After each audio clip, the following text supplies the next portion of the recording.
Welcome. We are beginning our 6:30 public hearing. This is application of West Hartford Partners, LLC, development entity of Continental Properties as contract purchaser for change of zone from RM2 and RM3 to RMMS with Special Development District Designation overlay for redevelopment as a multifamily residential use of 3.9 acres at 950 Trout Brook Drive and a portion of 125 Kingswood Road, such portion being at the north end of Kingswood Oxford School athletic fields and adjacent to the south side of 950 Trout Brook Drive. Roll call, Ms. LeBreau. Ms. Billings-Smith. Present. Ms. Blanks. Present. Ms. Cantor. Here. Mr. Cortez. Here. Mr. Davidoff. Here. Ms. Fay. Present. Mr. Sweeney. Here. Mr. Walters in as an alternate for Mr. Winograd. Here. And Mr. Zdanowitz. Here. Thank you. Thank you. We did receive written comments, Madam Clerk, I'm aware. Do you have a summary of that, or do you want to do that after? Okay, After the speakers. Okay, thank you. All right, and so we will first go to the presentation, and Mr. Hollister, the floor is yours, and it is automatically activated. Thank you. If we could have the screen down.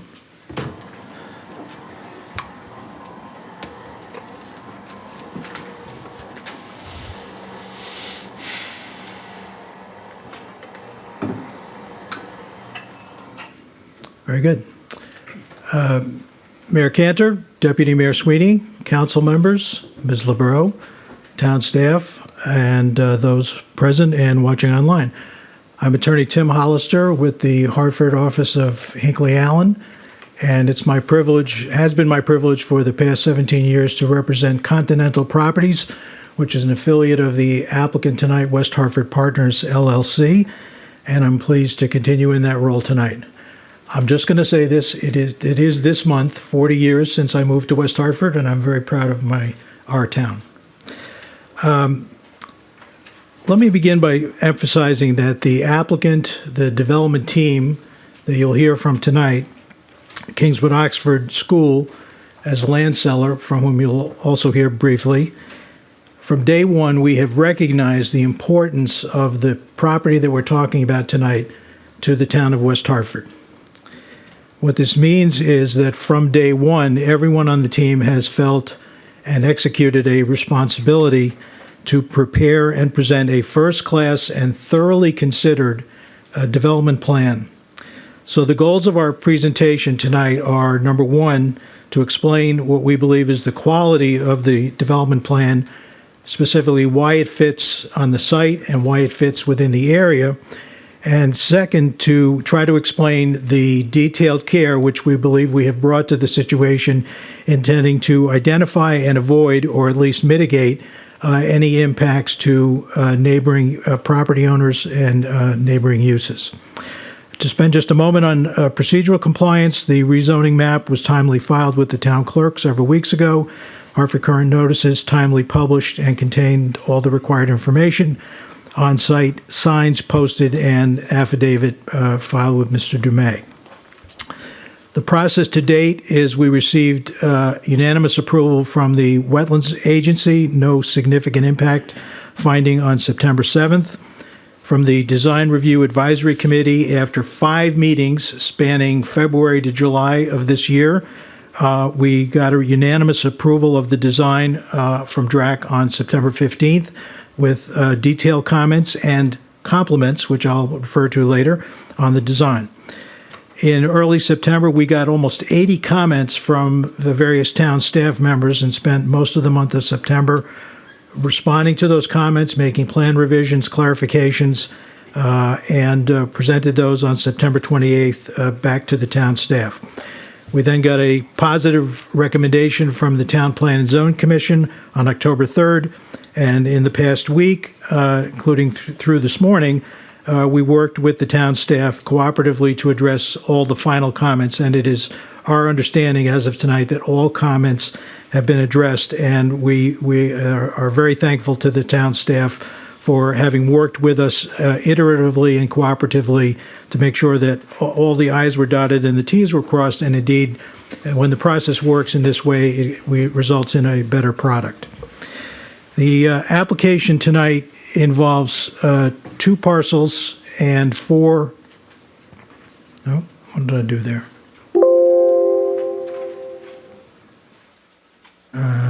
Is that not advancing? No.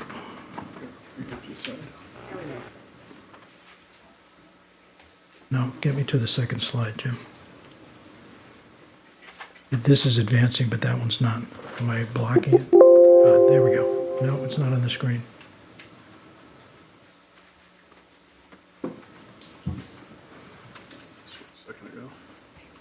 Here, you want to...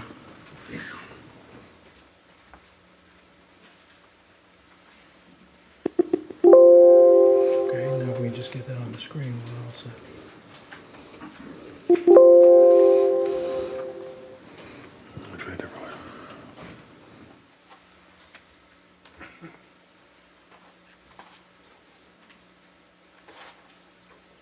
Something with our system.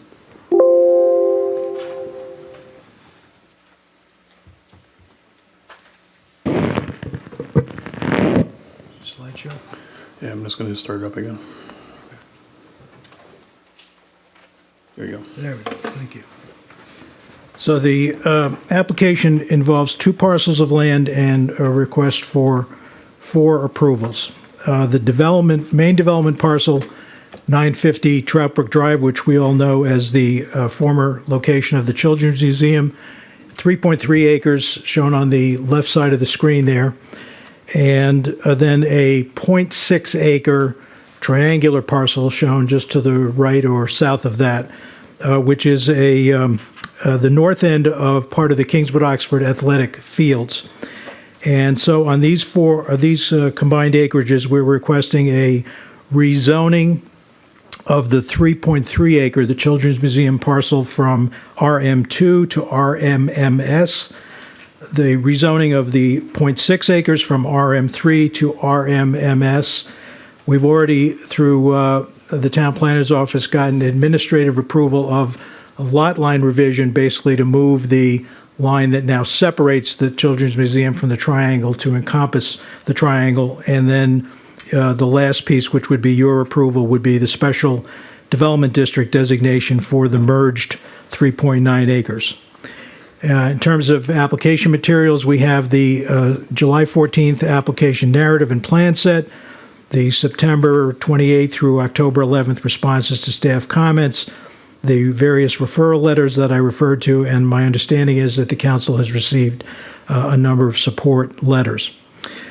We have an affordability plan. Though not required, the applicant has agreed to preserve 9 units for 20 years for households earning 80% or less of the area median income, basically the same percentage in program as other recent multifamily development proposals that have come before this council. And finally, as you'll hear during the presentation, we have an opportunity with this application for the town, Kingswood Oxford School, neighbors such as Hampshire House, and the applicant to work together with your new infrastructure plan to make what I think is a pretty substantial traffic operation improvement to Trout Brook Drive between Farmington Avenue and Memorial Drive. And I'm not a traffic engineer, so I'm not even going to try to explain that, but you'll hear about that. So the presentation tonight, you have a hard copy of the slides. We'll start with Howard Rappaport, principal of the applicant and Continental Properties. He'll be followed by Mary Martin, the chair of the board of Kingswood Oxford School. Chuck Corsi has led our community outreach effort. Our architect is Chris Lassard of Lassard Design in Washington, D.C. Then Jim Cassidy, our professional engineer. Jason Williams, our landscape architect. Mark Vertucci, our traffic engineer. And then I will wrap up with regulatory compliance. Our goal is to give you the macro elements and spare you and everyone else the eye-watering detail because your staff has ably reviewed that and, as far as we know, signed off for that. I will tell you that I have given each presenter a time limit. I have given them a threat of bodily harm if they vastly exceed that limit. So I think they will be disciplined enough to make our entire initial presentation in about an hour, which we respectfully ask if we can go through that with questions held. So I just want to finish by thanking again Mr. Dumais and Ms. Gorski, the town clerk, and the rest of the town staff for helping us get to tonight. And I will just let the speakers come up. They know the order, and I will turn it over to Mr. Rappaport. Thank you.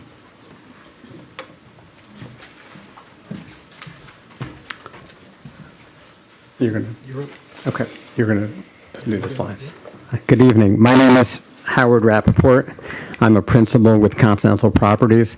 I'm going to spend just a few minutes to give you a little bit of background about Continental and a sense of our design objectives for this proposed redevelopment. Continental is among the largest developers in the state of Connecticut, having developed 7 modern rental communities and in excess of 1,200 luxury apartments over the past 10 years. Our nearby developments in Hartford County include 1 Glastonbury, 145 dwelling units in Glastonbury, Tempo at Evergreen Walk in South Windsor, 200 units, Montage in Rocky Hill, 144 dwelling units in Rocky Hill, and Altera, also in Rocky Hill, 144 units.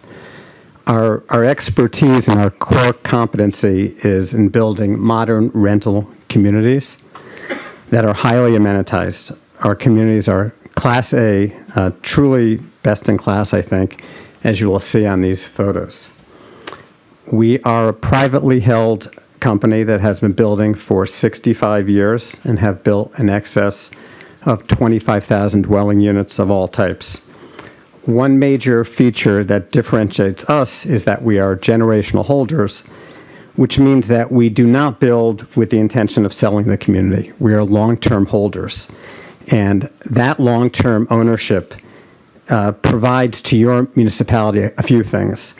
It provides more stable management, I think, one constant contact, long-term curb appeal for the community, and better quality design and construction. We're very excited, as Tim mentioned, to redevelop or to propose to redevelop this important property in your town. Our objective here is to create another best-in-class, highly amenitized modern rental community of which the stakeholders will be proud. As a final note, I would point out and echo what Tim said, that we've been through this process for over a year. We appreciate the hard work of your staff and the oversight of your commissions, including DRAC and TPZ. And I'm confident that the diligence of your staff and the input from the commissions has helped to make this project even better than as we originally contemplated. And as we go through the program tonight, I'm happy to answer any questions you may have. Thank you for your time. Thank you.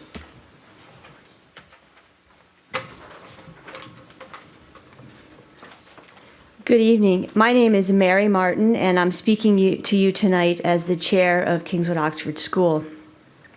I live at 40 Fernwood Road and have been a West Hartford resident for almost my entire life. I'm an alum of KO, following the footsteps of my mother, and my children in turn followed my footsteps. I have been active with the school since I moved back to town in 1999, and I was on the KO board at that time when the Children's Museum approached us about buying the property, and that is when we did so. They were contemplating a move then, and then recently resurrected their moving plans, and so it was time for KO to think about selling the property. As a board, we take our fiduciary responsibilities very seriously, and we hired experts to help us. We interviewed brokers in order to identify the one who we believed would work best with the board to understand our vision and help us find the right buyer. Our broker cast a wide net for potential buyers, and there was a lot of interest in this property. We considered a variety of proposals, some of which were for mixed use. Throughout the process, we understood that the buyer we ultimately decided to work with would be our neighbor for years to come.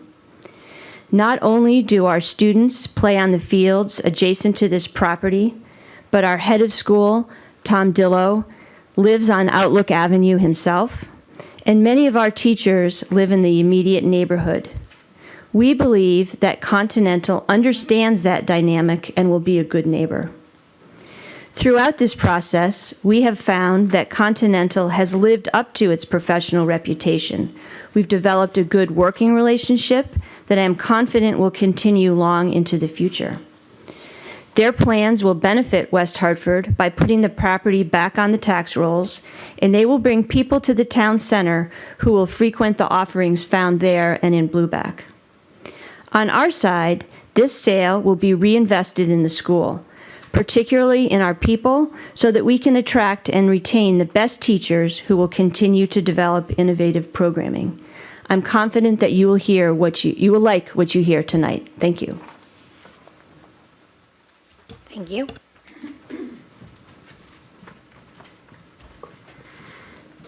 Thanks, Tim. Yeah. Good evening, Madam Mayor and members of the Town Council. My name is Chuck Coursey. I reside at 21 Walbridge Road in West Hartford and am president of the public affairs firm Coursey & Company here in West Hartford. I've been retained by Howard Rappaport and Continental Properties to conduct neighborhood outreach for this application for the new residential community on the site of the former Children's Museum. Tim, if you could give me the next slide. As per the town's recommended outreach policy, outreach has been conducted with all properties within 500 feet of the site under consideration, as you can see on the map. The purpose of my outreach is to identify any and all concerns that neighboring residents may have regarding the proposal. I then share those concerns with my client and his team for the purpose of addressing and providing a workable solution for those concerns. You have before you my outreach report, including a detailed summary of all the meetings and conversations I've had and the concerns that have been raised. Could you go to the next slide, Tim? This is a summary of the concerns that I have received and brought to Continental's team and worked with the team to address. There are other categories that fit under some of these things, under these concerns, but during the course of tonight's hearing, you're going to hear from the professionals, folks far smarter than mine, but experts in their field that will address each one of these concerns and share with you how we work to resolve them. With that, I'm happy to answer any questions you might have now or at any point during the evening. Thank Thank you. you. I think we'll wait until. Thank you.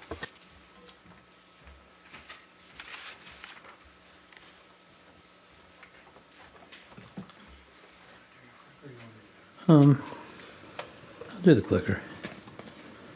My name is Chris Lassard. I'm CEO of Lassard Design, which is located in Vienna, Virginia. I've been practicing architecture in Connecticut for 20 years. The firm's been in existence for 35 years, approximately. Past chairman of the Housing Committee, AIA, also on the ULI Committee on Multifamily on Gold and Blue groups. So that's my qualifications on the slides. That's some examples of past projects, some in Connecticut, some are not, but similar scale in which projects we're talking about tonight.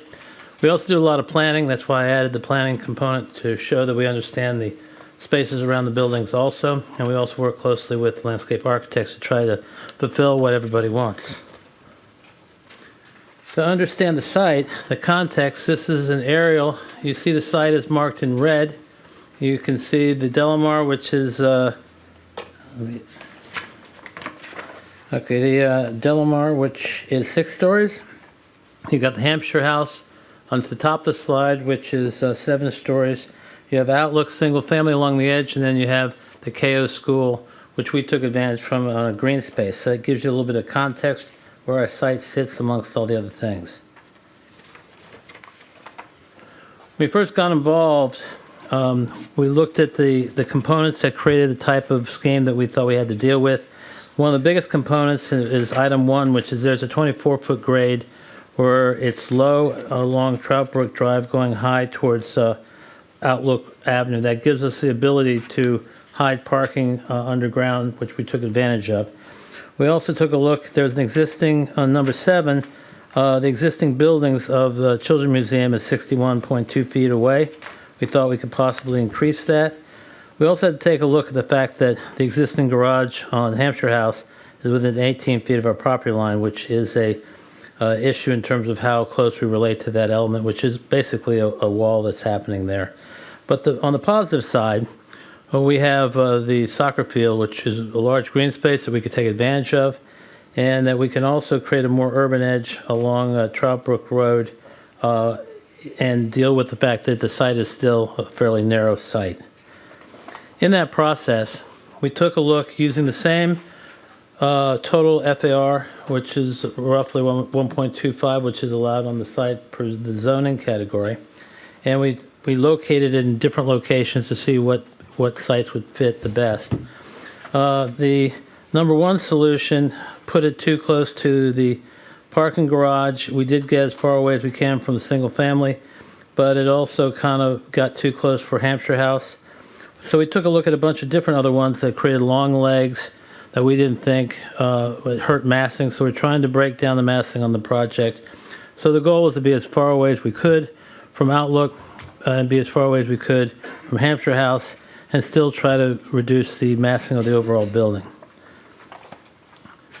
Here is the solution that we came up with, which is an S building, so you don't have a long linear run anywhere.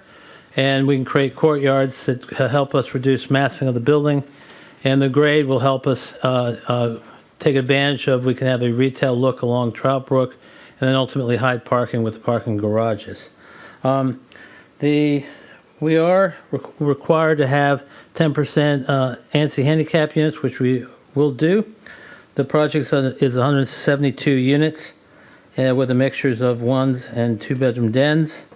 The parking ratio, the zoning code is allowed a 1.5. We are higher because we're doing some of that in structure, some of that in surface, so we're higher than normal. But I want to outline some of the key dimensions that I talked about earlier. In the rear of our site, the original building on Children's Museum was 61.2 feet, close to the property line. We have now improved that to 149. We also are 131 feet off of the first component of Hampshire House. And to give you a sense of what that dimension means, the distance between the Hampshire House 2 buildings are 96.3. Now, in terms of our activity area, we're focusing our activity area towards the soccer field, which we think is appropriate. And we also can deal with the grade change related to the parking garage by pulling parking around the edge of where Hampshire's House parking garage is. Now, the structured parking we have is 131 spaces. To give you a little bit of detail, you can't see all the grade lines here, but the grade basically goes up to where the last half of the garage is buried, so we can relate and reduce our height in relationship to our neighbors. You can see how we activate the street front with a co-working area, dog spa, and park facility, which will grade out to a space outside towards Trout Brook, which will be a more defined area, which our landscape architect will get into more detail. But that should engage the street, we think, very well. And we're at 192 surface, 131 structured for 1.88 requirement. We have EV stations inside, which we'll get into a little bit later. Now, this is our first floor. Now, what you'll note is halfway through the building, grade's gone up, so that whole back part of that building is a 5-story building. Our building is a 5-story with basement building by regulation. And because it's a really world-class amenity, we have all the area that's darker in the center is where our residential amenities are located, which have things like golf simulator, media room, fitness, club room, and it goes out to a coordinated landscape plan, which will go into more detail from our landscape architect. So we believe we can activate that whole area and create a great space and very good neighbors to everybody else. And the site will also be ADA compliant, and also ADA for public facilities inside. This is a shadow study which we did at the very last part of the DRAC meeting. And what's interesting about the shadow study, it basically confirms what the original analysis was from the beginning, which is in order to be as far away or to mitigate any shadow from a building of this size, we really had to be in the location that we chose and as far as we chose. Now we picked basically 4 days here. One is the shortest day, which is in December, and that's sunsets at 4:23, and then you have the longest day, which is the sun is in the highest area, which is in June 21st, and then there's 2 days where it's equal distance, which is March 21st and September 21. As illustrated first in the June shadow study, the fact that we're back in the back corner, we basically don't shadow any of our neighbors, which is a Hampshire House or Trout Brook. Basically, it's similar type of conditions that happen in March and September. By the way, the sunset is 8:30 basically on June. Sunset, and where it's in equal, is on 7 o'clock p.m. basically. And we do have on December 21st, if you notice, at 10 a.m., we have a little bit of shadow on one edge of one of the buildings in Hampshire. We are shadowing the parking spaces. And then we should do a little bit of shadow at 2 o'clock and basically sunsets at 4:30, but therefore the diagram of December 21, 5 o'clock is actually all shadow. Now we believe that from a imagery standpoint, we believe that Trout Brook and our building is a significant component of the streetscape of West Hartford. And it's basically viewed from both directions because of how the road network system works. This shows how the breaking of the building helps the scale and punctuates the entrance point at Trout Brook. And you can start to see to the left Hampshire House and their basically freestanding garage. So we pull closer to where we can turn towards left into Hampshire and then go into our project. And so we highlight the corner with highlighted accent wood pieces. And this shows the straight-on shot starting to go around the corner to KO's entrance point. So once again, we believe it's a strong anchor development, which we worked through DRAC in the process. Chris, can you go back 2 slides and go to the signage? Oh, yes, thank you. Well, there's another one that points out to signage. There is basically going to be 3 waiver locations for signage. You can see at the top of the building at the corner where we have signage there. We also have signage in the lower corner. On the opposite corner on the road, we have signage which we'll show in another perspective, and they will need waivers. We also have an additional sign on the entry point that will not need waivers. So there'll be a total of 4 signs, 3 with waivers and 1 without. And you can see on this image here, on your right, that's the other signage from the other direction, so you can see where that's located. We have indicated to staff the square footage size of that sign, which I'll get into a little bit more detail later. Now this is the area that's looking towards the soccer field, which we're activating, and we're trying to elongate the green space, which is our true asset for our site. And it'll be coordinated with a great landscape plan. Next is a streetscape elevated towards Trout Brook, which just shows you with the co-working and the bike and other things, it will be an activated type space. And I think it will greet the street very well, and will encourage biking and that type of activity along the front. Now, in the group of things that we've given to everyone, we have all the elevations drawn. We've shown all the different materials. Now, we've keyed around everything in order to do that, so I'm going to explain to the people how the key works, so when you look at it, you can understand that key. Also, in the bottom left, we go through the signage. That top signage that's at the top of the building will be 84 square feet, and that lower signage along Trout Brook will be 48 square feet, and the other sign will be 48 square feet on the other side of facing KO. Now, it's internally illuminated front lit, halo lit aluminum channel logo and letters, which is what we've told staff that we were going to do. Now, these are the basic materials of the building. We're using brick and then hardy panels, some metal panel of dark gray, fiber cement of dark gray, fiber cement of light gray, some horizontal siding, and then the accent pieces that you saw at the corner are wood pattern fiber cement panels. We'll have metal canopies, wire mesh screening, decorative lighting, dark gray vinyl windows. Now, we were asked to look at green sustainability features.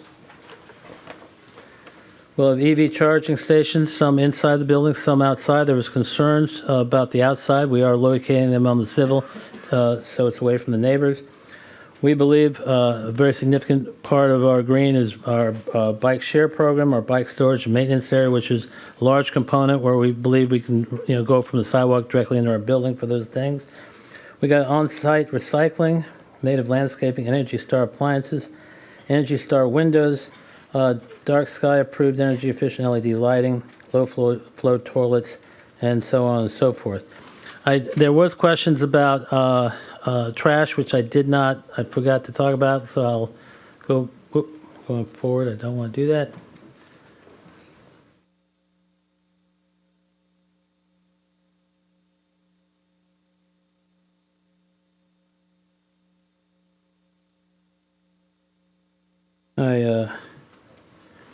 If you look on the slide, we have individual trash rooms. We'll have individual chutes to go into trash rooms. There'll be recycling done there, and then they'll be carted out for pickup stations, and they'll be picked up multiple times per week. And we have 2 locations for the trash chutes, but there will not be trash outdoors on site, because that I know was one of the comments. Thank you. And I believe it's Chuck's, so let me move it to Chuck. Oh, Jim, sorry.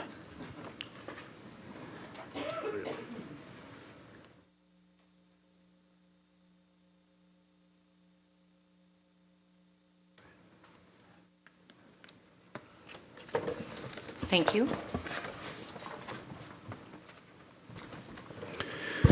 Good evening. For the record, my name is Jim Cassidy. I'm a professional engineer and principal with the firm of Halsey, Pearson & Cassidy, located at 630 Main Street in Cromwell, Connecticut. I've been a practicing professional engineer for 20 years. I've been working as a civil engineer in different firms for over 35 years. I've been before this council before and done many projects throughout Connecticut and all over New England, anywhere from multifamily, single-family, residential, commercial, institutional, hospitals. Have many projects in Connecticut, such as one of my favorites was the Hospital Central Connecticut Cancer Center in Plainville. It was one project that I had completed about 10 years ago. I'm going to back up a little bit, let it go a little bit over the site a little bit more, just to kind of reiterate some numbers. Chris Lessard, our architect, have presented this rendered site plan. As was noted, we took a lot of care in trying to position this building on the property to minimize impacts to neighbors. This is a blow up of the plan that Chris showed you. I'm going to try to blow up the screen here if it will work for me. Give it 1 second.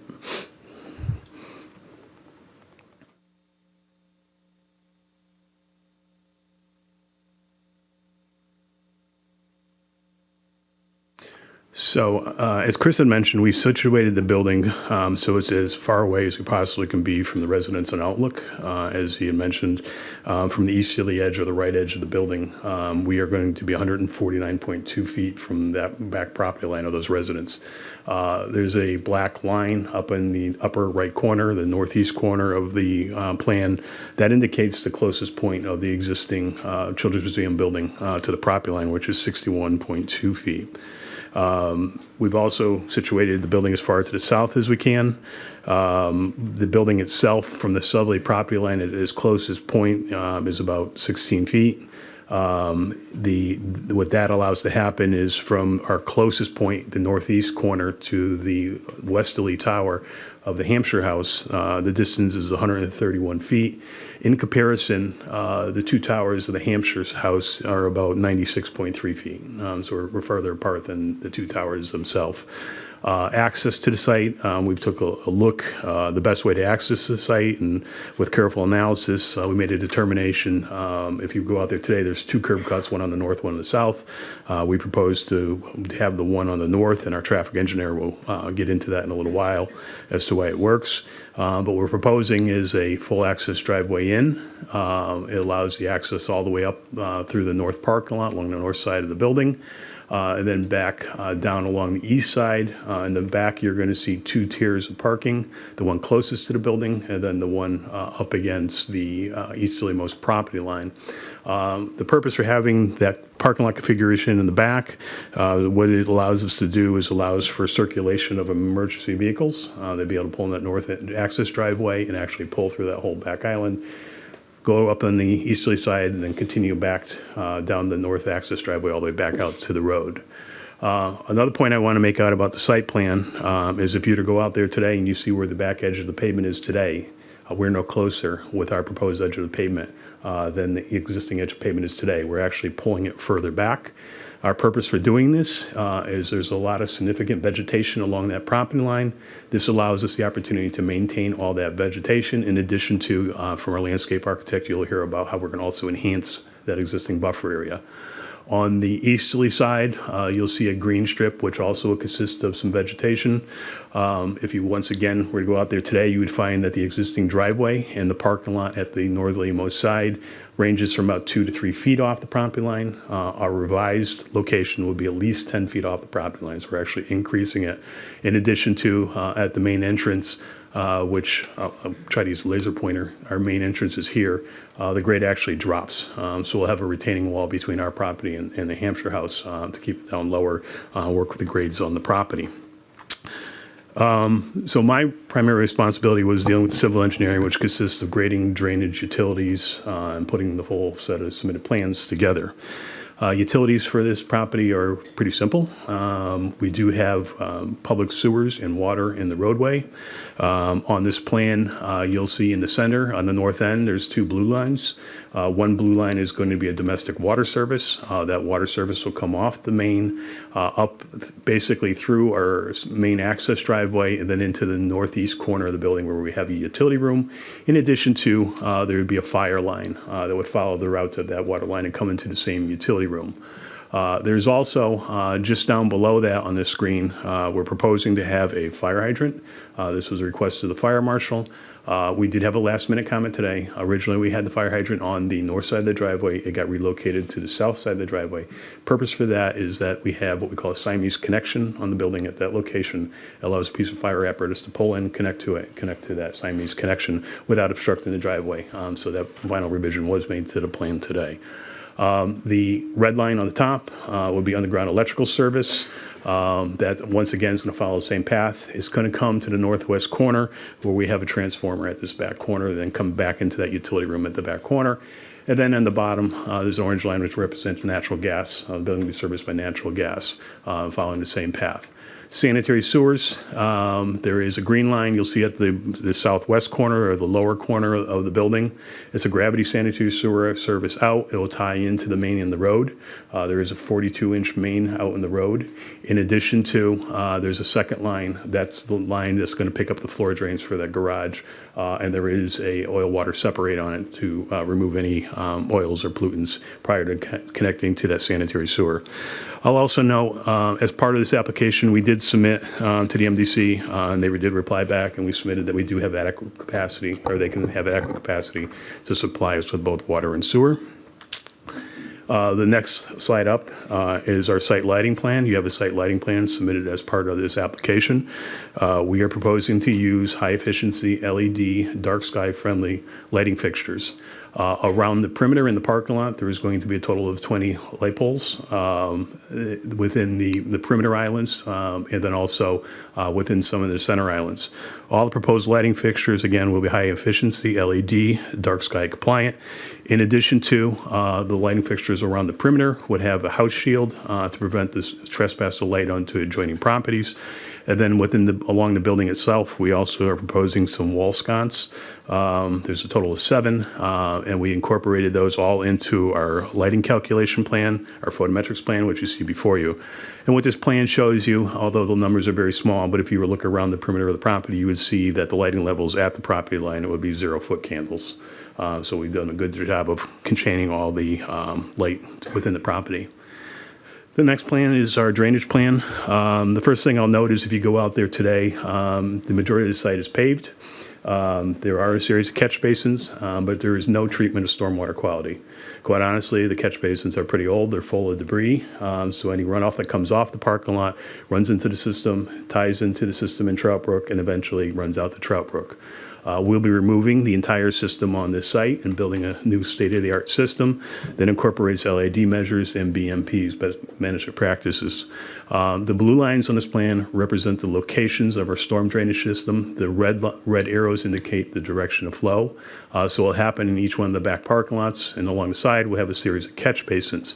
I broke the system down into 2 parts. You have the easterly portion and the northerly portion. Those are all your parking lot areas.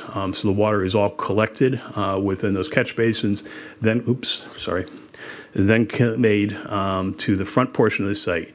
In addition to where we have the opportunity, we propose to put a grass-lined swale and a rain garden. This will allow some for groundwater infiltration and further treatment of water. From there, the system will discharge to what we call a stormwater quality unit or hydrodynamic separator. This basically takes any pollutants that are in the parking lot and treats it before it's allowed to be discharged. There is a slight increase in impervious coverage post-development, so we've also incorporated an underground detention system underneath that front patio.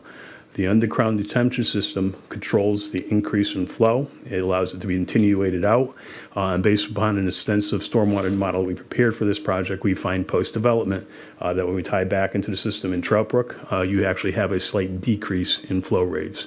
And more importantly, the water is treated, whereas today it's not. All the pollutants such as road salt, sands, and any oils that may drip on the parking lot are not treated. Chris Lassard briefly mentioned parking. This is a parking plan that was submitted as part of the plan set. Per your zoning regulations, we're required to provide 1.5 parking spaces per dwelling unit, so it would work out to a total of 258 parking spaces. Worked on several projects with Continental Properties, and one thing they're always large on is to make sure there's adequate parking for all their tenants and visitors to the development. For this particular project, as Chris had mentioned, we are proposing a significant amount of underground or garage parking. The lighter gray or tan color area is our underground or garage parking that consists of a total of 131 spaces, 6 of them being handicap accessible. The gray area with the white lines is our surface parking for another 192 spaces with 5 handicap accessible spaces. Handicap accessible spaces would be opposite the front door. You can see the blue squares on them in this location here. That provides us with a total of 323 parking spaces, 11 handicap. Actually puts us at a rate of about 1.88 parking spaces per dwelling unit. And in comparison to like the property next door, Hampshire House, they're at a rate of slightly over 1.5. They're about 1.7 per unit. So we actually have more parking. There is a loading space. We are proposing a loading space back here. This is the southeast corner of the building. This is for new tenants moving in and also for the trash pickup that was mentioned. We use this location here because there is a door, access door to the building along this easterly face. It makes it easiest for people moving in to go along the walkway into the building and into the elevators and up to whatever floor they're going to live on. We've already talked about fire apparatus. Again, the parking lot was designed to allow for not only delivery vehicles, but fire apparatus to easily make it around the site. And finally, the EV charging stations. At this point, we are proposing 4 EV charging stations. We located them at the northeast corner of the building here. as far away from other properties as we possibly can. We always set up the development with additional conduits, basically underneath paved areas, and through the site, so we can expand EV charging stations if necessary. And there's always the availability for expansion of parking, EV charging stations underneath the building in the garage area also. But at this point, there would be 4 EV charging stations. My final slide, one other thing, and our traffic engineer will get into this slide a little bit more. I stole a portion of it from his presentation. But one other thing we really wanted to achieve was connectivity for pedestrians to Blueback Square. If you were to go out to the site today, there is a sidewalk across the entire frontage. It actually goes all the way down to the intersection of the Kingswood Oxford driveway and Memorial Boulevard. It is a signalized pedestrian crossing with a painted white cross markings right now. We would like to upgrade it. What we're proposing to do is to go to a stamped bituminous concrete surface, so it appeared to be a brick surface. This is something that's been occurring throughout town. I'm in agreement with it, and the applicant's been in agreement. It's a product that's a lot more durable, longer lasting, and easier to maintain. But it gives us that feeling of a connection to the Blueback Square that's off to the west side of Memorial Boulevard on this particular property. With that, I'm going to turn it over to Jason Williams of SLR. Jason is our landscape architect, and I'd like to have him go over what he's proposing for this site. Good evening. My name is Jason Williams. I'm a principal landscape architect with SLR. I've been with SLR for 20 years now. I'd like to just go over landscaping briefly and then some of the pedestrian amenity spaces on the site.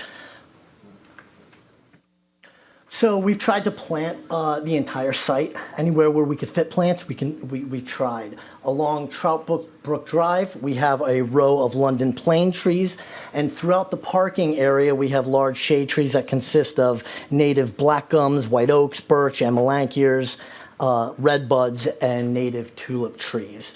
Along the northern property bound, we've got some screening of evergreen cypress, evergreen bayberry, and a mix of dogwood shrubs. On the eastern side, we're interplanting some of the existing trees there with native rhododendrons. And then on the southern end, we have some arborvitaes and foundation plantings around the entire building.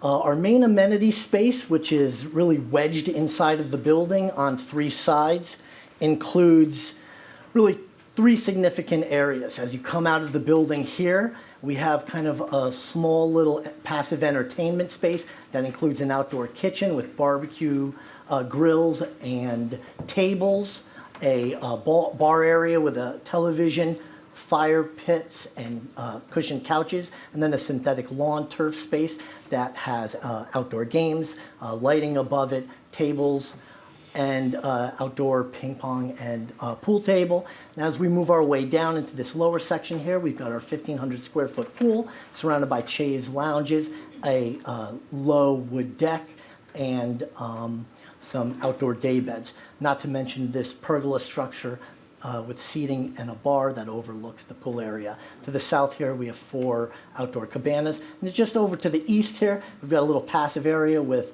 day beds and trees with hammocks underneath them. We also have a rooftop space. Here you can see its location in the center of the building that's accessed via this elevator corridor. The rooftop space is really a passive space. There is no barbecue grills, no outdoor kitchen up here, no music, really low-level lighting, really just the pergola, cushioned seating, and some tables. Additionally, on the northern end here, we have a full screen panel to screen neighbors to the north. Along Trout Brook Drive, Jim had mentioned our streetscape plaza space here, which sits just up a few feet from the existing sidewalks. Row of London plane trees here, 2 access ways up into that area here, and then stairs here, and outdoor tables, different types of seating and bench elements, and planters, as you can see below there.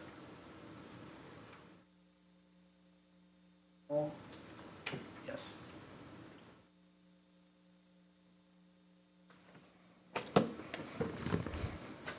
Thank you.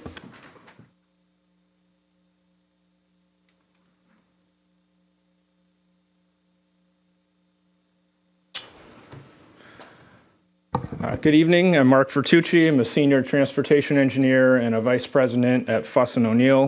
We're located at 146 Hartford Road in Manchester. I've been there about 24 years, and I'm a registered professional engineer in Connecticut and also a certified professional traffic operations engineer. Did want to briefly describe the findings of the traffic impact study that we prepared for you here this evening. Up on your screen right now is a site location map. So just to orient you again, the site is located on the easterly side. Let's see if I can get this to work. Yeah, site's located on the east side here of Trout Brook Drive. Just to the north is the intersection with Farmington Avenue, and to the south, the intersection with Memorial Road and the Kingswood Oxford School driveway. These are the two intersections we reviewed, as well as the site driveway intersection as well. So we went ahead and we conducted traffic counts at those intersections on September 1st, 2021. So Trout Brook at Farmington, Trout Brook at Memorial Road. And the counts revealed the peak hours of traffic are 8 to 9 in the morning and 4:15 to 5:15 in the afternoon. So those are the periods, the peak hours that we subsequently reviewed and analyzed. We then went ahead and we grew those traffic counts to the 2023 design or build year. And we used a 0.6% growth rate, which was provided by the DOT. And we also included traffic from the 920-924 Farmington Avenue mixed-use development project going in on the northeast corner of Trout Brook and Farmington Avenue as well.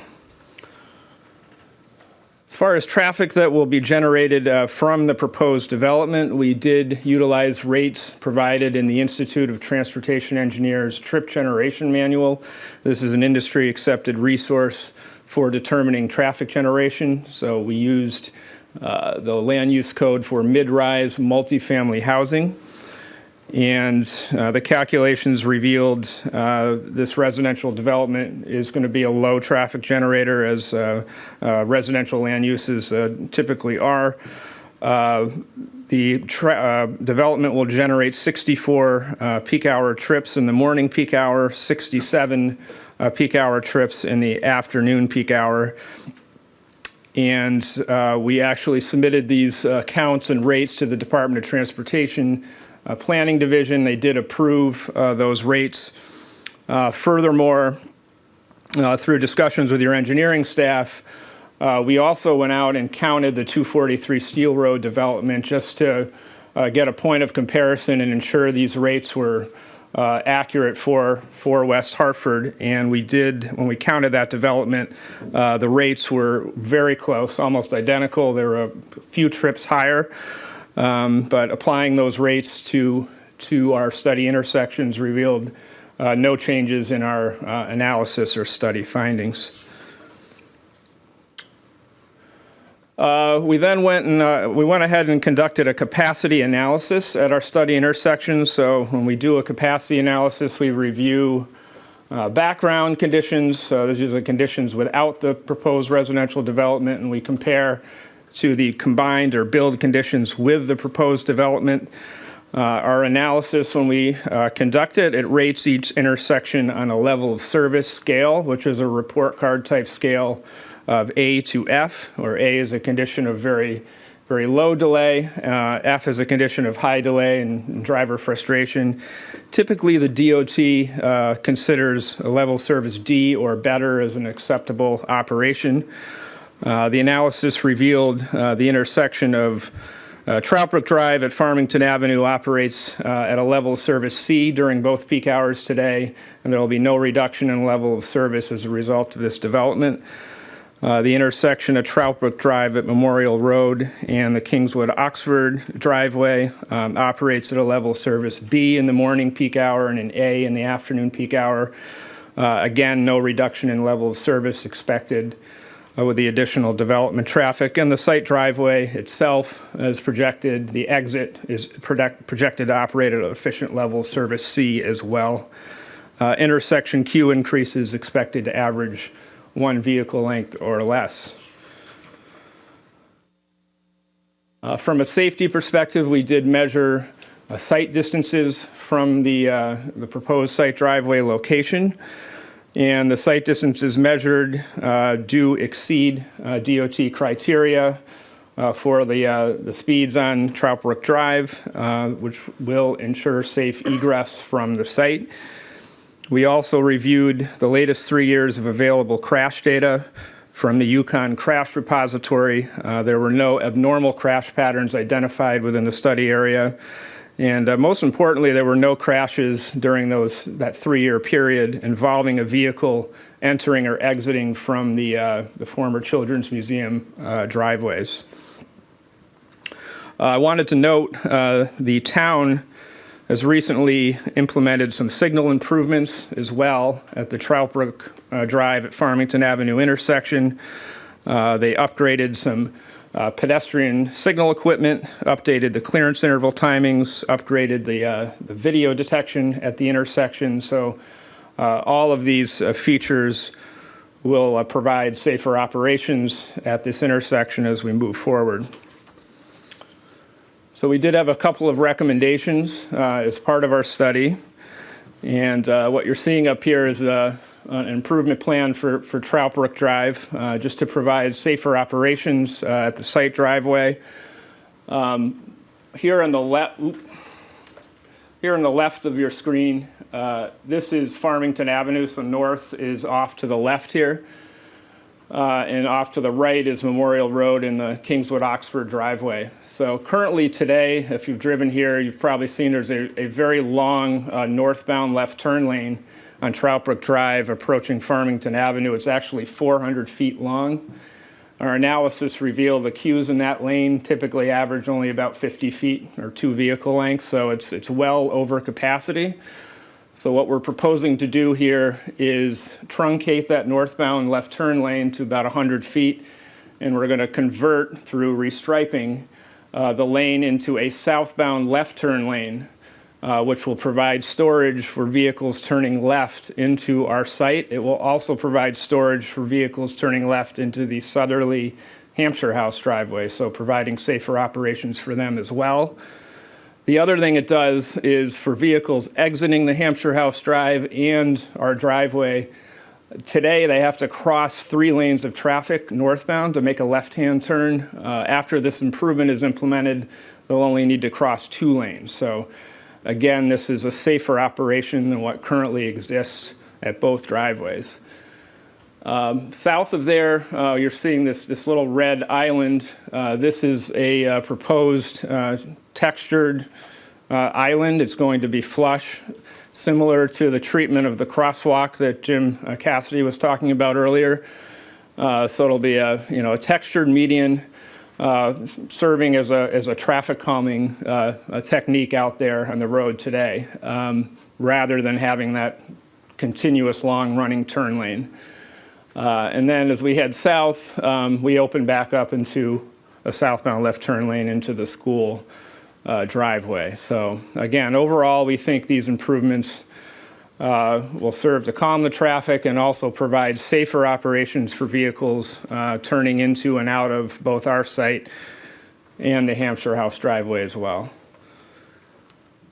So just to conclude the findings of our traffic study, with the proposed off-site roadway improvements I just described, safe operations will be provided for vehicles both entering and exiting the site driveway, and the proposed development will not have a significant impact to traffic operations on the adjacent road network.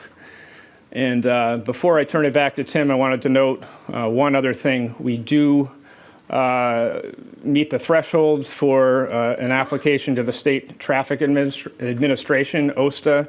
We have submitted to them, and I actually just received some comments back yesterday. They were very minor, and I expect if we do receive town approval here. We will likely get a DOT approval on this shortly thereafter as well. So with that, I'm going to turn it back to Attorney Hollister, who's going to wrap up her presentation. Thanks. Thank you.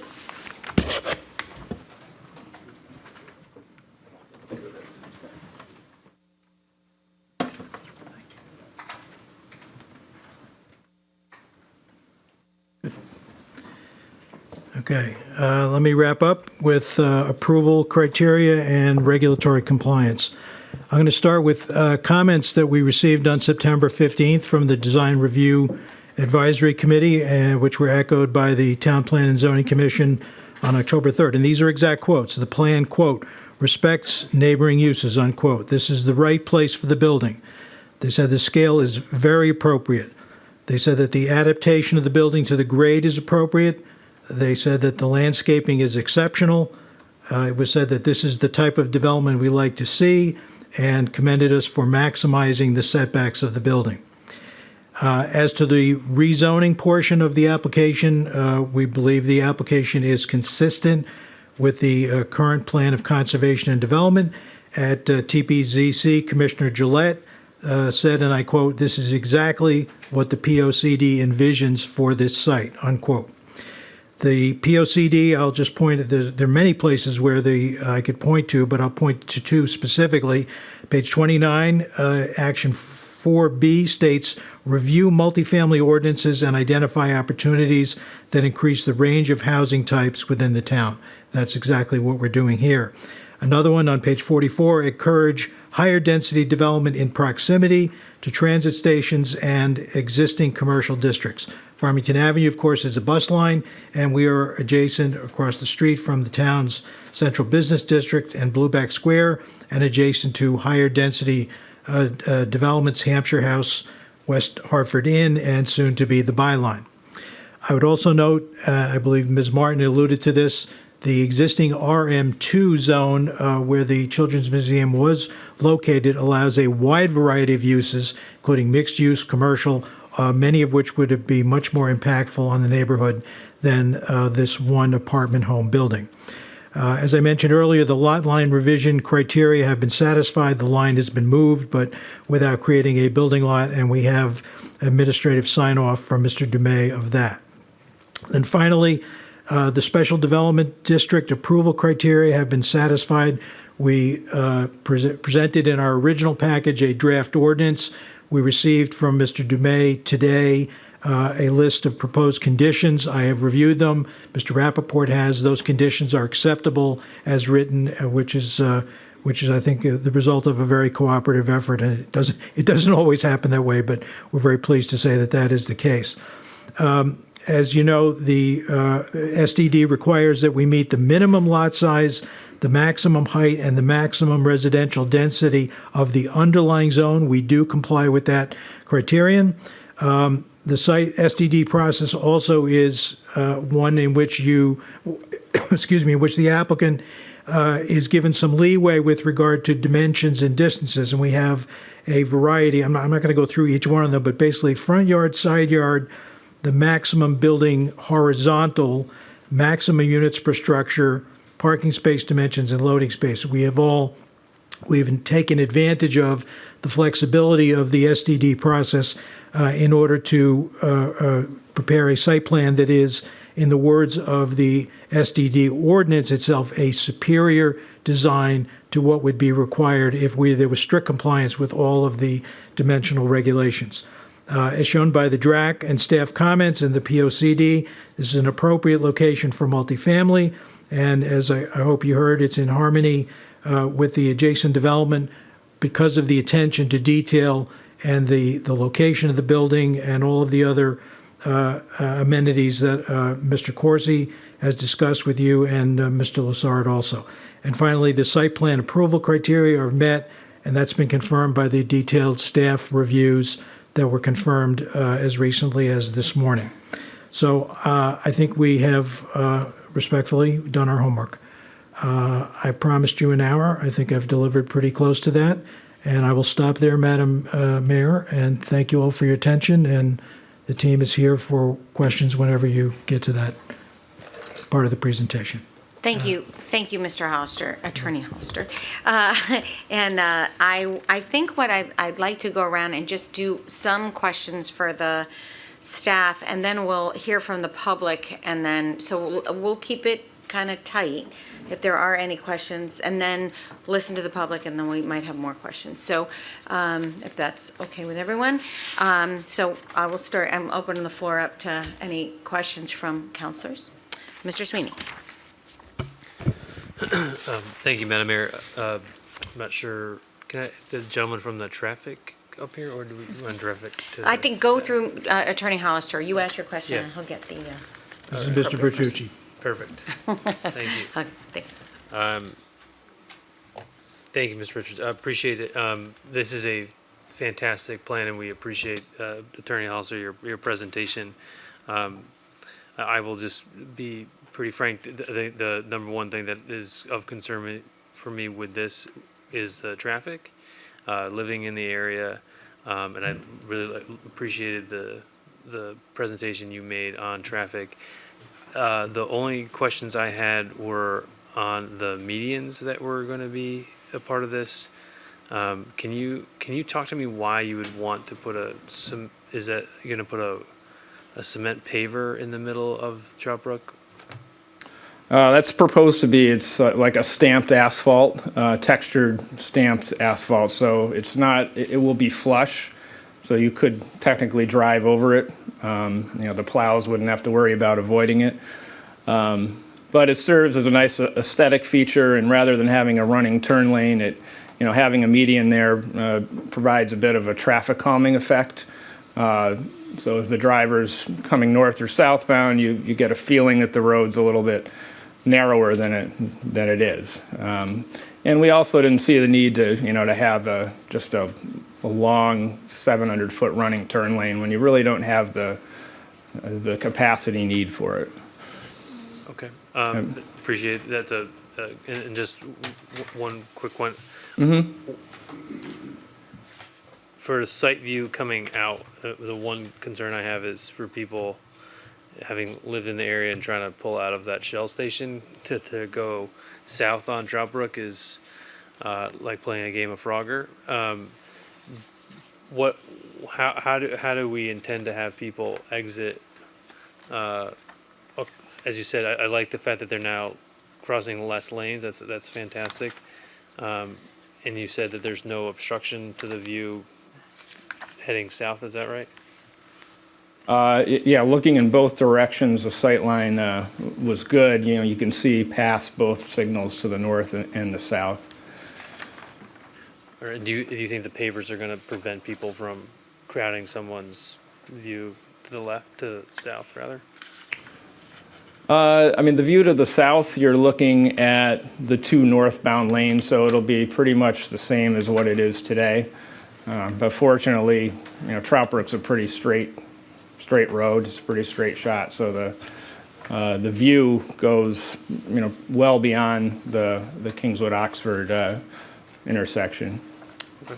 Thank you, Madam Mayor. Thank you, Mr. Sweeney. Are there other questions? Mr. Cortez. Thank you, Madam Mayor.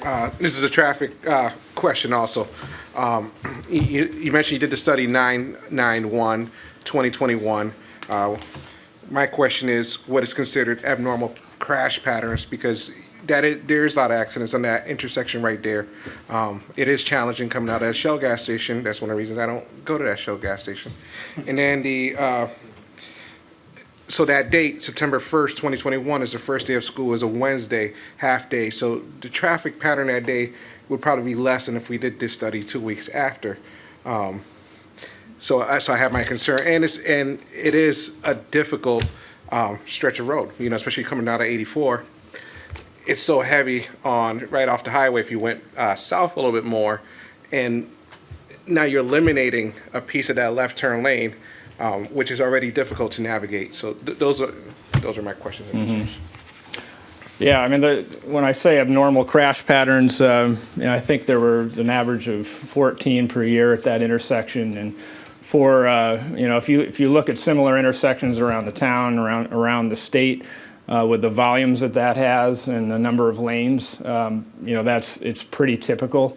And for a signalized intersection, you tend to see more rear end collisions, left turn collisions in the intersection. So when we looked at the patterns occurring, they were not abnormal for a signalized intersection of this size and of this volume. So that's what I meant by that.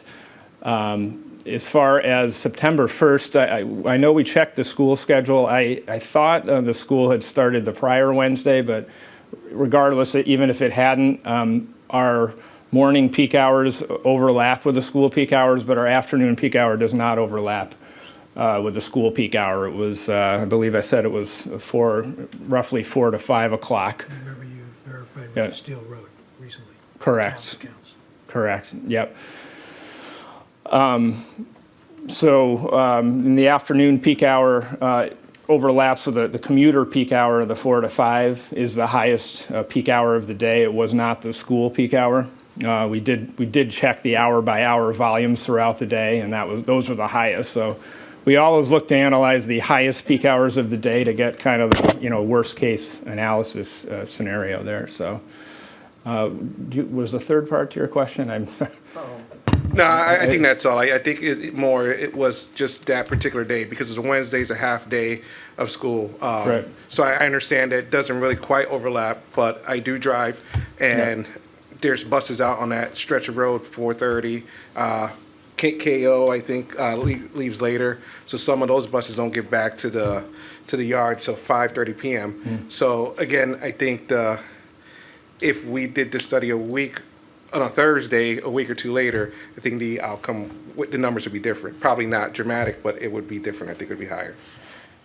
Okay, yeah, we did, just to respond to that briefly, we did also cross-check our counts with the latest DOT counts that were available on Trout Brook and Farmington, and they were very close to the DOT counts. They're regularly updating their count program. So I am very comfortable with that the data is solid out there. And, you make valid points about the volume of traffic and safety. But I do want to reiterate the signal improvements the town just made is going to make a big difference to safety there at Farmington and Trout Brook. And I think this improvement plan up on the screen as well is also a substantial safety improvement for the traffic turning into our site in Hampshire House as well that doesn't exist today. Thank you for that. Thank you, Madam. Thank you. Mr. Cortez. Ms. Blanks, why don't you go? Madam Mayor, and thank you for your presentation. I always enjoy seeing all of the details in these presentations, so thank you to all who put it together. So the question I have, and it's probably more of an elaboration, which is the 9 units that's considered your affordable units, if you will, for 20 years. What units will be available? And if you can just elaborate how those units will be determined. You mentioned, I think you said 1 and 2 bedroom den. Is that what you stated? Correct me if I'm wrong. Yes, I would say Commissioner, Council Member. There will be a total of 9 units, 5 of the 2-bedroom units and 4 of the 1-bedroom units. Standard practice is that they will be dispersed throughout the building. They won't be concentrated in any one particular. All the units will be have identical finishes and amenities, so there won't be any quality difference.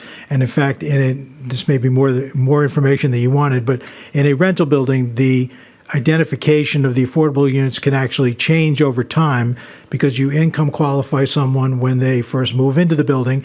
They might become income ineligible, and you want to give them the option to stay in the building, in which case you designate another unit somewhere else in the building as one of your affordable units. So it's called last in, first out, and sometimes there's a flow in which units, but they will always be identical. They'll be dispersed among the bedroom types, and they'll be spread out throughout the building.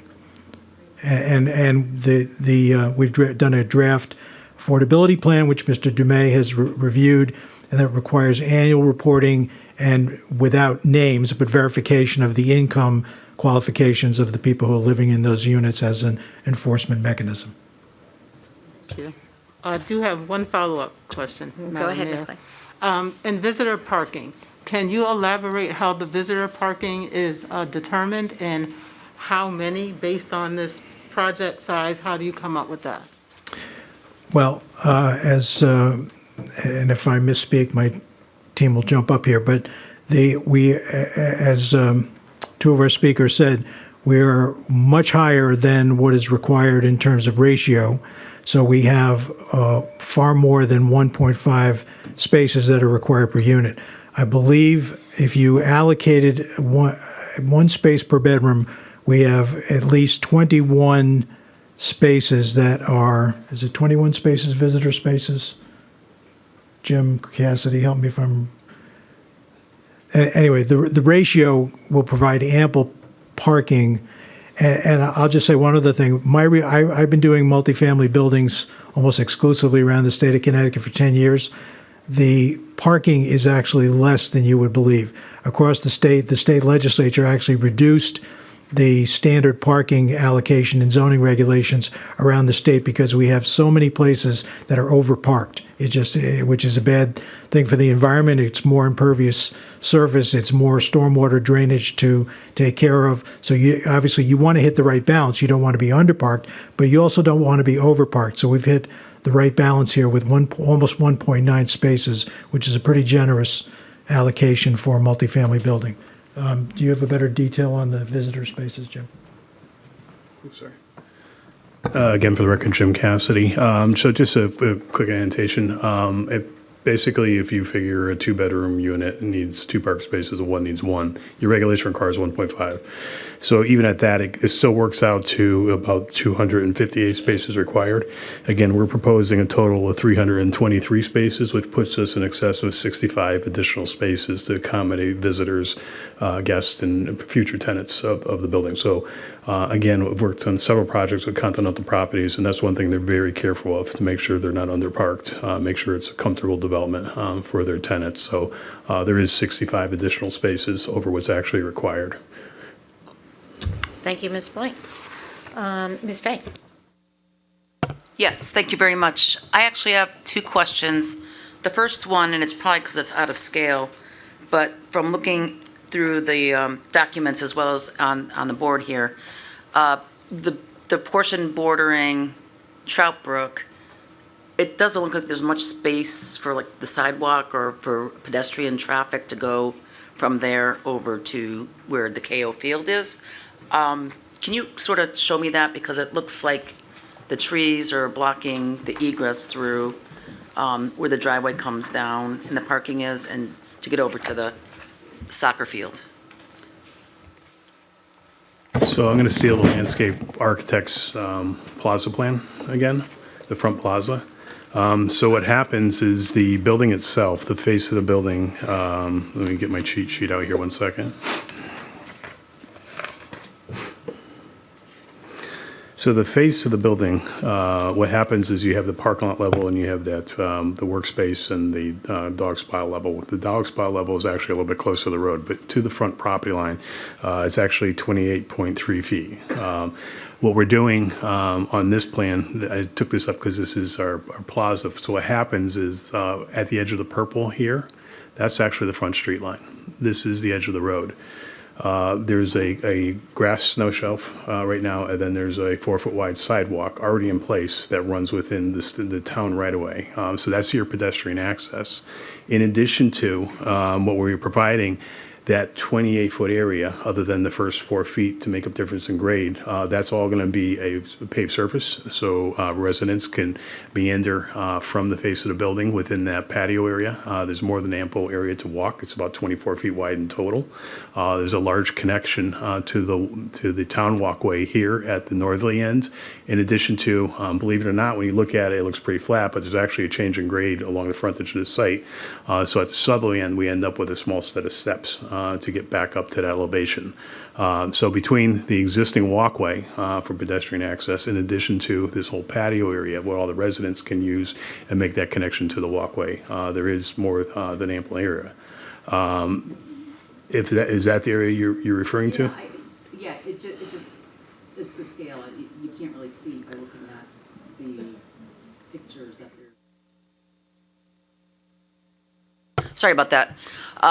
You can't see that there's a sidewalk in front where the building itself with the terrace area comes out. So they have to actually walk through the frontage of the property? Is that how that No. works? So for everyday citizens in West Hartford walking along Trout Brook, you have an existing walkway system out there. Right. That all remains. Okay. They'll still use that. But we're offering an additional, patio for the residents Sure. to use. So the building is pretty far back from edge. We're not touching that walkway. It's all going to remain. Okay, and then my second question is on the traffic study. It was done in 2021. So I don't live too far from here, but it's not really about that part of it. But North Main just went through a road diet, and it's fully implemented now where it's permanent. And I know a lot of people, my road actually connects between North Main and Trout Brook. They don't use North Main, they go down Trout Brook, all those side streets, because it's too hard to get out. So this traffic study, I think, might be different if you took into consideration the increase in traffic on Trout Brook just from that one, change with the road diet, and then with this on top of it. Thank you. Okay. I'll just say again, we did look at our counts versus the latest DOT counts out there and the series of counts that they've done, and they were pretty similar.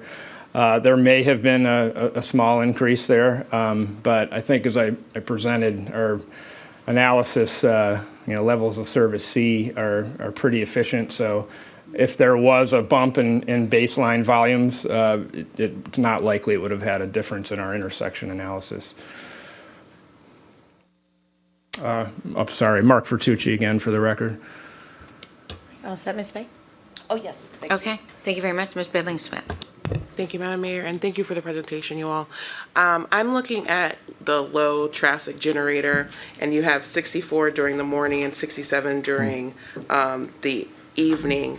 Can you give us the numbers for what a high peak hour, like high traffic flow would be?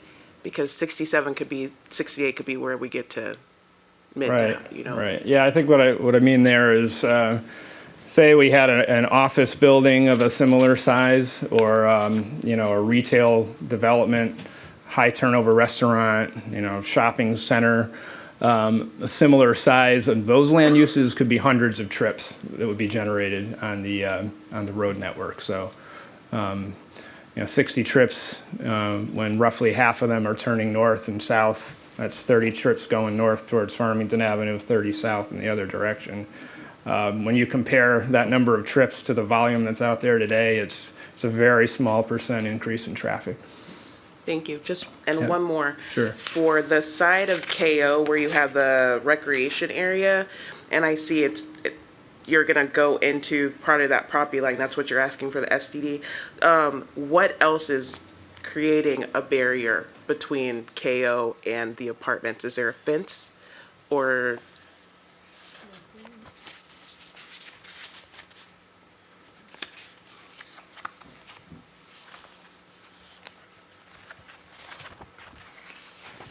So for the record, again, Jim Cassidy. So between our property and the KL property, there's an existing 4-foot-high fence. Obviously, there's a soccer field there, so we want to keep soccer balls out of our facility. But we like to keep the view open. We're probably going to be entertaining some kind of a black netting on top of that fence also, just to ensure we don't have stray soccer balls going over. I will note that when you get down to this section here, the southwesterly corner of the building, there is an existing large block retaining wall that's not in that great a shape right now. We're going to actually be replacing that with a new retaining wall. So that section will be much lower, but that will also have the fence on top of it. But there will be a brand new fence along that entire property line separating us between the two. Thank you. Thank you, Ms. Billings-Smith. Mr. Zizanowicz. Thank you. Appreciate your presentation. Very well explained, and I think it opens up a lot of eyes and gives some real detail. But just to segue from the traffic since they're the most popular guy up here. Living in town, having 3 kids that play sports, traversing north and south all the time. In fact, just to get to this meeting at 6:30, which normally takes me 10 minutes, took me over 20 minutes today. And I can tell you, your DOT numbers, whatever they are, they're not correct as 9121. Because we've had other engineers here talking about our road diet, and there's this demarcation as of 9, and it literally was like 9/1/22, that all of a sudden, people that were working at home, summer was over for them through the pandemic of 2.5 plus years.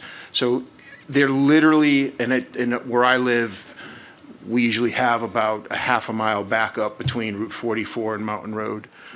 That didn't exist for 2.5 years. On 9/1, it came back.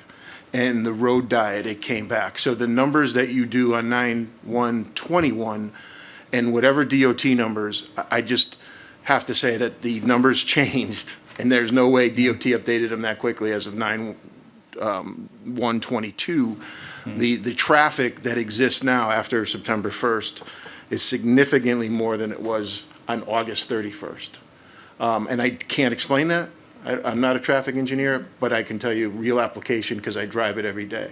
So I'm not necessarily concerned with these low numbers here and the sight lines and such, but as other counselors said, that they're coming off of North Main and going down the side streets and going on to Trout Brook.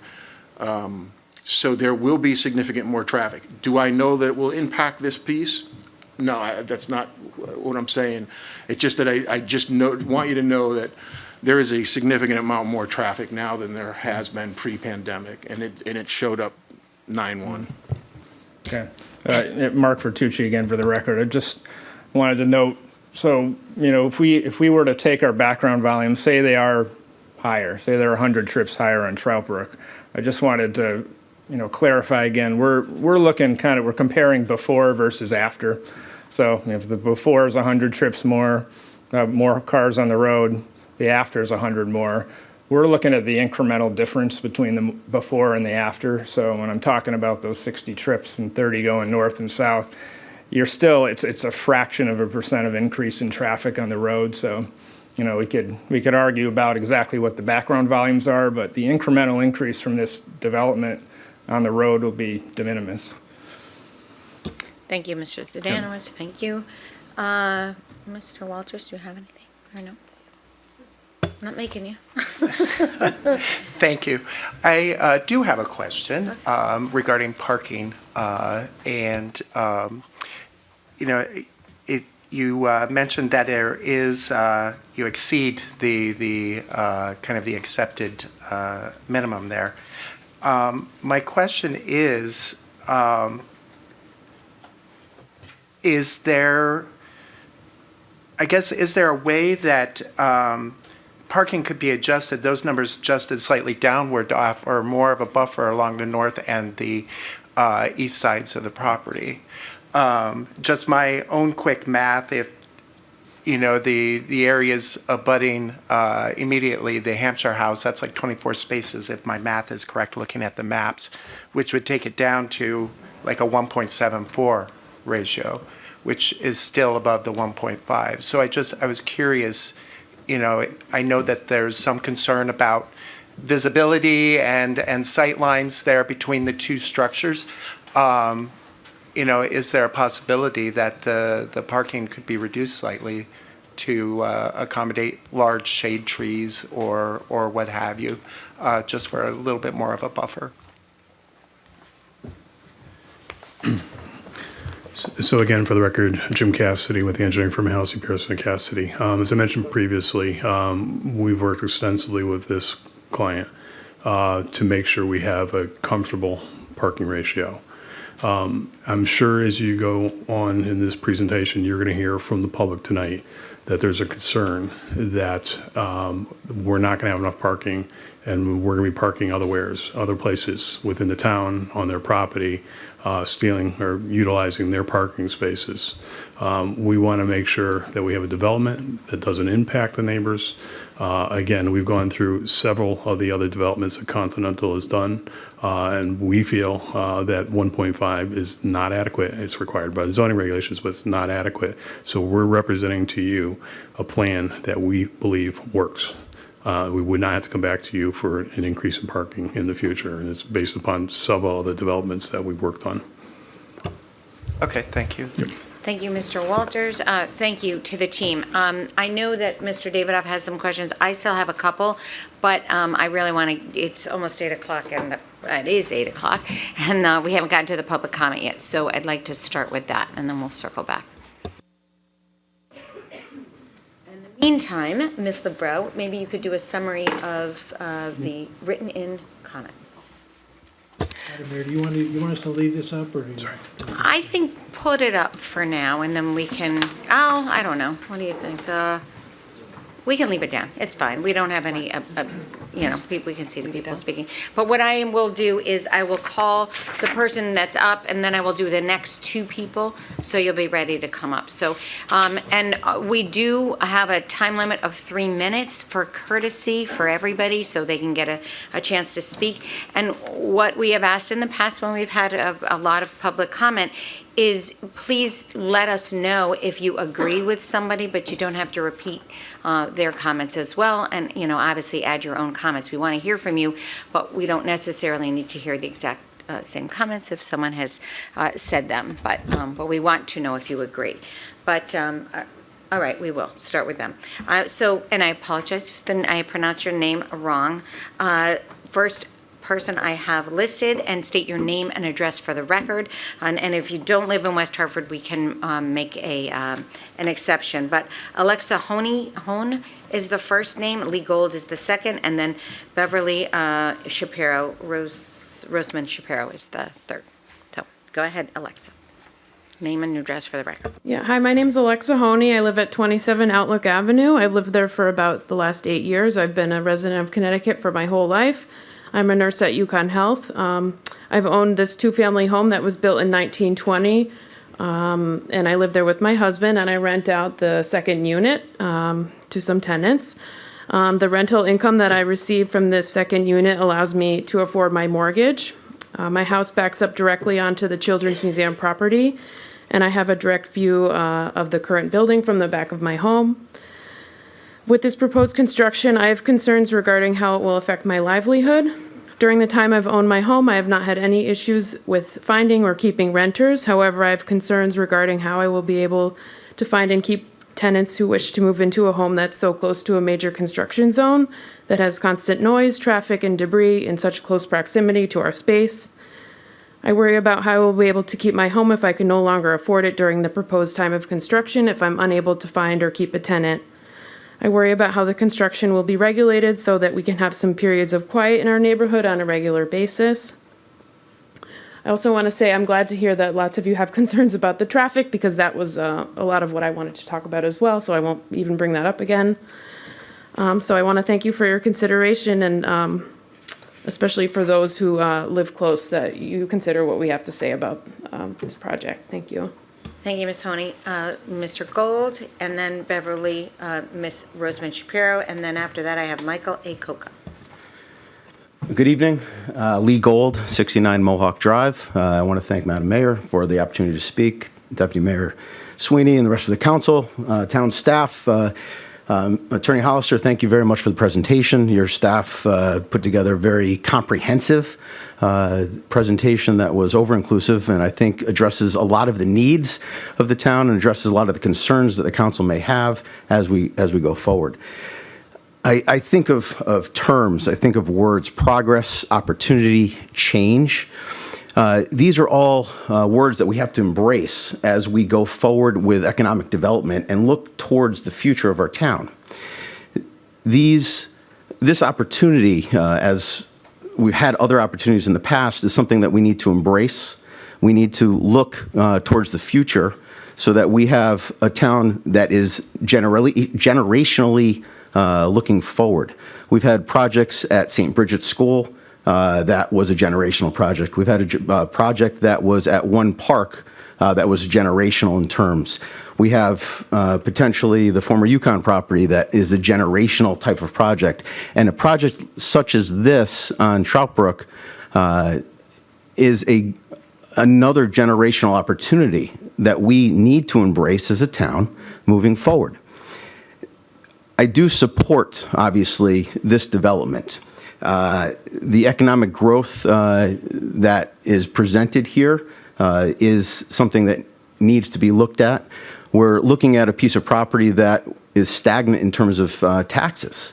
So one key component here is the development and the implementation of a taxable base that comes into town in terms of population, in terms of the tax roll, which will certainly help with the economic development of our town to support services, to support town members, the like, and attract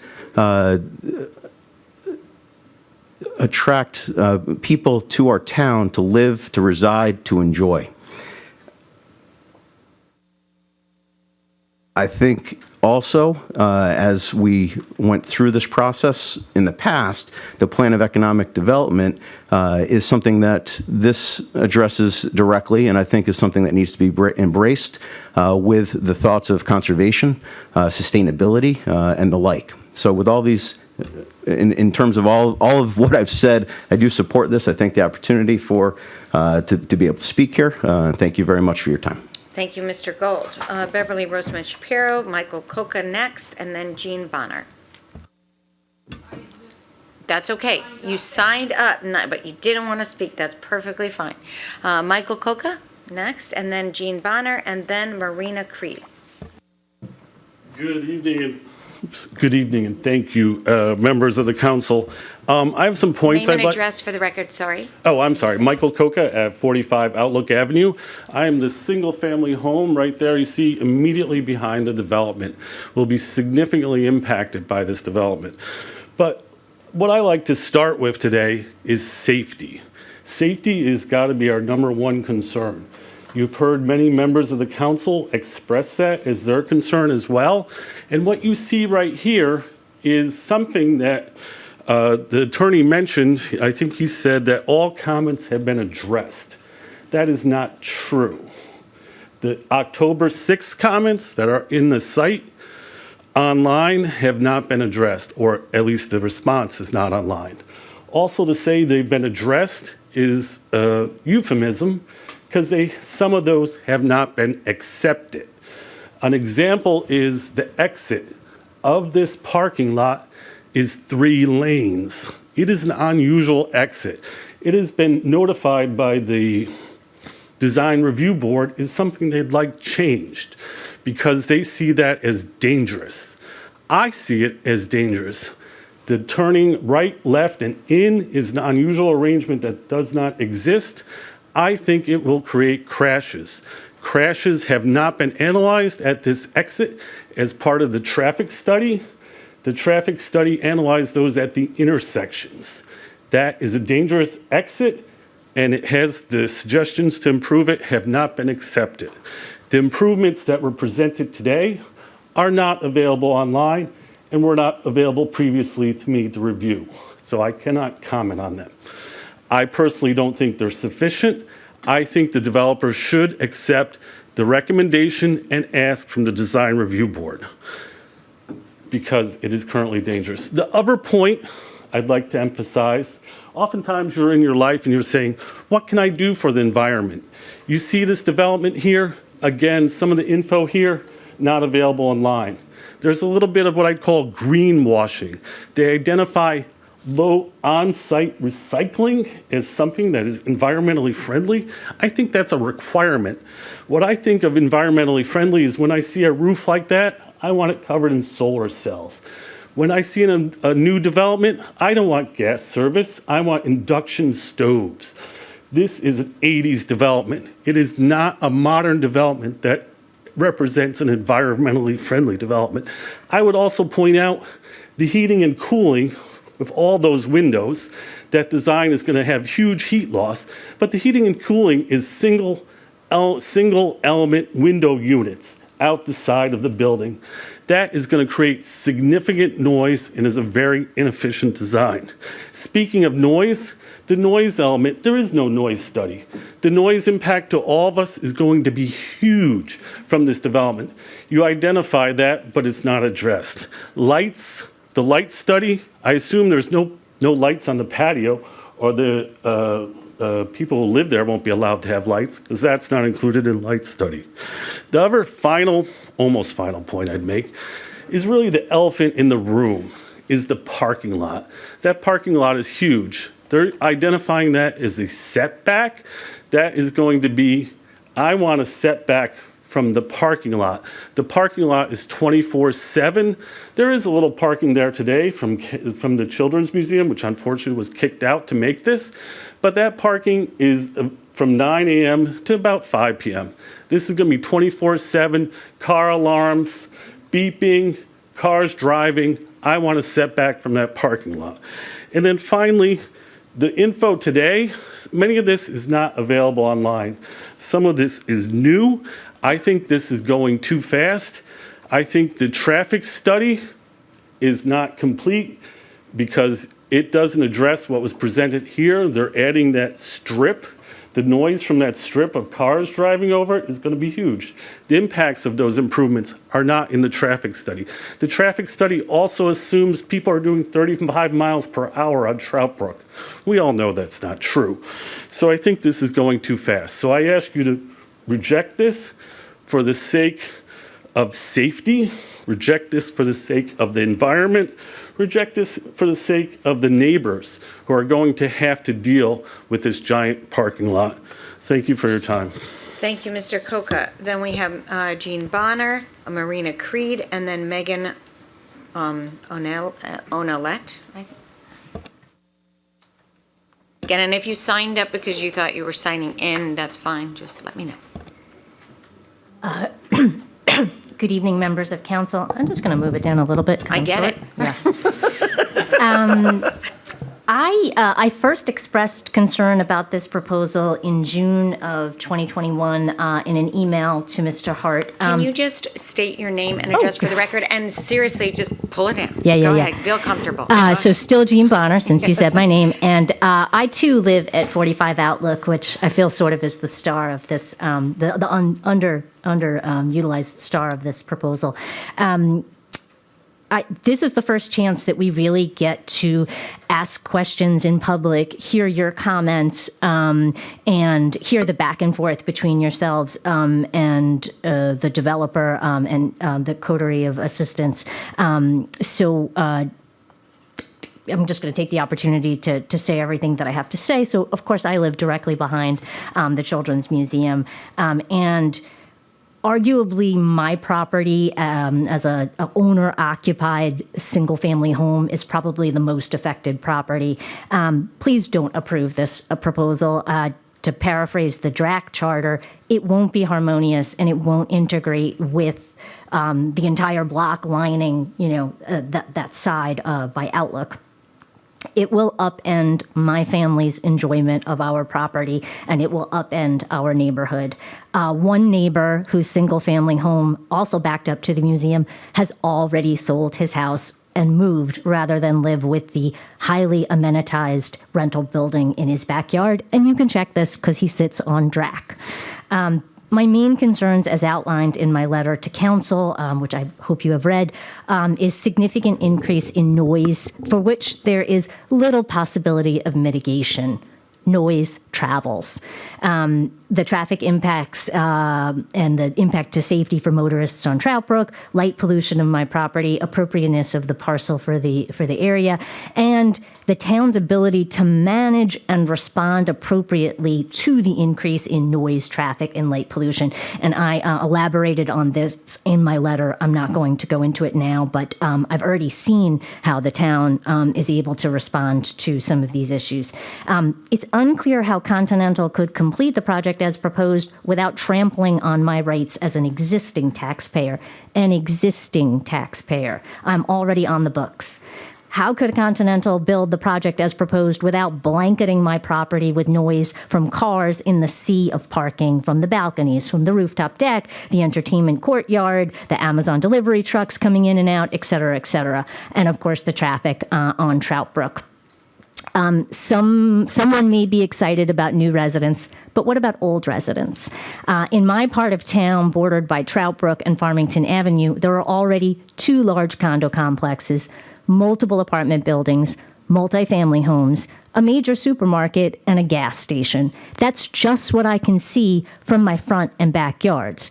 So no NIMBYism, it's already in my backyard. So I've accepted growth. I can not only walk to the Whole Foods, I can hear the Whole Foods trucks idling at all hours. So I'm living with growth already.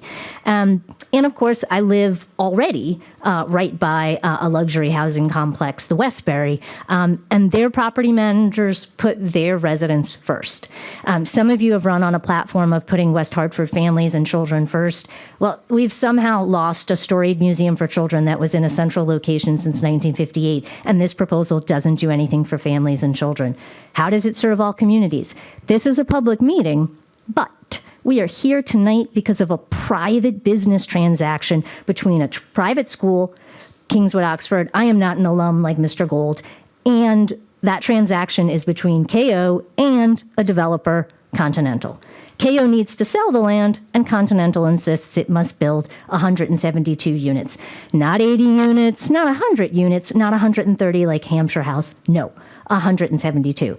So this private transaction is threatening to change a major corridor in our town. How can the developer think my family and my neighbors should make this sacrifice so it can make money? And the vehicle by which the developer forces me to make this sacrifice is the council. Last comment, I'm going to hand it over to my 10-year-old son. He's at home with a babysitter. He says, the only people happy about this are KO and the developers. Don't make me tell him. Actually, no. KO, the developers, and the West Hartford Town Council members. There are lots of questions. Let's take a moment and answer all of the questions, and we're not going to do that tonight. Thank you for your time. Thank you.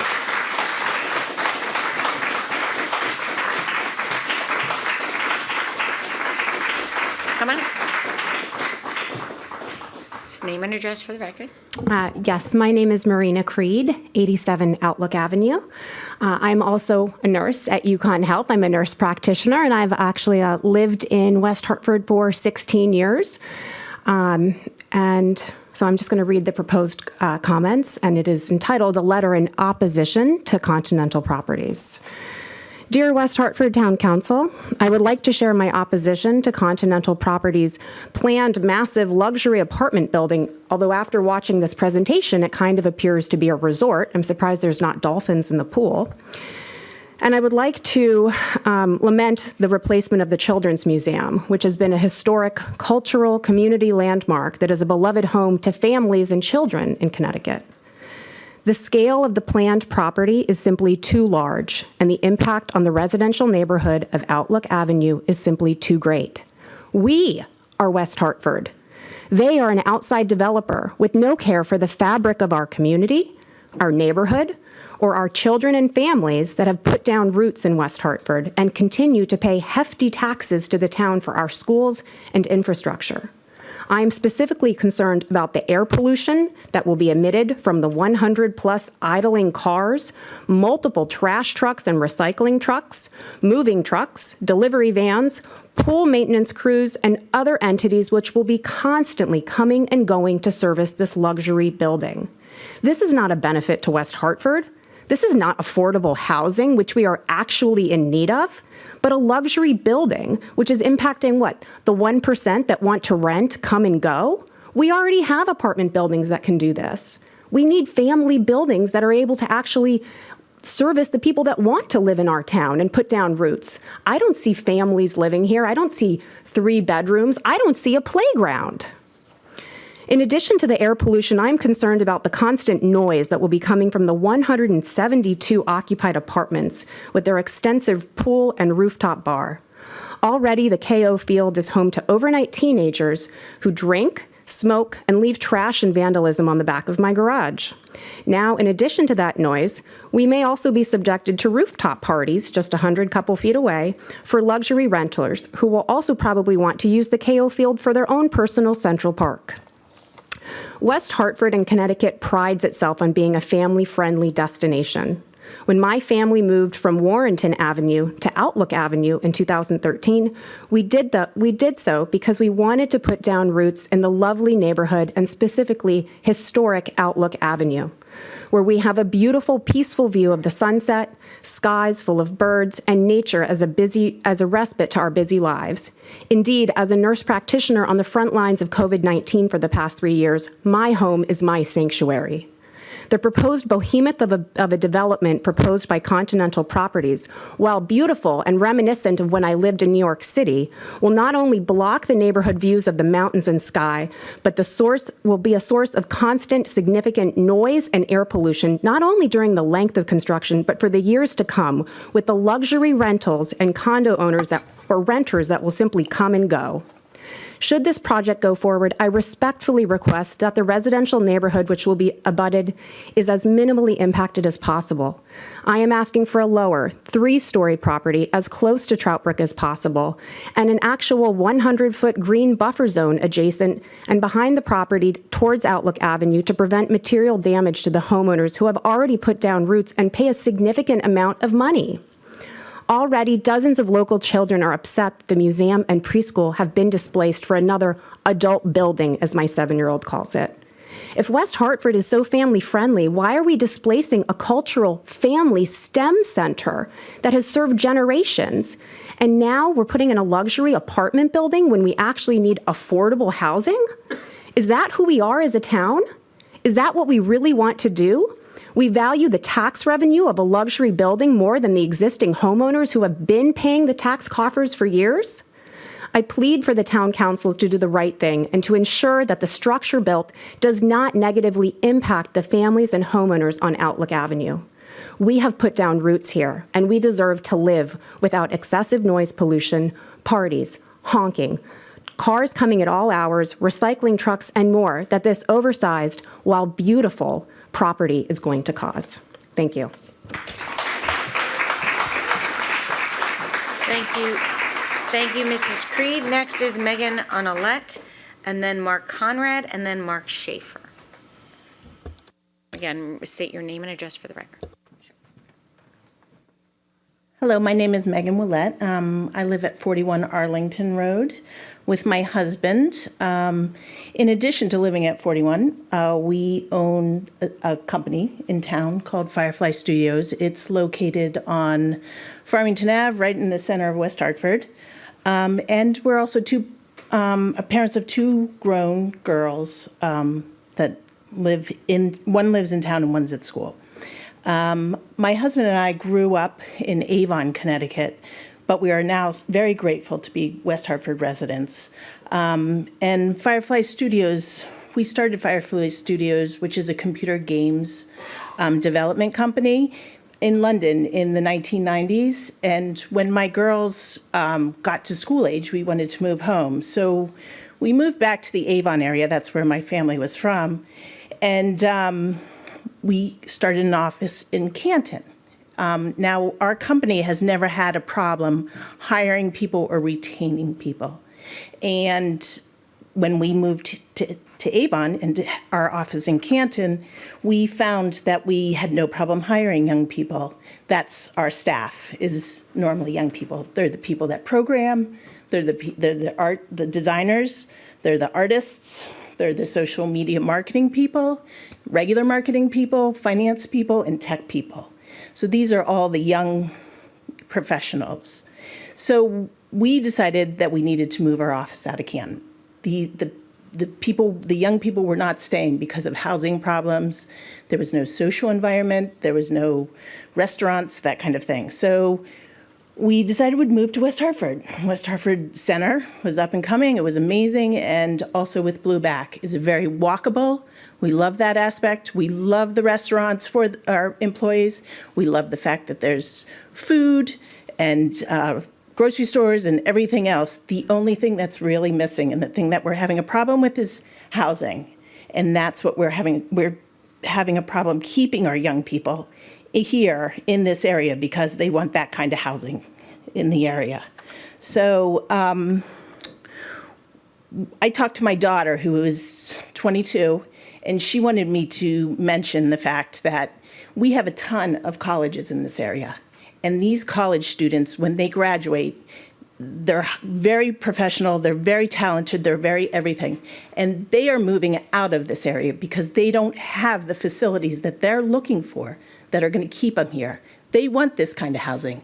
We want our young professionals to stay here, and this is what they're looking for. So I'm asking you guys to very much consider and encourage the West Hartford Town Council to approve this application because it will help businesses like mine, and it'll hopefully help bring our young people back to this area and not send them off to large cities.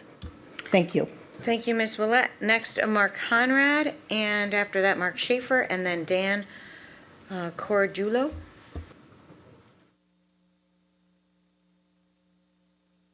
Good evening.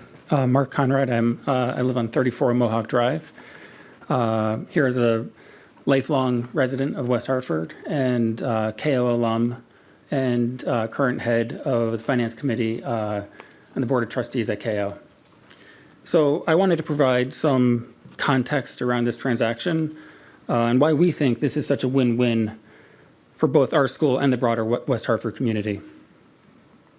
For KO, I think it's important to remember that we are a nonprofit institution.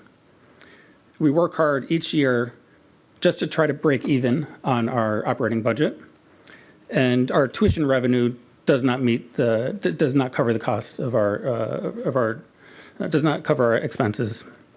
That means that we rely on two other sources of revenue, annual fund donations and earnings off our endowment. We're fortunate to have this endowment, and it helps us in particular to provide financial aid to families that otherwise would not be able to attend our school. But the fact of the matter is, we are in an extremely competitive environment, an extremely competitive market that's not been growing for years, and is dominated by nationally known boarding schools, Loomis, Choate, Westie, Avon Old Farms, Miss Porter's, among others. Our endowment's a small fraction of our competitors, and it's been stagnant over recent years as well, as the markets take its toll, and as we rely on it for covering our budget, as I mentioned. If KO wants to continue to compete and thrive in the West Hartford community for the next 10, 20, 30 years, as we have for the past 100, we need to be proactive. We need to reinvest in our most important assets, which are our students and our teachers. The only way we can do that is by growing our endowment. And that's why this transaction is hugely important for the school. A stronger endowment will go a very long way to help us attract and retain the best teachers and the best students. And most importantly, it will help solidify our future, which is exactly my job and our job on the Board of Trustees as fiduciaries of the school. And we think we have found the right buyers in Continental as well. We expect them to be great neighbors to us and to everyone in the West Hartford community in the decades to come. Our committee, and this is important, our committee has spent a lot of time working through a very long list of potential candidates from all over the country who wanted to buy this property. Many were multifamily developers, such as Continental, but there were many others that wanted to put in various other types, medical use, retail property, other types of properties as well. A lot of these options would have been very tough to swallow for the surrounding neighbors, and this was a situation we very much wanted to avoid. In our view, Continental had far and away the best vision, which matches what we feel is the ideal fit for that space and for the town. We understand change is not for everyone, but we do think there are a lot of positives that will come out of this change. We'll have a larger tax base for the town.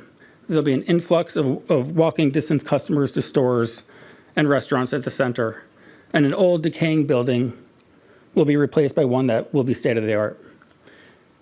We truly believe this deal will be one that makes KO stronger and one that makes West Hartford stronger, and thank you for your time. Thank you, Mr. Conrad. Next, Mark Schaefer. After that, Dan Corgiulo, and then Kate Cobbs from the West Hartford Chamber. Thank you very much. My name is Mark Schaefer. I've lived at 62 Windwood Road for about 30 years. I'm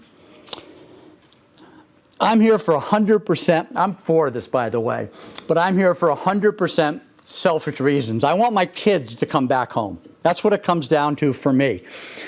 I'm kind of fluent in this situation because maybe 12 or 15 years ago, I was appointed the head of the Connecticut Competitive Council.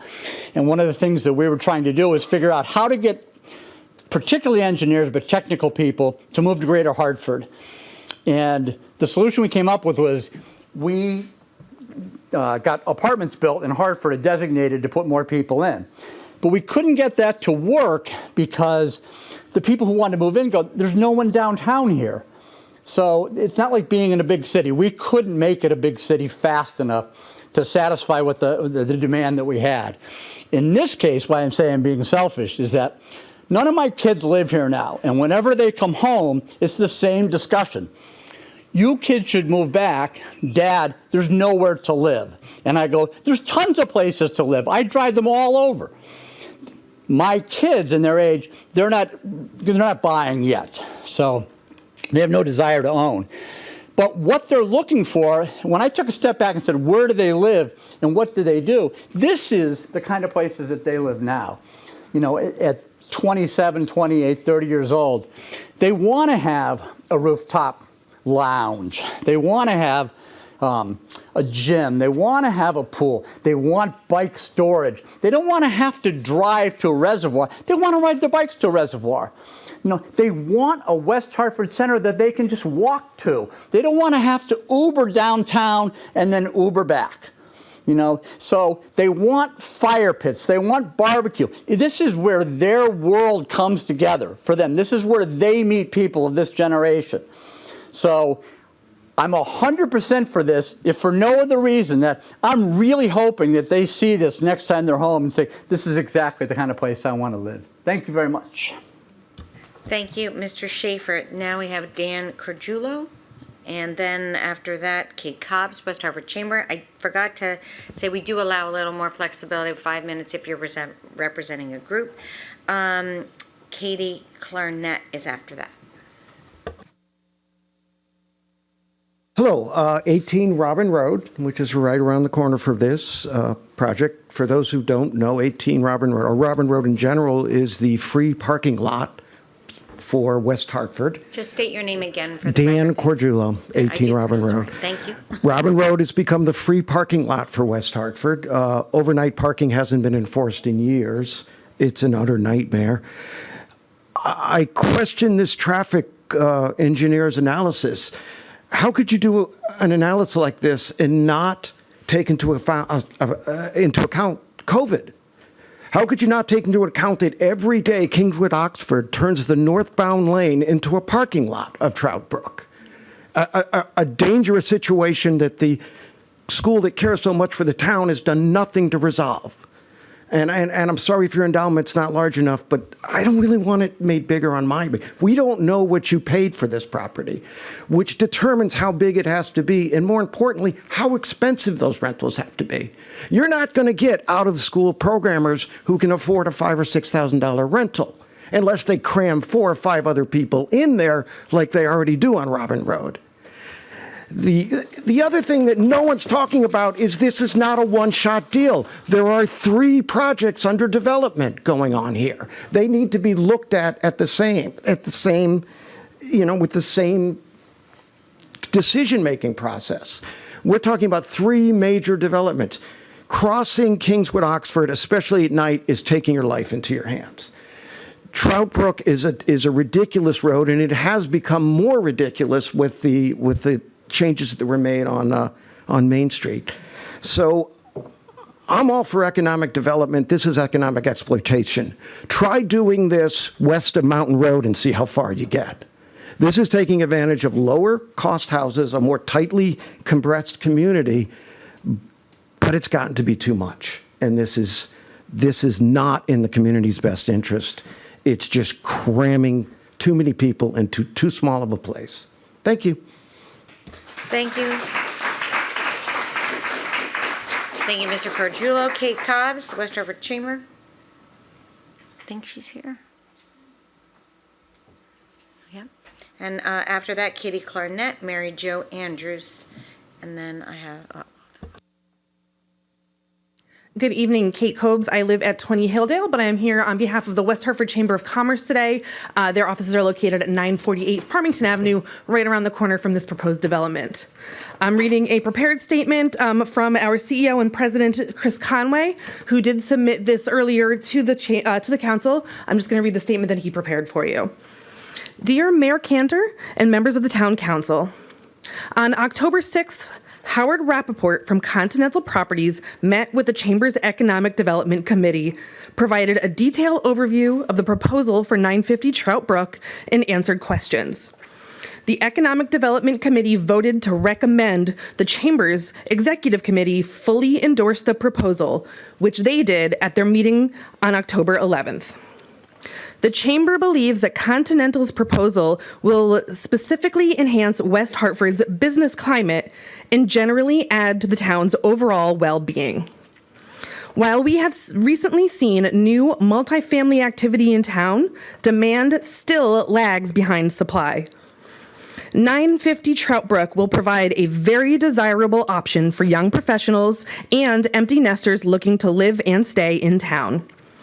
950 Trout Brook will also provide needed new customers for businesses in Blueback Square in the town center from new residents just a short walk away. 950 Trout Brook will also pay over $800,000 in new annual property taxes, as the property has been tax exempt for decades with minimal impact on town services. 950 Trout Brook also helps meet the goals outlined in the town's plan of conservation and development by providing multifamily within a transitional zone between commercial districts and residential neighborhoods. For these reasons, the West Hartford Chamber urges the Town Council to approve 950 Trout Brook. Thank you. Thank you, Ms. Copes, and I apologize that I said Copes. I do that again. Everyone does it. No, there's no excuse. Sorry about that. Katie Clarnett is the next person that signed up. Mary Jo Andrews after that, and then Nikita Soponia.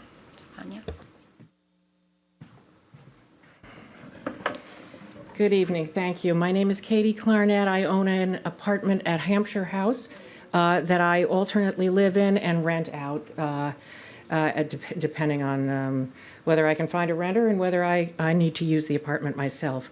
I want to say, just in response to a couple of the things that have been said today, and I would reinforce what you've heard from a number of people, particularly those of us who live in the neighborhood, that much of the support that you've heard for the proposal, and that I think some of you have expressed, is a larger form of support from people who don't actually have to live in any kind of close proximity to the neighborhood. So those of us who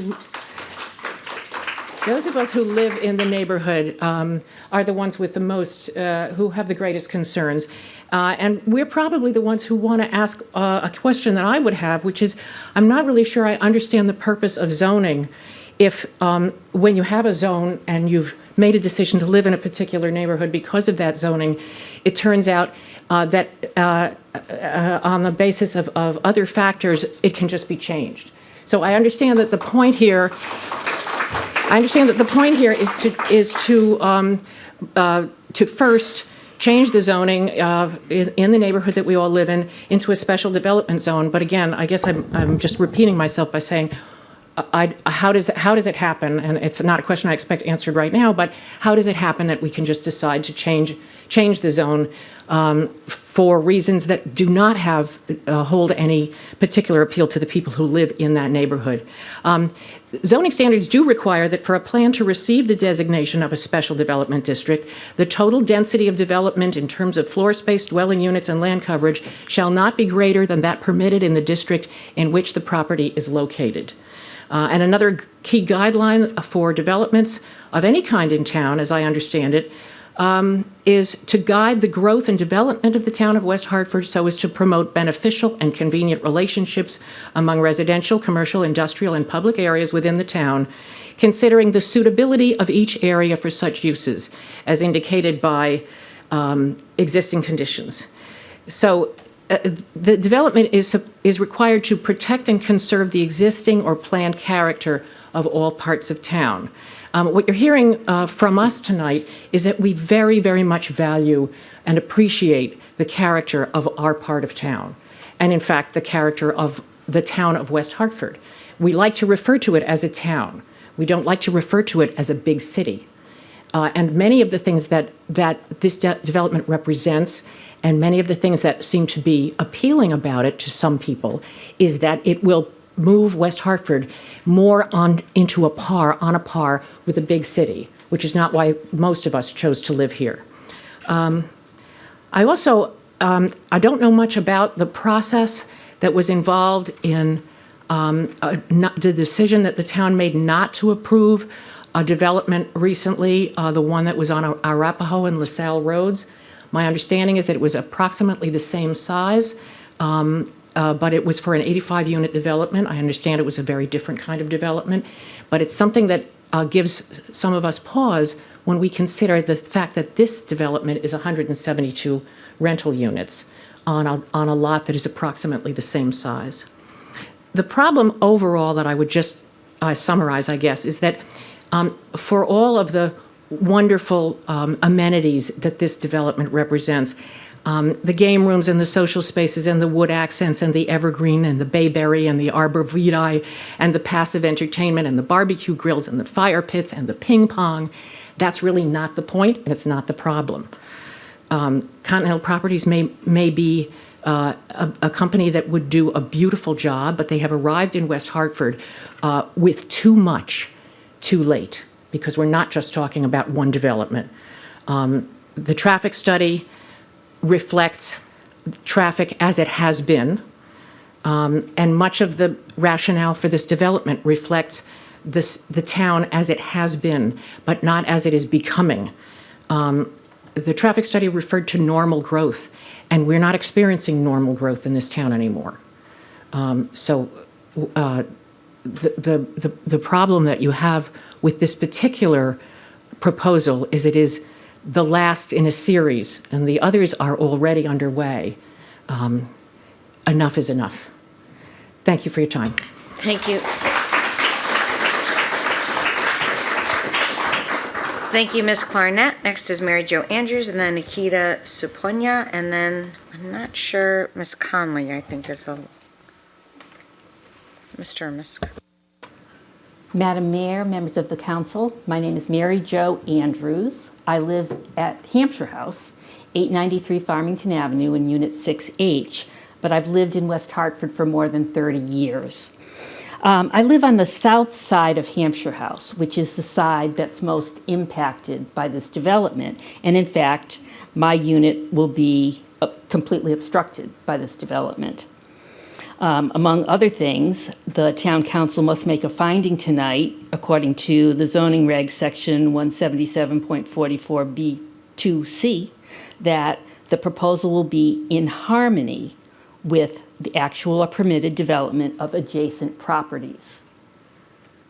I have many concerns, but I will only talk about three: the size of the building, traffic, and parking. The size of the building. It is going to be huge compared to the rest of the neighborhood. The site is surrounded by single and two-family homes, low-rise school buildings and athletic fields, and Hampshire House, which, although it has 132 units total, is divided into two much smaller buildings of 60 units apiece.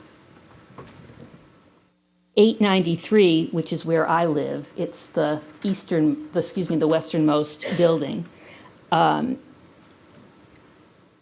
will be completely obstructed by 950 Trout Brook. And the large mass of a 172-unit apartment building is going to dwarf the adjacent properties. Pure and simple. Size is completely The size is completely disproportionate to the neighborhood. Traffic.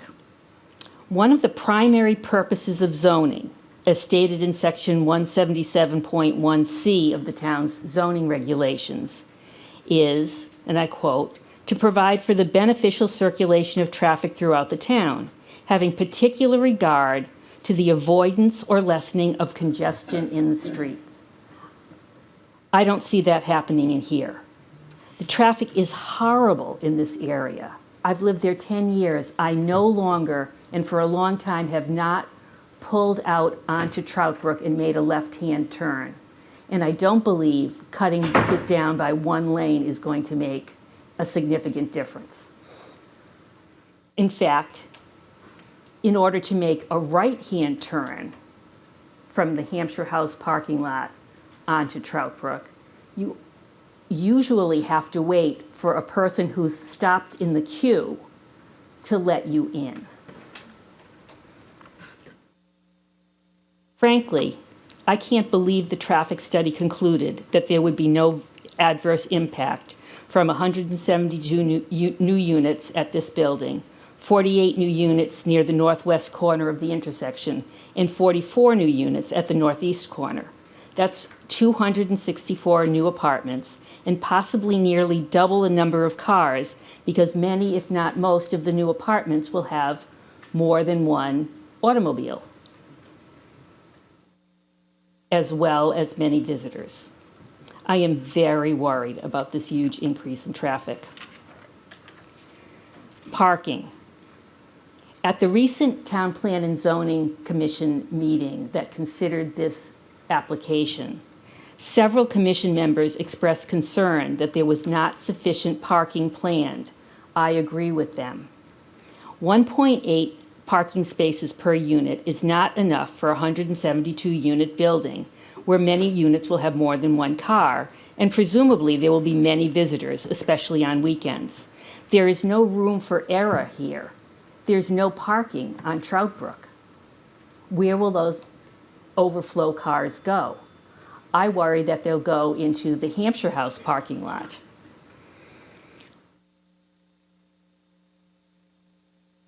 Ms. Andrews, 3 minutes, just so wind up when. Yeah, I'm finished in 1 second. I want to offer a solution to these problems, and that is to marginally reduce the size of the building. There would then be less direct obstruction of Hampshire House, and the building would have less impact on the homes on Outlook, a benefit to the entire neighborhood. There would then be room for more parking spaces, lessening or eliminating the parking problem, and the new burden on the already impossible traffic would be reduced. And just one final thing to say. I have young adult children, and in no way can they afford the $2,500 to $3,000 rents that these apartments are going to command.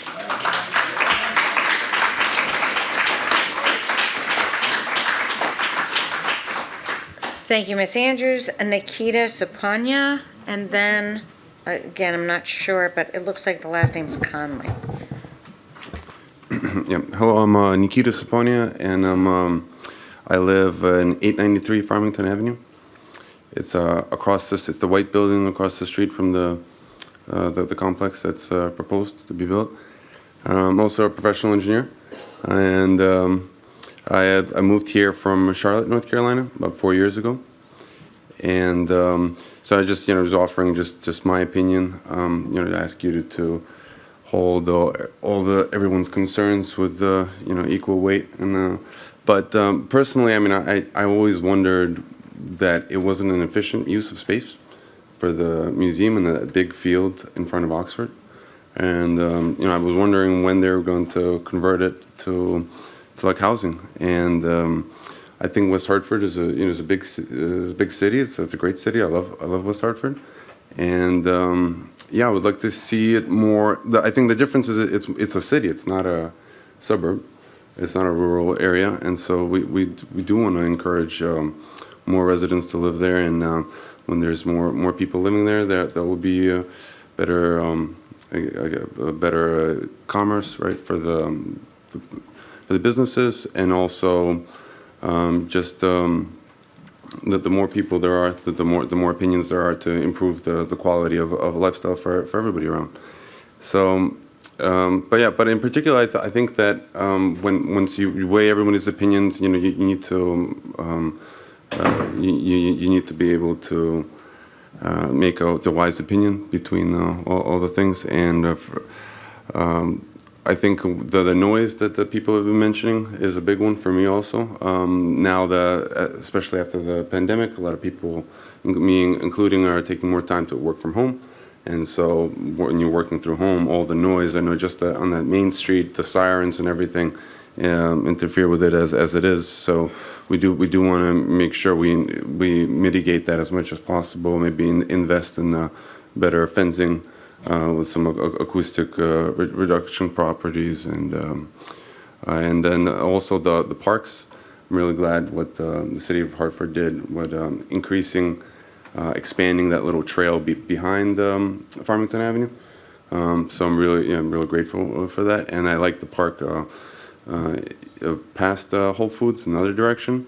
And I would like to see it also to expand a little bit more. Right now, there's a narrow pathway that's very close, and to me, it feels like a little bit unsafe. So if we can expand the sidewalks, both on the proposed complex and the route to the new park, I think that would be a great addition also to the town. Thank you. Thank you, Mr. Sapanya. And then the last person that I have signed up on this sheet is, again, I think Lauren. I'm not sure, Conley.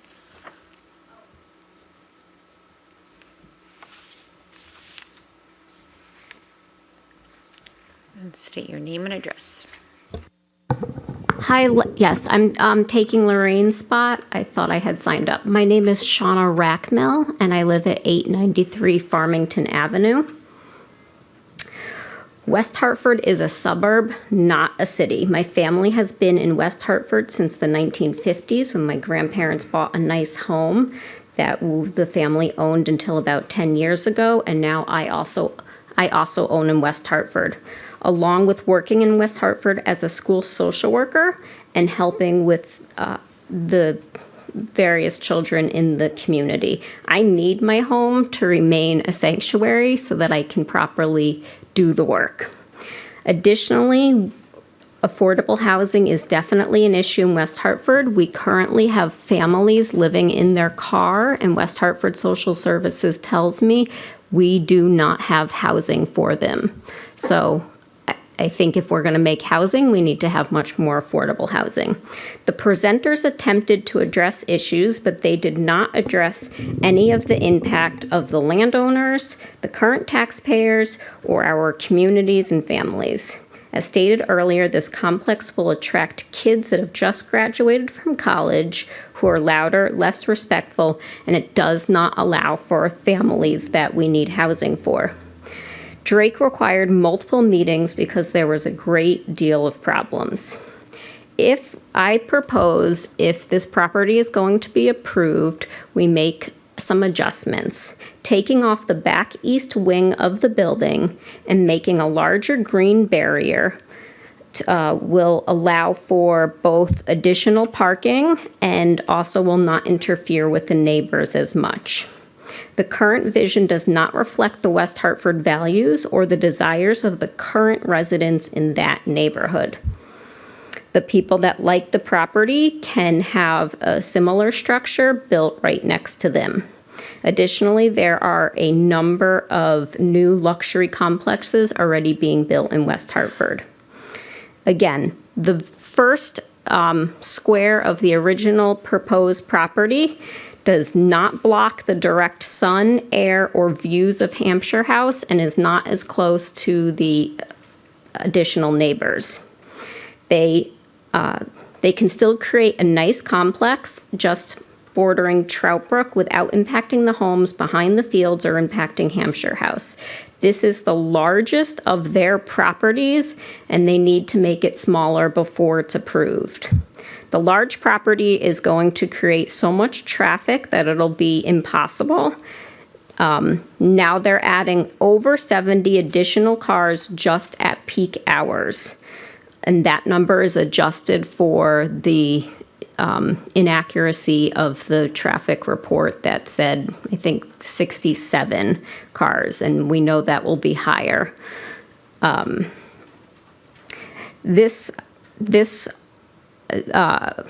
So that we can ensure safe egress from the site.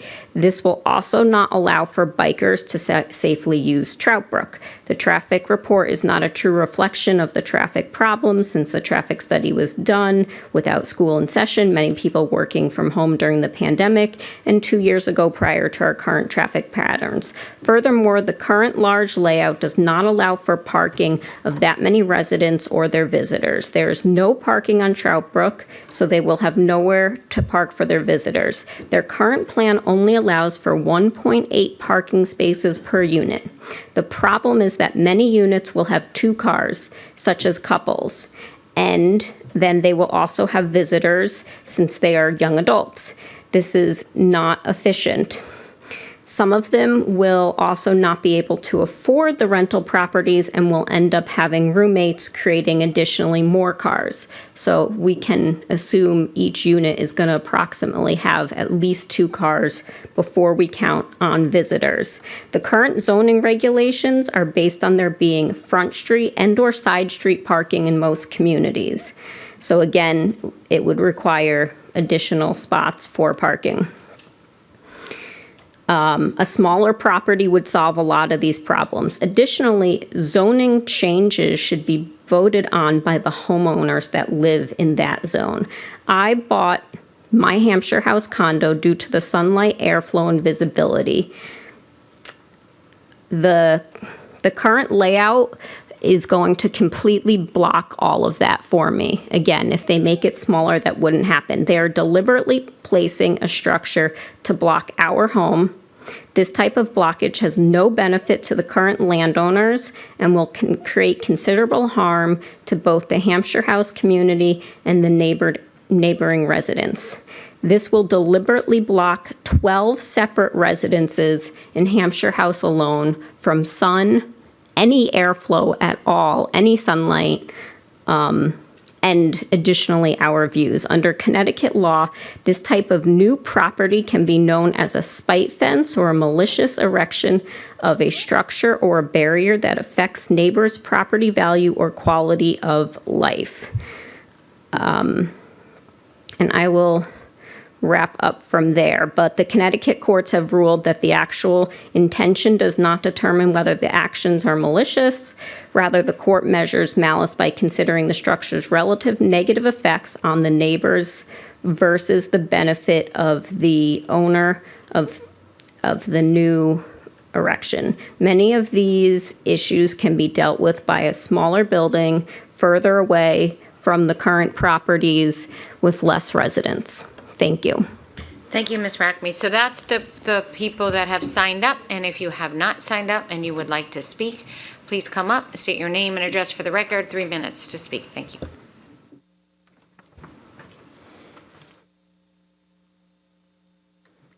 Good evening. My name is Mary Jean Sherbrill. I reside at 56 Outlook Avenue. I wholeheartedly endorse and agree with the comments in opposition to your approving this application. So I'm not going to repeat that. I'd like to offer a couple points in response to the developer's presentation and just remind you, the neighbors, we didn't hire engineers, we don't have a lawyer to represent our interests. You heard a very comprehensive, professional presentation by people hired by the developers. So I just want to kind of go over a couple points.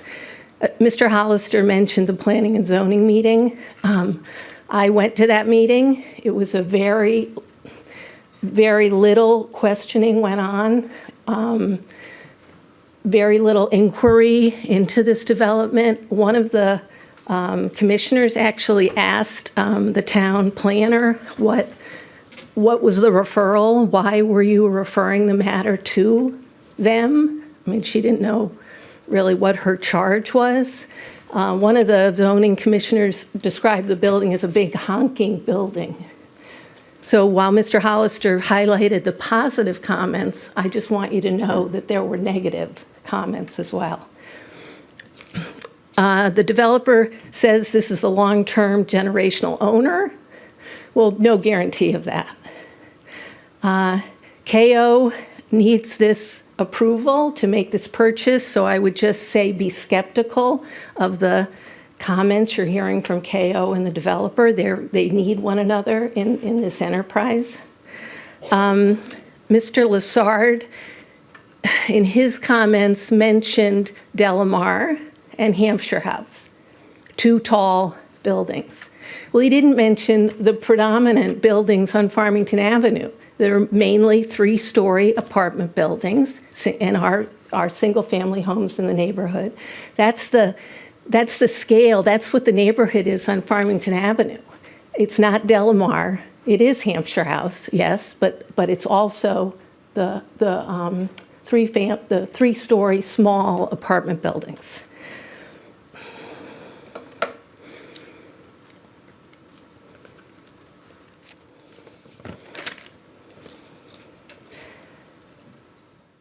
The rents, people have talked about the rents, a lot of discussion about the traffic. I won't repeat. I would only say the discussion has been about the volume of cars.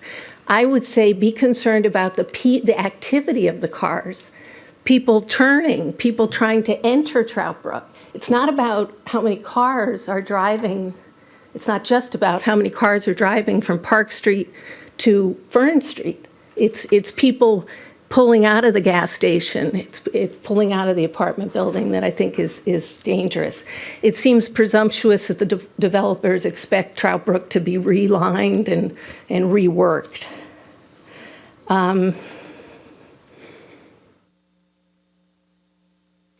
At the planning and zoning meeting, the developers kept comparing this to the Steel Road development. I don't really know. I mean, I know where Steel Road is. It's the nursing home. It's Macaulay. It's the university. It's the little Steel Road that has traffic calming. It's not at all a comparable site to be comparing as justification for this development.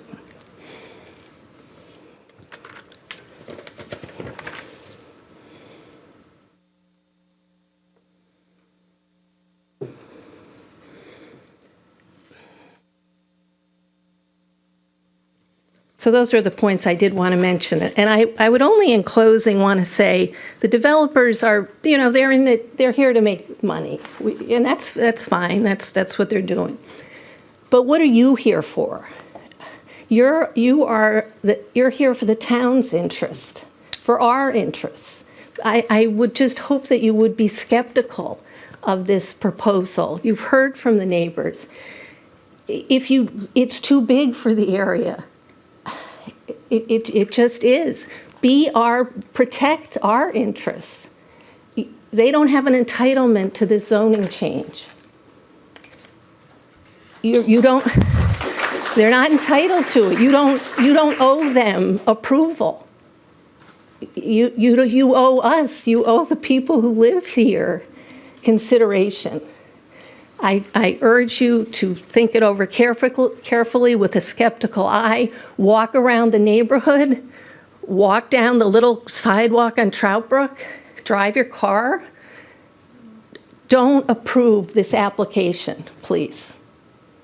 Thank you.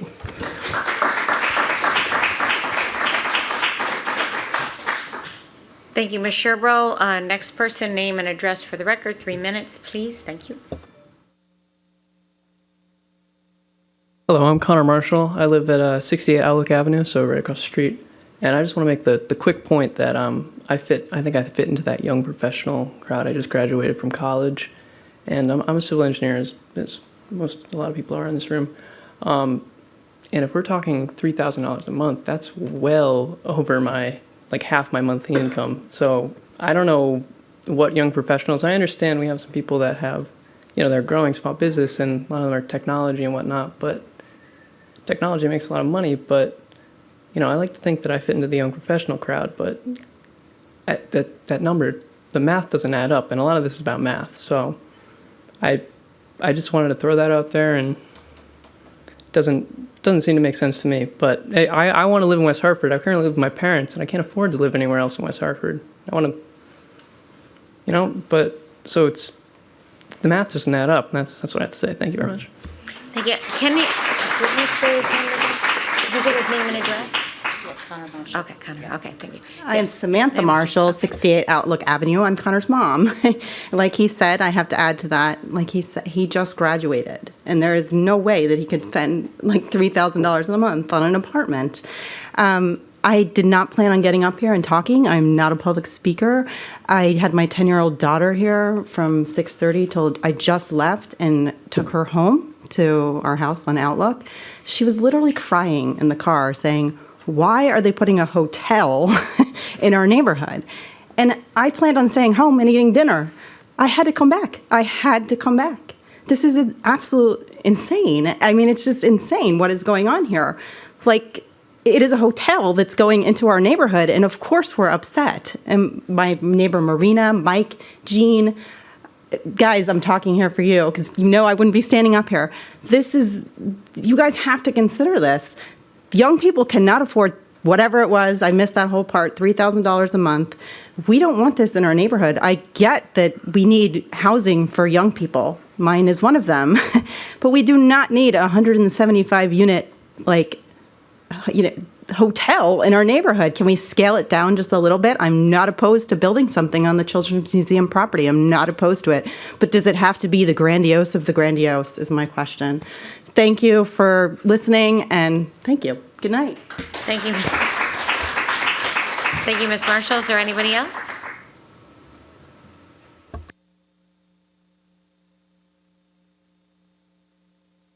Hello, my name is Jonathan Rayom. I'm a resident of 43 Kingswood Road, which is about 6 or 7 houses away from KO, but on the other side. We've heard this evening about traffic. We've heard this evening about scale. I'd like to point out something that really we haven't heard too much about, which is the green space aspect. The green space was touted as in order to in the description of the development. However, somebody also rightfully pointed out that there's going to be a fence around the major amenity of green space, which is the soccer fields of KO. And so if we are a town of families, where are the kids who are going to be living in this complex going to play? Are they going to hop the fence? Would they be welcome there? And the reason I ask that is because I've been living on Kingswood for about 10 years now. And during COVID sometime, padlocks went up on the gates in the fences, and I'm not sure if that was for COVID, but the message was clear that the neighborhood children were not to play at Kingswood anymore. And so here we're going to add 170 units, and I'm wondering where those kids are going to play. And when I look at this plan, I see that the nearest green space is across Trout Brook. So are we going to have kids jaywalking across Trout Brook to play soccer and to throw a ball? I'd much rather see some more green space on the actual site location itself. Somebody mentioned a playground. I'd be in favor of that. I'd like to see a development that is somewhat more friendly to families, because after all, that's what West Hartford is all about. It's a great place for families. Thank you. Thank you, Mr. Rayone. Is there anybody else in the audience that would like to speak to this public hearing? Okay. Now, all right. So, Essie, those written in comments. We had a few last minute residents write in. Jennifer Van Sickle and Andrew Engel, 1410 Boulevard, in favor of the application. And Marina Creed already spoke. Christina Basheri, not in favor of the development. And TJ Balama, 51 Outlook Avenue, would like the development to consider 51 Outlook Avenue, and he would like the development to maintain access to Trout Brook and Blueback Square from his street. And those are the only additional comments. And we just, so for the record, we all have received numerous comments. I'm not sure the total, but it's 20, 30 comments. They're all in the record, part of yes. the record, so, and we have read them all. So thank you all for your input, written and spoken, and we can go back to a couple more questions. But I do want to give the applicant, do you want to, oh, there's somebody, okay, come on up, okay. My apologies. Please state your name and address for the record, and you have 3 minutes, thank you. Adrienne Roach, 887 Farmington. It was my understanding that someone else was going to share this. We did create a petition online in the neighborhood to oppose this development as it's currently proposed. I tried to print the signatories, and it's just a spreadsheet, but it is available online, so I can provide the URL if the council is interested. We have 70 so far. So I just want you to know that just the people here tonight, there are more people that are interested in opposition.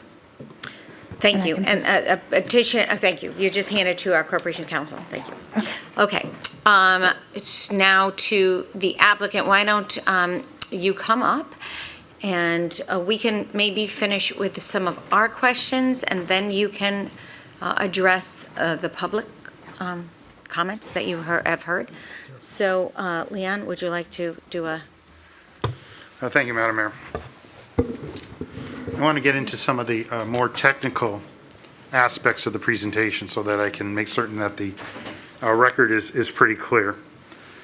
In your application, you stated that the rents that would be charged was $2,350 for a one-bedroom, $2,850 for a two-bedroom, $3,100 for a three-bedroom. Is that correct? That's the expected range, yes.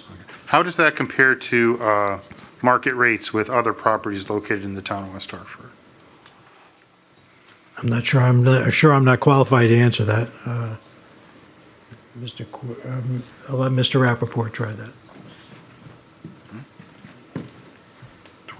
I just want to make sure I heard your question correctly. I think your question is, how do what we project the rental rates for this proposed development compare to other similar projects in town? Is that correct? That's correct, sir.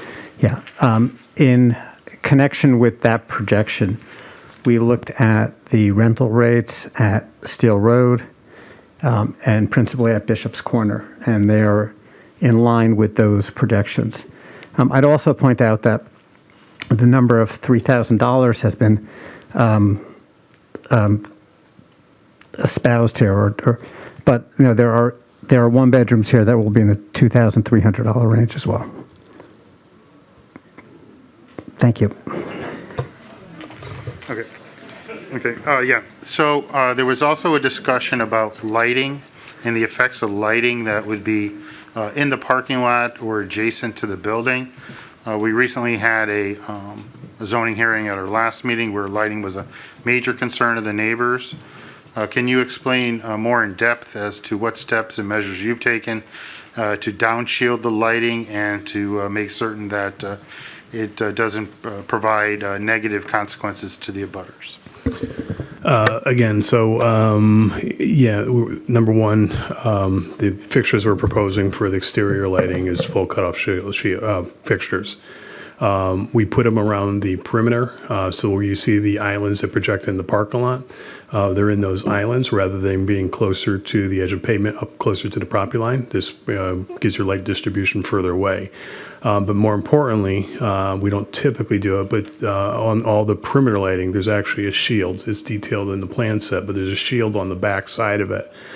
This prevents you from standing on adjoining property and being able to see the light and also have that spray of light that goes out back.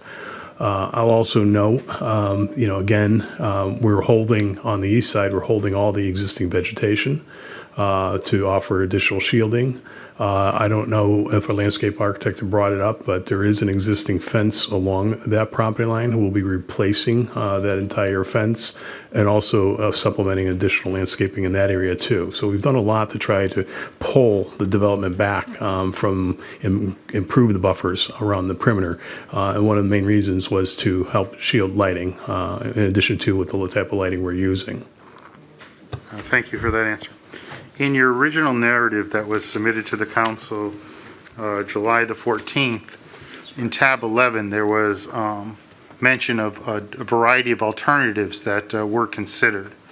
And Attorney Hollister, you mentioned them briefly in your presentation, that this is the proposal that we're seeing here this evening is the best and most superior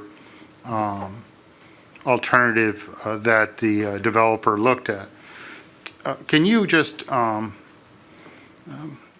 elaborate as to why this particular proposal is the best? And I'd like to also know whether or not the alternatives that were considered had the same number of units, parking, things of those. Those are the things that we heard this evening as to whether or not this particular project could be scaled down at all. Okay, did you hear the question? Yeah, I believe I did. Go ahead. Chris Lassard for the record. As I said in the original presentation, the massing of the buildings was fixed in terms of how much square footage was in the building. Was there detail related to knowing exactly what the parking was in terms of underground or surface? Yeah, in the initial studies, we didn't get the exact numbers, but they were probably similar. Okay, so I'll just, if you go back to that slide, you just had O, L, E, and C, okay? And now we have S. Okay, can you just zero in as to why this S is superior to O, C, L, and You mean the other E, version? and E? You mean the other examples? I'm not sure I understand the OC reference. Well, they all look like letters. Oh, thank you. What we were trying to do was look at the best solution to get furthest away from the different buildings, and also there was also things were happening on the site too.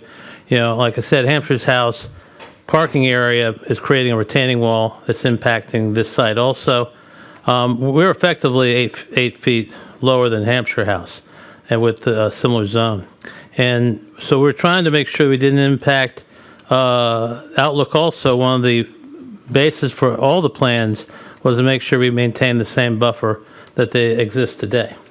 However, by pushing it here and there, it created larger parking fields, which we didn't like. It created maybe longer legs that had bigger, we thought, bigger impact in terms of fenestration walls.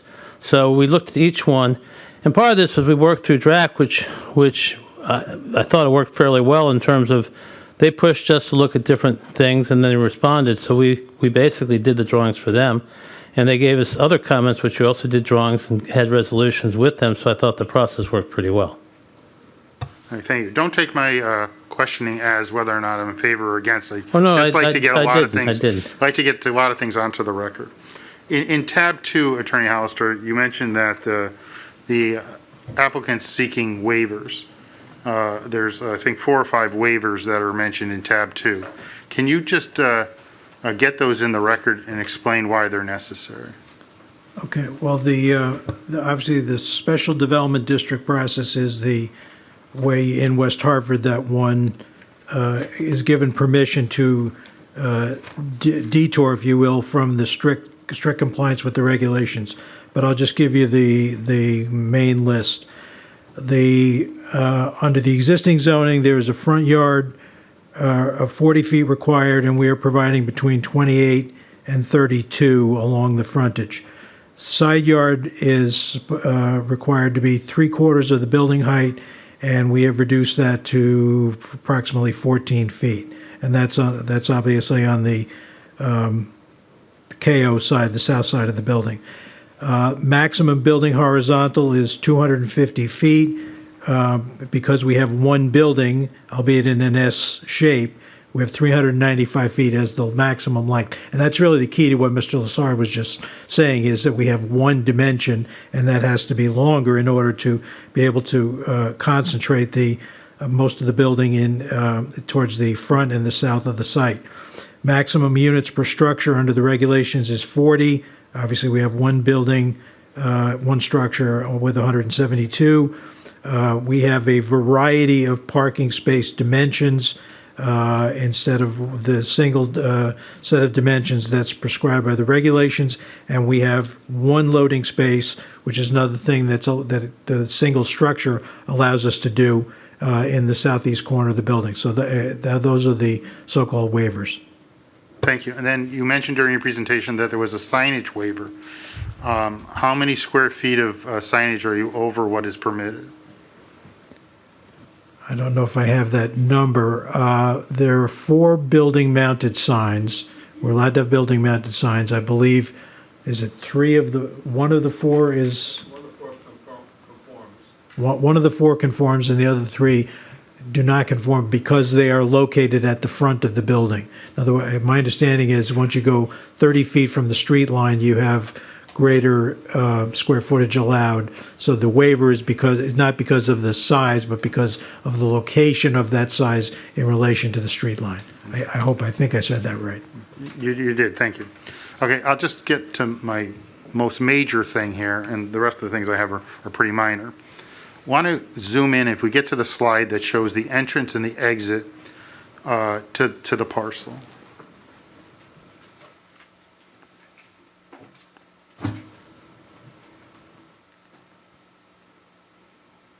That work? Yes, thank you. Okay, so it's my understanding that the far easterly portion of that drive would be one lane into the parcel, correct? Correct. And then there's 2 lanes out of the parcel, one to make a right turn, and one, the center lane would be to make a left turn, and the right lane would be to make a left turn. Could you point so people Sure. can follow? Thank you. I'm doing it on both sides. So I think what you're referring to is on the entrance drive-in, the south side is the entrance one way in. Then there are 2 lanes out. One is a dedicated left, one's a dedicated right. Correct? So yes, that's correct. Okay. So my inquiry is, when you were at DRAC, was there any discussion with DRAC on how to have any alternative configurations for that entrance exit way? And by that I mean, I'm thinking of, you compared yourself to Steel Road, 243 Steel Road. When you go into 243 Steel Road, you can enter on one side, there's a median type area, so you're not confused as to where you're going, and then you exit on the other side of the median onto Steel Road. So there was no discussion about you're talking about basically putting an island in the center of the road to separate the entrance from the exit lanes. So there was no discussion to that. There was a gentleman that got up and made a reference to an initial comment from your staff that they would like us to consider eliminating one of the exit lanes out. We did meet with staff, we did review it, and the main reason was to reduce the overall width of that curb cut. After taking into consideration the positives and the negatives, we actually did modify it, and it's referred to in a response letter on October 7th, where we did reduce it, and we actually reduced the 2 widths of the exit lane out. But there's never been any discussion about putting a median in the center of that lane, or an island in the center of that for the driveway. The reason I think this, okay, and it triggered a thought this evening, is there's many wide roads in West Hartford. When you get to a stop sign or a traffic light, I can just think in my particular neighborhood on Mohegan Drive to turn onto Albany Avenue. Those making the left who live in the neighborhood know to hug the yellow line as close as possible so that the people can make a right turn on red at that light. And sometimes when you are faced with those type of scenarios, and there's others in town, your sight to make a safe turn is hindered. And I'm just wondering whether or not you have enough capacity here to make a revision, a slight revision, to either possibly just have one lane out, to put in a median of some sort, just to make it a little bit safer. Because when you're also thinking about this, and I looked at your Trout Brook traffic improvement plan, you've got people traveling down Trout Brook at a particular rate of speed. They have to get into the left lane to turn into the facility. Then there's a short period of time for them to drive out of the driveway from your particular site to, if they want to go left, there could be a potential conflict, and people are traversing Trout Brook, as we all know, not at 15, 20 miles an hour, okay? So we want to make it as safe as possible, and this is something that wasn't really evident from just looking at it on this piece of paper, but when it became more clear, I didn't know if that was a possibility to make an alteration like that. I don't need to have an answer. I just wanted to just raise that concern. The pool, I presume since it's an indoor pool that there will be fencing all the way around it. I think that's a code requirement that any type of indoor pool needs. There's a fencing around. It's not an indoor pool. No, I meant to say in-ground pool. In-ground, I'm yes, sorry, definitely. I misspoke. Sorry. There will be fencing and gating. Correct, I'm sorry. definitely. Okay. Now, with respect to the loading dock, I know it's in the back of the building there. So I get it. Initially, when people move in, it's going to be heavily used. A lot of people will be moving in at the exact same time. It will be in high demand. And at particular times during the month when their leases are up, X amount of people will be moving on, okay? So what other places could people utilize to load a possible U-Haul, a moving truck, things of that nature? Because that's what happens at apartment buildings. We all know that. Where else on the site could that take place? They would have to, the intent, again, is to use that loading space. If they can't use the loading space, then they would have to utilize a couple parking spaces temporarily.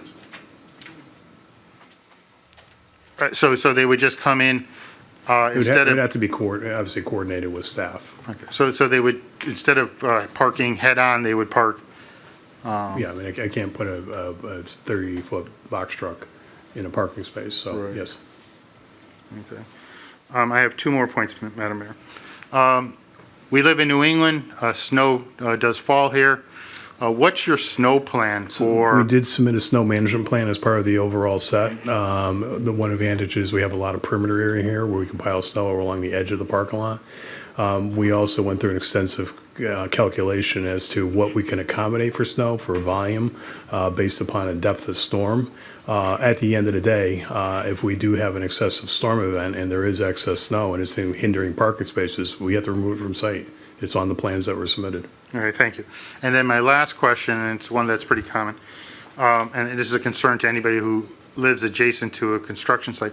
There will be set construction hours. There will be a set construction manager. Sure.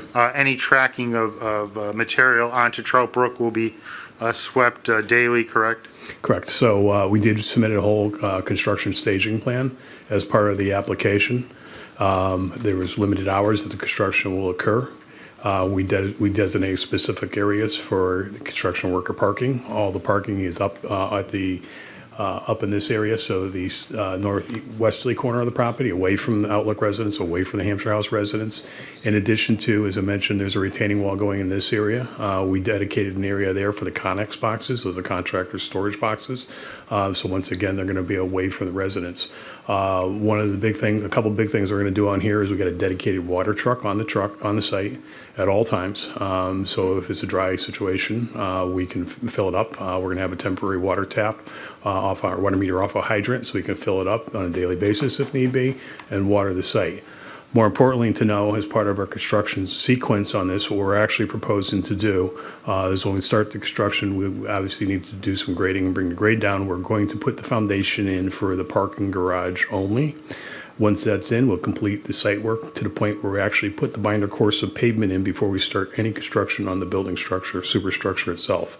This will eliminate dry dirt surfaces for a longer extended period of time, which in turn reduces the potential for dust So that binder course is going to go in very early in the overall construction process.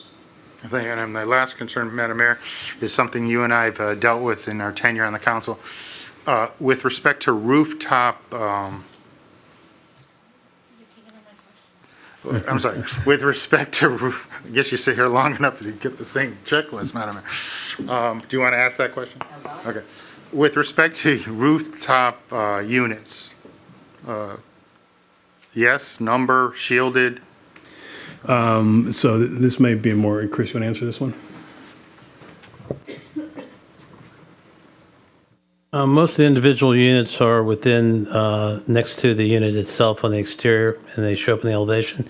There'll still be some units on the roof anyway for common areas like hallways and things like that, so it's not like there's going to be zero.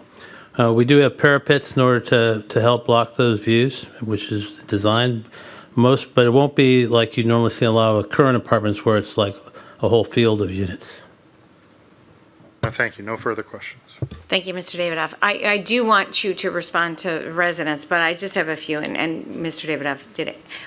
My colleagues and Mr. Davidoff asked most of mine, and we'll probably have more with you regarding your responses and what we heard. So, just to follow up on the air conditioning, we have had issues before where individual units next to create a lot of noise during is there any kind of sound barriers or anything that you are planning on using to minimize noise? Well, some of the noise that you're referring to, I believe, is when you have several units together in a farm and the distance can be very tight between them and they kind of work together to amplify the sound. These are individual units, not near the other individual units, so you're going to be dissipating the sound that way and they won't work upon itself. Did that answer your question or no? The issue that we had in another property was it was individual units but lined up on individual apartments. So it wasn't a bank of units. It was there'd be like the a number. unit every 24 or 36 feet is what you're referring to, and that's what we're doing. Mm-hmm. And do you have any in your plans, potential fencing around those units or any kind of sound? Well, they're integrated within the building facade, which we are designing and detailing in order to make sure that we solve that sound problem. In terms of centralized units, there'll only be a couple because there may be some on the roof handling the amenity spaces down below, and we can certainly hide those. We believe the parapets hide those. Okay, thank you. Can I just further answer Sure, your question? sure. Because I'm not sure we're being clear enough for you. The individual units that Chris Lassard is referring to are on the balcony in a separate closet, so they are not exposed. We have this similar detail in all of our 1,200 other units in the state, so they're not open to the elements, and that really mitigates much of the sound, if not most of it. So I just want to be clear about how it works. Yeah, thank you. That's helpful. I did want to follow up on a question and just asking about solar, why this does have a significant amount of roof coverage. Why was that not something that you pursued? And I know you have some living in recreational space up there, but there still seems to be quite a bit of roof. Well, we looked at a lot of the sustainability, which we had the checklist that we presented. We did look at solar. There are some projects we put solar on the roof to heat the swimming pool. It's not as cost effective. We chose not to do it on this building. Okay. All right. I think it's time for you to come back, and we probably will have some more follow-up. But if you could respond to some of the comments that you've heard and kind of, present your closing argument, as my colleagues said. Okay. I will start, and then Mr. Corsi and Mr. Cassidy will fill in anything that I miss. Mr. Cassidy was summarizing the very detailed construction management plan, which is part of the plan set. There's 2 or 3 sheets, very detailed, and I'm glad he referred to the construction sequence. But as a layperson, in my mind, a 6-foot perimeter fence, daily full-time on-site supervision with a contact person, limited hours, which are defined in one of the conditions that town staff provided to us and we have agreed to. The site will be policed on a daily basis. If you think about it, in a construction situation, there's relatively minimal traffic because except maybe when you're hauling material off site. But once the construction trucks are on site for the day, they're there for probably weeks, if not months. And then the on-site dust monitoring and the sequence that will minimize dust. So it's a very detailed plan. And, obviously, one of the things about development is while it's being built, it's a little bit of a mess. But once it's stabilized, it's really it's just like any other building. Noise. There is a noise ordinance. There is a noise section of the proposed conditions, which we have agreed to.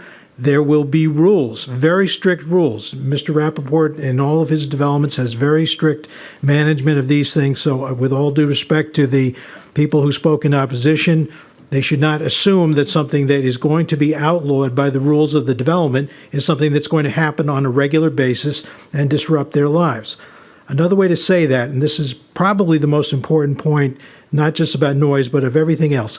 If there's something that's going to go on in the building that's going to disrupt the neighbors, it's going to disrupt the tenants, and it will therefore not be allowed. And that's rooftop parties, which will not be allowed, amplified music, which will not be allowed. All of the parade of horribles that were imagined by the opponents just will not be allowed to happen. I don't know how else I can say it, but where the applicant is entitled to say, here is what the rules are going to be, and there's a presumption that they will follow the rules. But think about it as a logical, common sense matter. The applicant, as the future landlord, has the greatest interest of anybody to make sure that the development is quiet. And just turning to my friends at Hampshire House for a minute, is Hampshire House noisy? Hampshire House has a parking lot, 2 parking lots right adjacent to the west building of Hampshire House. Is that parking lot disruptive? It's their own parking lot. Why would our parking lot be different? Another really important point is, you don't care about us. The town doesn't care about us. The applicant team prepared its plan over a year, back and forth with the town staff and among the professionals, and then DRAC and the Wetlands Commission and the Town Plan and Zoning Commission and the town staff were your eyes and ears to make sure that it was done correctly. Someone said they don't owe you an approval. Town staff did not owe us an approval, but they went over every single dot of every page, and they ultimately said, we don't see anything that is out of line with standard practice or anything that would be contrary to the character of West Hartford or anything that would be disruptive to the neighbors. So don't take our word for it. Take the word of your professional staff. One of the speakers, a resident of Hampshire House, talked about, well, why are we allowing a zone change? The only zone change here is from RM2 to RMS. That is only a very slight dimensional change. It is not a change in the allowable uses. There, as mentioned, there could be any number of uses in the existing RM2 zone that would be far more disruptive and far more impactful than what is being proposed, which is, frankly, a quiet apartment building. So at the end of the day, we ask you to trust your own professional staff because they're the ones who are looking out for the town's interests and the residents, and they accepted everything that we said. DRAC, there was comments that someone complained at DRAC about the parking or the entry and exit. Both of those bodies gave us unanimous approvals. Oh, I'm sorry. We rely very heavily on the fact that we've had an independent review and we passed with flying colors. So let me turn it over to Mr. Corsi and Mr. Cassidy.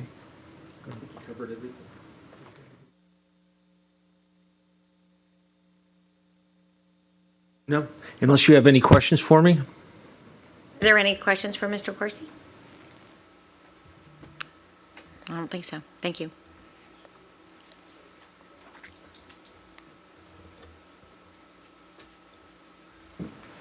Again, I'll just quickly reiterate that there was some initial comments on the driveway. It was revised according to requests of staff.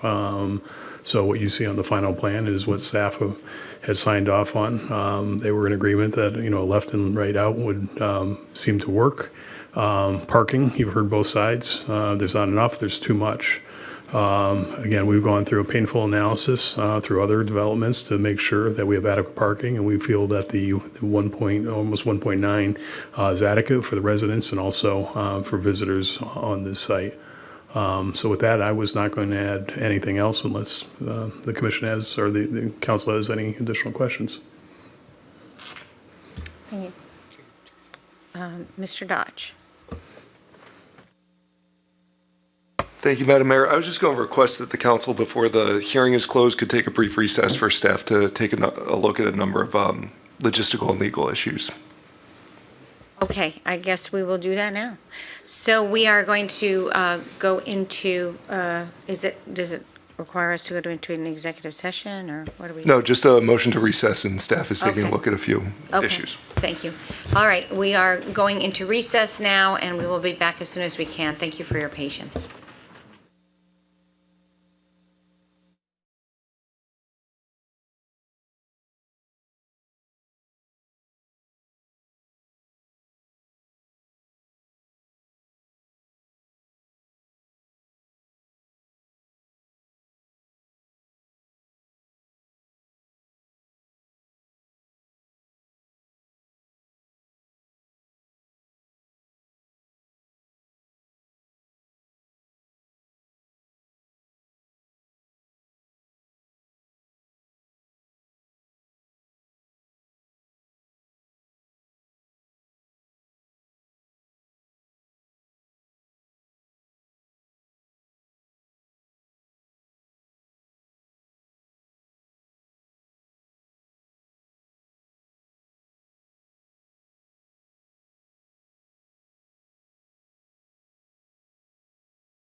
Mr. Dodge, remarks on the petition, I think and the potential condition of approval.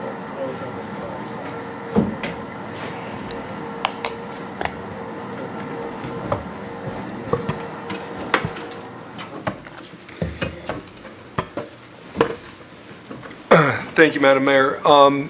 With regard to the petition that the council received, there is a provision under our town charter that does allow for a supermajority requirement to be triggered if a petition is filed by 20% of the landowners within 500 feet of the property.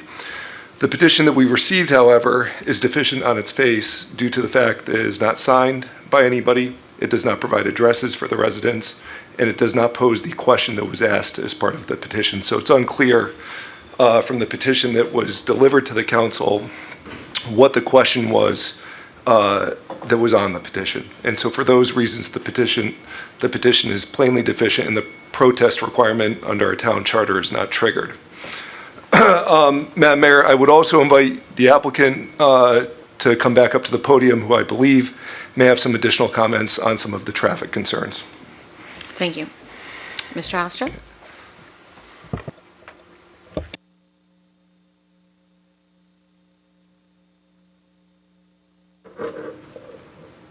I'm sorry. Maybe I misunderstood. Did you have a question for me or no? I think the question was that some questions had been raised by the council with regard to the exit from the property, and the question was whether it would be acceptable to the applicant as a condition of approval if the exit lanes were reduced from 3 lanes to 2 lanes. Yeah, and the answer to that is yes. We actually talked about that with town staff. It was a judgment call, but we're okay either way based on town staff or the council's recommendation. And we'll accept in a condition either way. And so, Madam Mayor, as part of the council's consideration of this, when the council meeting opens, we will include that as a condition of approval for the council to consider in approving the voting to approve the application. Okay, thank you. Thank you, Mr. Allister. Thank you, Mr. Dodge. Are there any further questions? Mr. Davidoff. Thank you, Madam Mayor. Through you to Corporation Council. Is it my understanding the condition of approval will be 1 lane into the site and 1 lane out of the site? Through you, Madam Mayor, yes, the condition would be 1 lane in, 1 lane out. The current configuration, I believe, is that there are 2 lanes exiting the property, 1 turning right, or 1 turning northbound on Trout Brook, the other turning southbound on Trout Brook. The condition of approval that we would place would reduce that to 1 lane out, 1 lane in. However, you would still be able to turn left or right coming out of the property. And as a follow-up, Madam Mayor, through you, would there be a median type thing in that area where that other lane was going to be? So like a partition? Councilor Davidoff, I think that the fire department would be concerned about that. I was just going to ask. Yeah, they need a turning width in order to get in. I'll let Mr. Cassidy address that.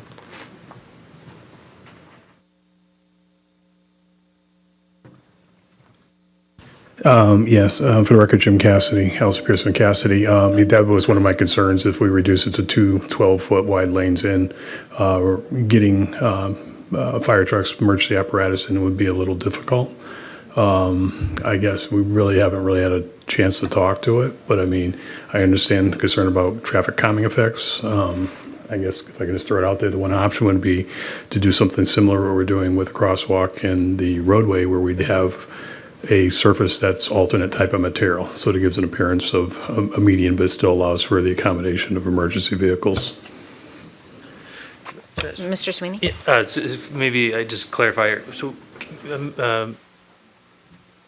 Mr. Dodge, is there a way that we set for? I think the big thing that we took in from the conversations tonight and input from the community, I think Mr. Coca brought this up, about the 3 exits, was one, we wanted to make sure it was very clear where people were coming and going.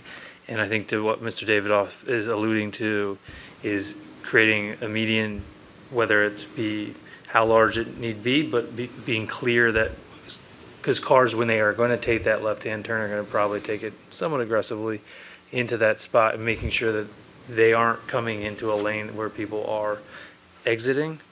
So I think that's the one thing that we want to make sure that we're establishing here. Obviously, if that is not up to code for our public safety teams, I think we would leave that to their discretion. But I would love to see if, I think, Mr. Dodge, we've had a few similar amendments like this where they're subject to staff input, whether or not they were feasible. So I think that's kind of the idea that we're trying, at least I'm trying to get across here as well. Through you, Madam Mayor, we could include as part of the condition that it would be subject to consultation and approval by the town planner, so that they could ensure that the new configuration was safe. Thank you. Mr. Walters. Through you, Madam Mayor. My question is if a raised median cannot be placed, can one of the flush that we were talking about in Trout Brook be utilized instead? That would give the impression that there's a median there, but... I think that was an option that you had mentioned. Yeah, that's what I was stating. Oh, I'm sorry. Yeah, it was similar type of surface. Yeah, okay, sorry. Okay, thank you. All right. Mr.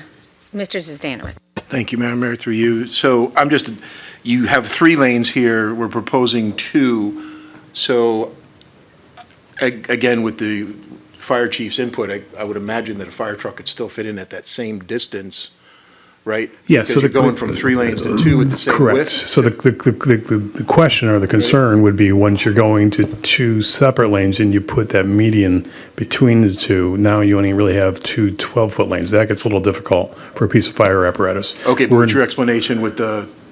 Correct. If we do an alternate type of surface to depict the median, it still allows that opportunity, or it just has to be a single, whatever we can work out with staff to make sure we can adequately support the fire apparatus getting in there. Okay, thank you. Thank you, Mr. Zdanowicz. Any further questions? Okay. I would like to read, it was already mentioned, but letter dated September 20th, 2022 from Design Review.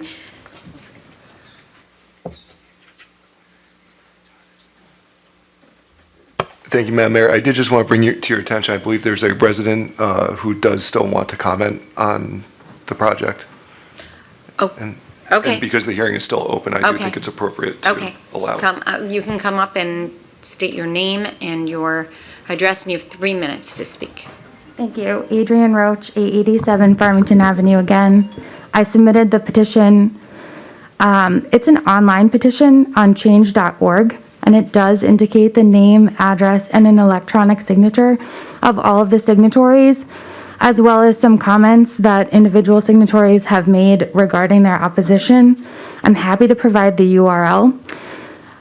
This is a case where there's a developer who has tens of millions of dollars against, little me, and I just tried to make a petition, and I'm sorry that it didn't, what I was able to print, which was what change.org, it's a downloadable PDF file of the signatories. I printed it at like 6:29 today, so that was the best that I could do before this hearing, but I have the URL here that I can provide to you with the petition and all of the information that you need. Thank you. Madam Mayor, first of all, I do just want to acknowledge everybody who signed the petition and who has concerns about this project. In addition to the deficiencies that I already outlined, however, our charter does require that the petition be signed, and the town of West Hartford does not accept electronic signature for petitions. And so for those reasons, unfortunately, a electronic petition, and for the other reasons I outlined before, would not be sufficient to trigger the supermajority requirement. Okay, I do. I'm sorry, we're not taking, unrecognized. We do still have our council meeting, but we will, we take that input very seriously, that there are a lot of people that signed up, and that feedback will be in all of our minds when we vote. And so I appreciate your input very, very much, and every single person's signature that's on there. Thank you. Okay. Letter dated into the record September 20th, 2022, from Design Review Advisory Committee recommending approval. Letter dated October 6th, 2022, from Town Plan and Zoning Commission also recommending approval. And with that, I'm closing the public hearing, and we will begin the Town Council meeting. I just have to move some papers. Hold on one second.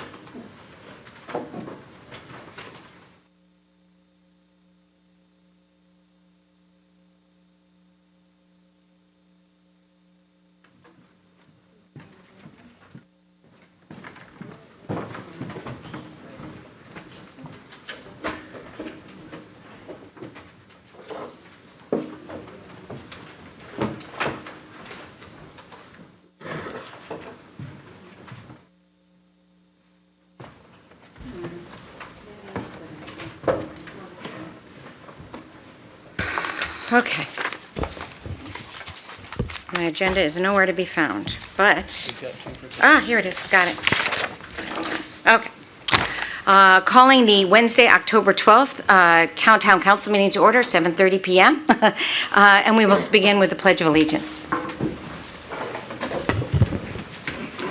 Pledge allegiance to the flag of the United States of America and to the republic for which it stands, one nation, under God, indivisible, with liberty and justice for all. Roll call, Ms. LeBrun? Ms. Billing-Smith? Present. Ms. Blanks? Present. Ms. Cantor? Here. Mr. Cortez? Here. Mr. Davidoff? Here. Ms. Fay? Present. Mr. Sweeney? Here. Mr. Walters? Here. Mr. Zadianowicz? Here. Thank you. I did actually have a proclamation that is nowhere to be found, but it was on, October is Domestic Violence Awareness Month, and I did request a proclamation, but it's not here.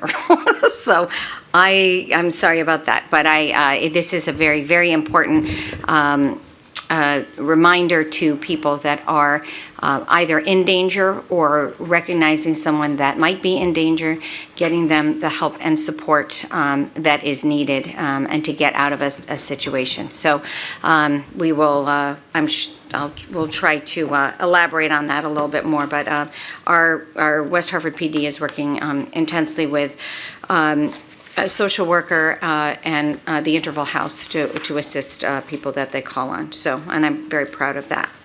All right, we will then go to public forum. Is there any resident or town or member of the town that would, taxpayer of the town, that may address the council, and that's on any item on the agenda, not subject to a public hearing? Can we look at the sign-up sheet, Mr. Ledwith?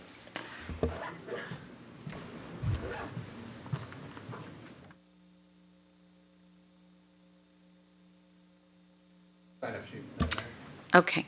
Is there anybody in the audience that would like to speak to something that's on the agenda that was not the subject of the public hearing? Okay, seeing none, we will go to 4, Mr. Sweeney. Thank you, Madam Mayor.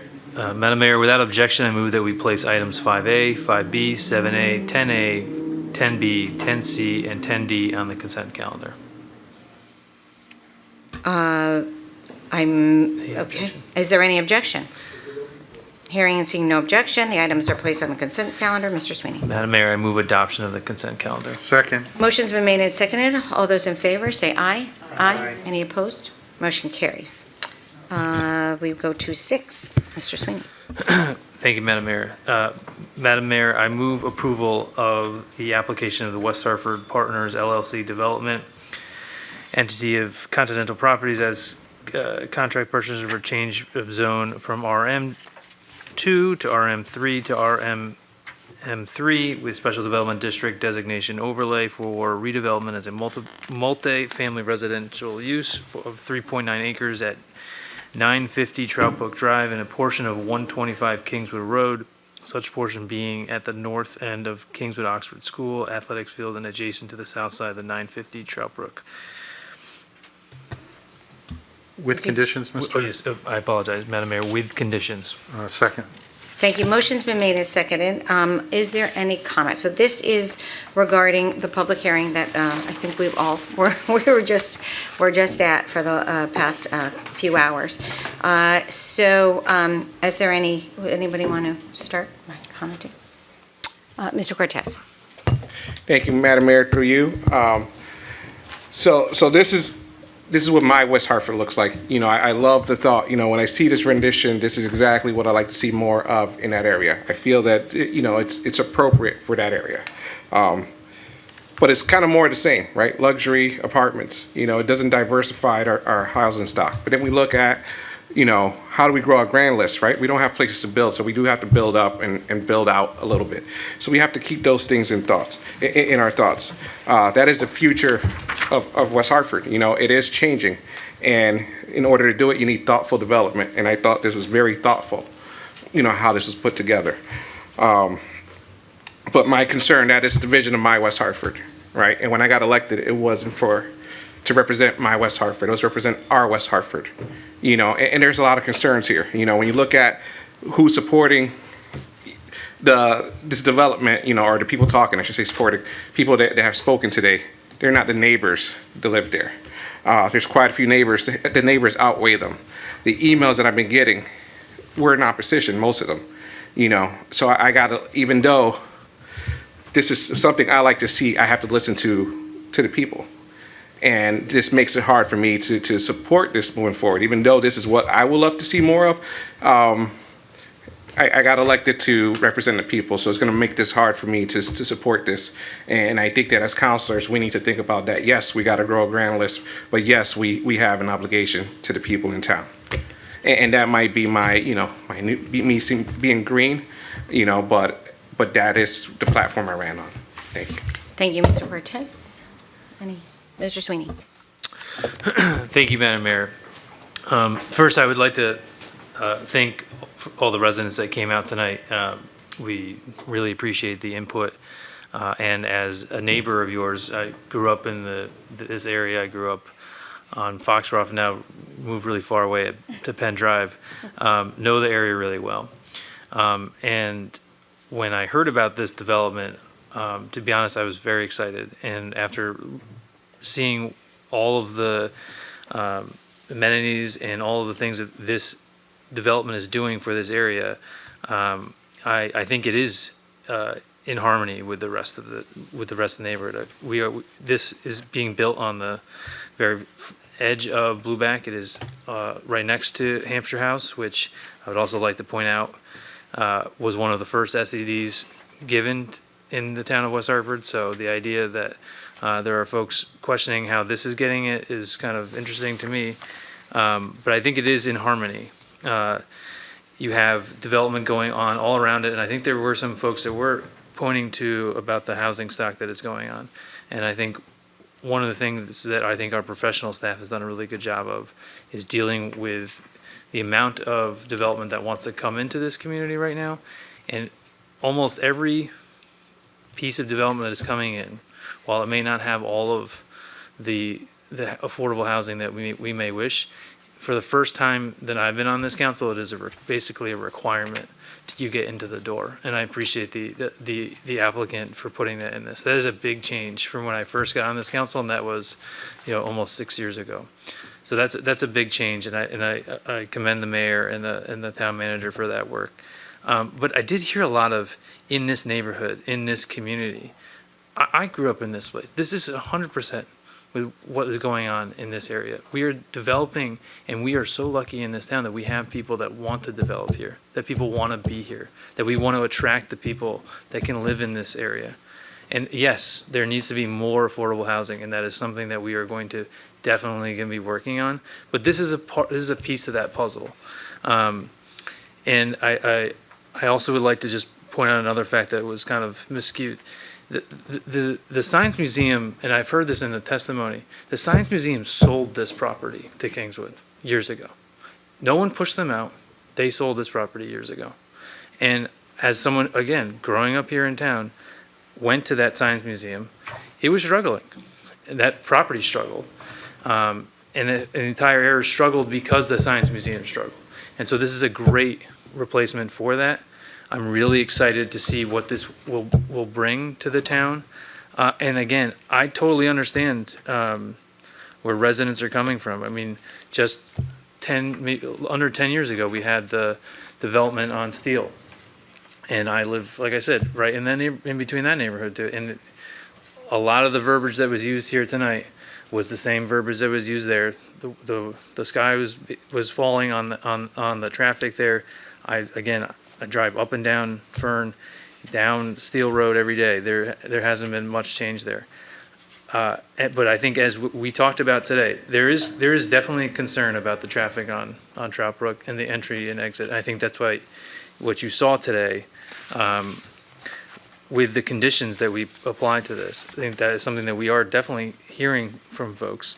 So I want people to leave today knowing that while we may not necessarily agree that the world is going to come to an end by having this development on Trout Brook, we do hear you on the public safety piece. It's 100% an open door, and if there are issues with the developer, I think we want to hear about it, and I think the developer has spoken to that. They want to hear about it too. But with that, Madam Mayor, I'm very excited about this potential development, and I will be supporting it tonight, and thank you. Thank you, Mr. Sweeney. Ms. Fay. Yes, so thank you to the applicant very much for bringing this forward. I think I'm having some issues with it, the scale, the size, where it's located, the closeness to abutting the streets, really, really close. It's taken up, to me, it's taking up every square inch of the property. Setbacks aren't big enough. I know how people depend on zoning when they buy their home. It's the biggest investment they're gonna make probably ever, and they rely on that. I certainly do. I wouldn't want an apartment in my backyard. I wouldn't. I live in a single-family zone, and it wouldn't be appropriate. This is really, really big, and I think some of the comments that were expressed really made an impression on me. I'm sorry that the petition had a technical failure, but it was still a lot of work, and it made an impression on me that so many people came forward and signed off on that. Maybe we should look at our rules about what kind of, this is a move.org or whatever she called it. That seems to be a regular process that people use. Maybe we should get with the times and not be constrained to paper and pencil and signatures. That seems kind of old-fashioned to me. It is going pretty fast, and what I'm wrestling with, to be honest with you, it is beautiful. It's lovely. It's very aesthetically pleasing. I have nothing bad to say about the design, except for that they're springing up everywhere. Is that what we want for West Hartford? A generic, neighborhood that's everywhere. Glastonbury, my sisters live there. They're everywhere. And I've seen overdevelopment. It's called East Hartford. That's where I grew up, and I've seen what's happened to all those rental units over time. And it's not pretty story, and we've got a lot of projects coming online, a real lot. And I'm concerned about the people who live in the neighborhood and their zoning that they relied upon, as well as the people who are mom and pop investors who, a couple were in the room today, who invest in, multifamily homes. And what are we gonna do with the mom and pop landlords when these things keep coming on and people are gonna move out of these places? What's gonna happen to those properties? So there's a lot of things we have to really think about. I like the fact that it is transportation centric, so it's a tough call. I do think it's ginormous, though. I think it's really, really, really, really big for the area, and the scale. We right not too far from here, you've got the Hartford Healthcare Building, which I know. So we just really have to think about what do we want for the character of our town. We want all of this, which I know is Alberto's vision.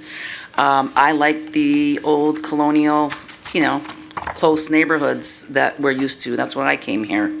So I think we really have to consider what's there first. The taxpayers are already paying taxes, and I would love to see it brought down in size and in scope and scale. That's my comment. Thank you. Thank you, Ms. Fay. Ms. Blanks. Thank you, Madam Mayor.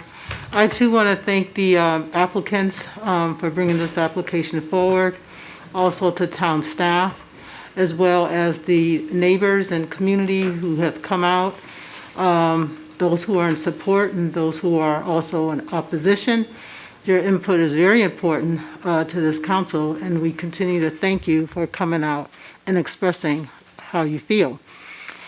Having said that, and looking over the application and talking about whether or not it complements the neighborhood, all the discussion that we've had about affordable housing and all of the development that is going up in town, I do believe that your application addresses many of these things.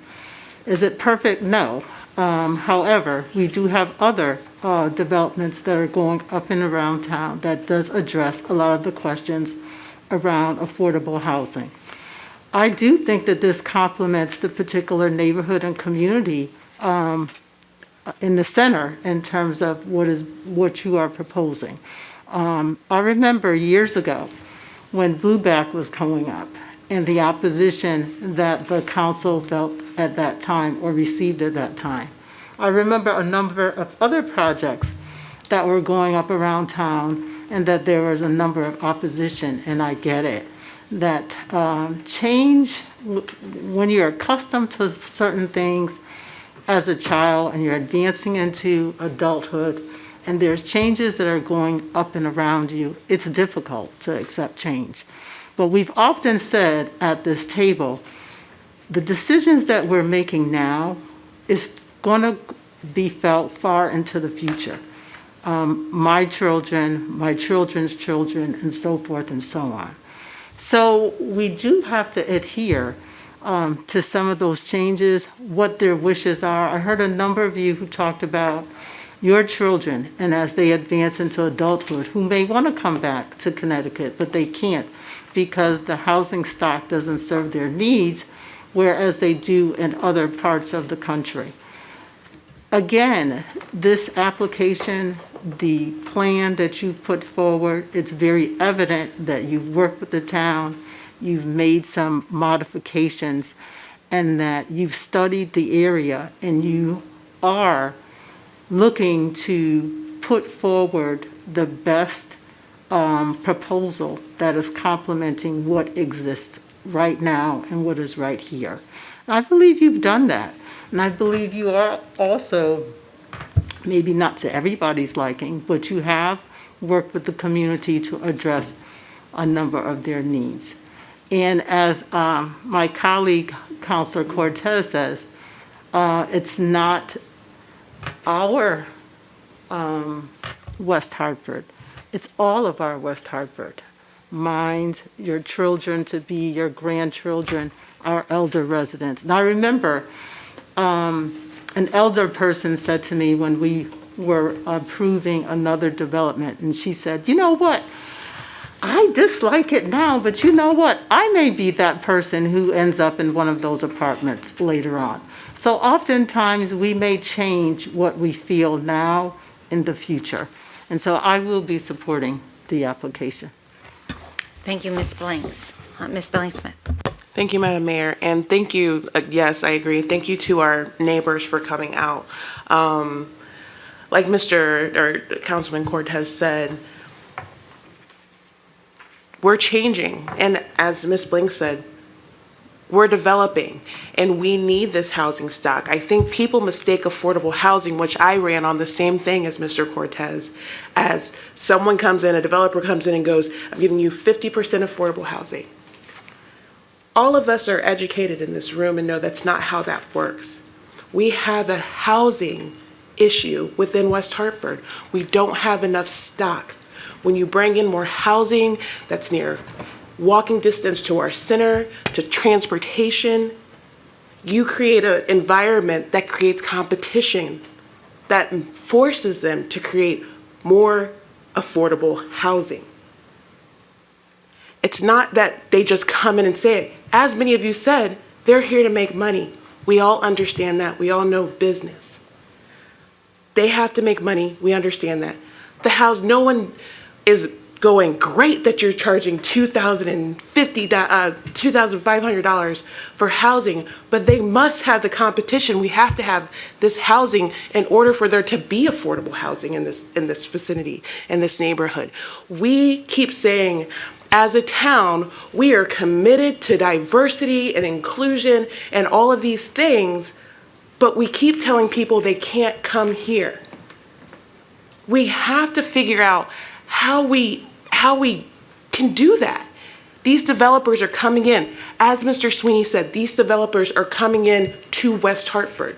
They're not going to Glastonbury anymore. They're not going to East Hartford anymore. They're coming here because they see that we have the potential to be a great town. Our town and our character is not going to change because a developer and folks moving in here. It's going to enhance our town. It's going to enhance our town's mission. So I really want you to think about that when you're speaking to not in my neighborhood, because that's what you're saying. I know you're saying it in very different ways. I am also a homeowner in the neighborhood. I also have a rental property. But we need housing. If you want more affordable housing, we need the housing opportunities for folks. So I will be supporting this. Thank you, Ms. Billing-Smith. Mr. Zdanowitz. Thank you, Madam Mayor.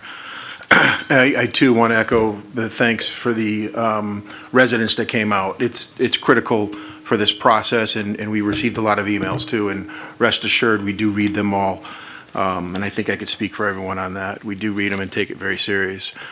A lot of people said a lot of things that I want to speak on too, about the developer investing in our town, and this isn't the only piece. We've got other things coming into West Hartford as well, and they do want to come here. It is a town of destiny. I didn't know this, but there's a restaurant going down in Blueback Square, the Mexican restaurant, that's a big city restaurant only, and I didn't realize that. I guess they only go to the New Yorks, the Bostons, the things like that, but they saw it enough to spend the money and come here into Blueback Square. And that doesn't mean we're Boston, doesn't mean we're New York City. It just means that someone's looking at West Hartford and saying there's an opportunity there to bring something that doesn't exist in a town like this. And that's not going to ruin our character. It's not going to take away who we are. You know, if we want same old, we'd still be the 1980s. And we would be spending, I come from the Board of Ed, we'd be the highest spender in the state of Connecticut on our schools per pupil, because that's what we did in 1980s. We spent more than anybody else. We don't do that anymore. We do it smarter, we do it better. We have a great administration on that side, so we can't do the same old. We have to evolve. The future of our town needs to evolve as well. We can't get stuck in the past and live vicariously like that. It has to be transformative. This is transformative. Those young people, those young professionals that you say, there's not families, I don't see a playground, I get it. I didn't really pay attention to me, and I got kids, but it was interesting. But those young professionals are going to make playgrounds available on other parts of town when they move out of there and they go into a home because they want to live here in West Hartford. Those professionals are going to buy houses here in West Hartford and plant roots. They won't be in and out, you know, a year here, that. They're going to add roots here. So it adds value to West Hartford, and it adds value to your homes, and it adds values to your rent. So what am I going to do by my rent? You know what? You're going to double your rent. The person that has renters. It's going to be more money. And they're going to support our small businesses in town, which is really, you know, the crux too. You know, family town, we talk about our school systems, but our small business is really the engine that runs this town. People come from the Glastonburys, the East Hartfords, they want to eat in our town. They want to come here and spend money. So it's, you know, quick story. A new coach came up to UConn, my daughter runs, and she goes, "Oh, I heard you're from West Hartford. I've heard all great things about West Hartford. I have to come there to eat," I heard. And I gave her a 15-minute explanation. Of course you do, and you'll never leave. You don't have to go anywhere else if you come here. And that was just a small conversation. If not this, then what? You want a dog park there? Is that what we want? And have no tax base? Is it smaller? I don't know. You know, I don't get paid. These guys get paid a lot of money, these engineers and stuff, to be able to buy a piece of property and to get a return on investment for how many units. If there was 72 units or 63 units or 2 units and they could make money on it, they would. But it's that amount of that return on investment that they need. They know these things. There's formulas for this. And then they talked about the noise. Our town is very responsive to noise, and always has been. And I even said right here, the owners would be, before he even said it, we would be responsible for noise. I wrote my notes. I said, it's in their best interest to keep this place professional, clean, keep their tenants happy. I don't have to sell it for them, but I wrote those notes before he even said anything. This is walking distance to the center of West Hartford. This is exactly what the center needs. This, you know, this isn't on the northwest end of West Hartford where you can't walk to the center. This is an absolutely perfect spot for it. You know, we talk about affordable housing. They're putting units in there, but someone said people are living in, there's cars in this town, and I find that it hurts me to hear that. But affordable housing is not going to get someone out of a car. 80% of our medium income here in West Hartford, we need to work on those people getting out of the cars too. That's a different conversation. We need affordable housing, but we need to help those people to get out of their cars too. That's a completely different thing. This isn't my neighborhood. This is not what I want in my neighborhood. Well, go on Google Maps and look at Hampshire House. It's bigger than what this is proposing. If you do the math and look at Hampshire House, right next door is bigger than what this proposed is. 2 buildings, it doesn't matter. The property, the overhead parking, it fits that neighborhood because that exists already. Westbury condos, 869 Farmington Avenue, the Outlook condos, the Bishopton Farmington Avenue corner, the new condos there, the West Hartford Inn, the Robin Terrace Road.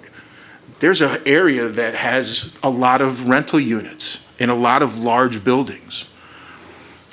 This happens to fit in with a new and a modern West Hartford. This is what's fitting now. Hampshire House, you wouldn't build a Hampshire House there today. It wouldn't fit in, and it probably wouldn't go past this board because of the way it looks. This is the way what we need. It didn't look like a hotel to me. It looked like what West Hartford looks like in the future. So in that being this transformative, I'm going to support this. Thank you, Mr. Zadanowitz. Mr. Walters, would you like to? Thank you, Madam Mayor, and thank you, Ben Winograd, for being absent tonight. I think one of the two key words here, transformative but transition, are very important to keep in mind. This is a transitional neighborhood. It's a neighborhood between higher densities and lower densities. This project is exactly what that's what was in mind when transitional neighborhoods were created. I actually live a hop, skip, and a jump away. I, too, curse out Trout Brook traffic almost on a daily basis. But in 1999, I chose to live there. And I did so because all of the pluses of West Hartford, the center being walking distance, the schools, everything, those far outweighed the fact that I might have to wait a couple minutes or go right instead of left on Trout Brook. Is it inconvenient? Yeah, but walking to Park Road or walking to the center are both great features. This project, you know, going through the plans, everything that could have been addressed, I feel like was addressed. All the I's were dotted, all the T's were crossed. We are, I think, in many ways a colonial town, and I think we always will be in some ways. But I also think that it's 2022, and colonial construction architecture is kind of given way to other things a few years back. And I think that this does not harm the area. I think it fits. I think the size, Mr. Zadanowitz pointed out that the Hampshire House is very large. It's very large. And the adjoining, it's a good point. All the properties around there, except for some on the Outlook, are multifamily, multi-unit residential. And for that reason, and the fact that it took a year plus to come up with this, in some ways compromise, in some ways, improvements on what was, and given that no matter what we say or do tonight, the Children's Museum is not going to be there tomorrow, I will support this project. Thank you, Mr. Walters, and I do appreciate your filling in for Mr. Winograd, who's out of town, coming home tomorrow, but I appreciate that very much. Mr. Davidoff. Thank you, Madam Mayor.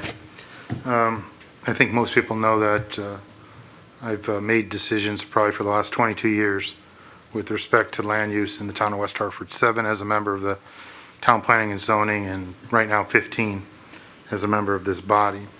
So when it comes to zoning applications,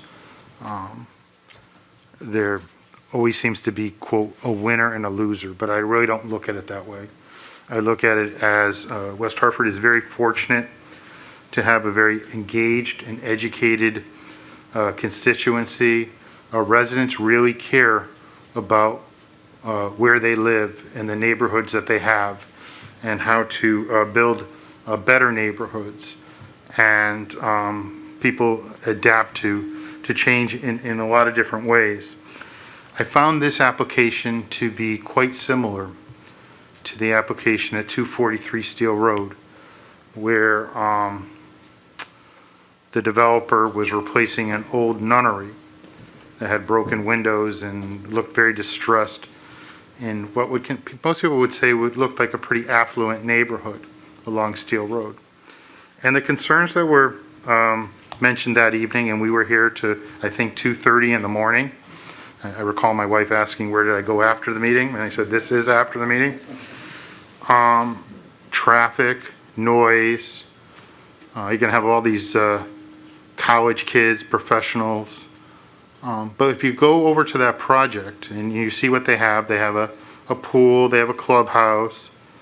It's just not empty. It's just not young professionals. It's empty nesters who are transitioning between deciding where they want to go next. They love to live in West Hartford. They've been here. And the rents are pretty comparable. So I look at that and I say, okay, what was my thoughts that evening? And they're pretty similar. So I just want to first thank the applicant for bringing a quality proposal to us this evening. I think it's important to establish for the record that I do support the zone change. I think that needs to be in the record.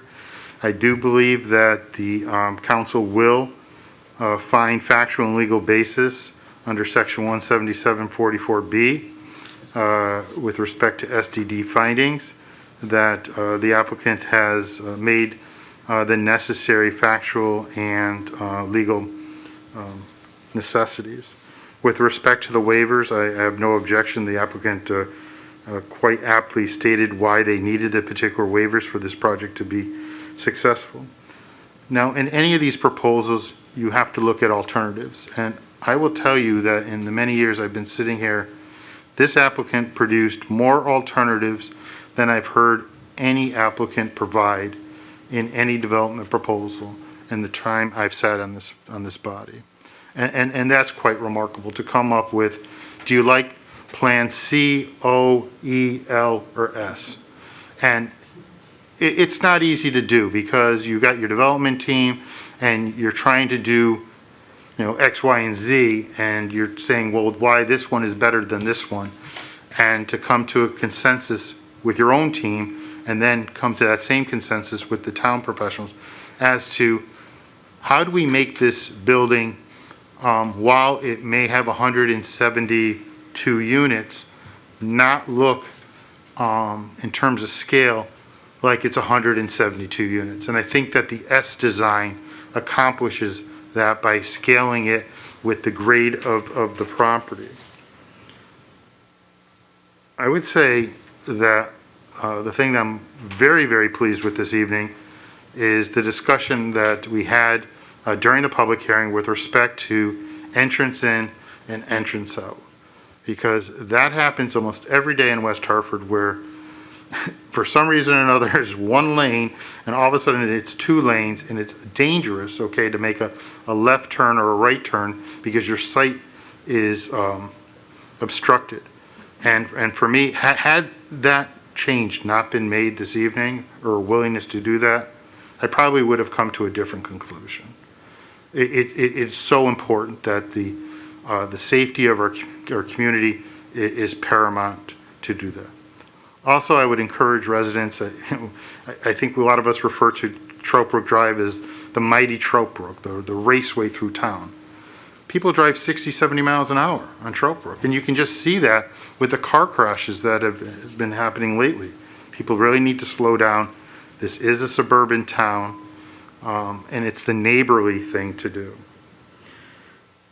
My colleague, Mr. Winograd, is not here this evening, but had he been here, one of the things that he likes to see in any development is an income rent restricted units. And this developer has committed to 9 units for 20 years to provide that. They didn't have to. We don't have a requirement for people to do that. But I think they understood that that is the socially right thing to do. Then the last point that I'm going to make is this is the second of what I think will be several development opportunities in our center district. Our businesses, whether they be retailers, professional offices, restaurants, have basically maxed out their economic potential with as to how many customers and or clients that they can attract. So what have they asked us to do? And I think this was evident by the Chamber of Commerce statement. They've asked us to find ways to increase the number of people who reside in the center. And the center, as we all know, is a great place to eat as a couple, eat as a family. There's recreational opportunities. We have a lot of charitable events that take place in our center. It's a place we'll see in about 2 months for the holiday stroll where you'll be walking around the center. You'll see all the people you know, you bump into. It's a friendly feeling. Even though we're a community of 60,000 residents, you're bound to run into people that you know, and it just brings that sense of community forward. But in order for our center to survive and to make it to the next generation, projects like this have got to be looked at in a different light. And I think somebody said this is once in a generation opportunity, and it is. Mr. Deputy Mayor said it's true. The Children's Museum, it's not coming back. They decided to relocate. They're looking for another place to go. We saw what happened currently at the Yukon property where there was a vibrant university setting, and look at how long it has taken us to find a developer willing to make an investment on a large parcel of land to accommodate the needs of our community. We don't know what those plans are yet, but we know that we're striving hard to maintain those athletic fields on one side. So these are things that are happening because people always say, well, you don't have it in your neighborhood. These are happening all throughout our town, whether it be One Park, Park Road, and Prospect here in the center. We're definitely going to have something happening on the Yukon property. Many of you know I serve as president of West Hartford Fellowship Housing. We're going to have 300 units for totally knock down what's currently there for the most part and invest in that parcel so that seniors who are very income restricted, whose current rents are about no more than $500-600, will have apartments that have stainless steel appliances, granite countertops, just like everybody else, because it's the right thing to do. So we are very cognizant of the needs of our community, and we have to at times grasp those opportunities that present themselves. And I give a lot of credit to the KO team that vetted a variety of developers, a variety of uses for this parcel, because probably housing is the least intrusive, considering that it's abuts a bunch of housing. And I don't know if people would have wanted more mixed use or another medical facility. I think we've got quite a bit of those in the community. So you really, for me, I take these things very seriously. I've read every page in this book. I read every diagram here. I read everything that was provided online with respect to the commentary.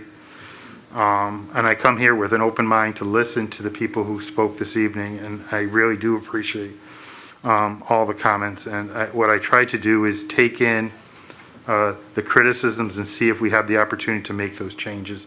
And this evening you saw that we were able to do one of those, and I think that was good. And I think that the developer heard the concerns of the neighboring abutting residents, and I think that they will be a good neighbor, and as this project develops, will be willing to reach out and interact throughout the entire process, because they understand that they are the new kid on the block. So for those reasons, Madam Mayor, I will support the zone change, the SDD approval for 950 Trout Brook Drive. Thank you. Thank you, Mr. Davidoff. I want to just say how proud I am of West Hartford. I grew up here, and my parents tell the story of when they moved here. Of course, it was farmland. They built our house on, it was a new development.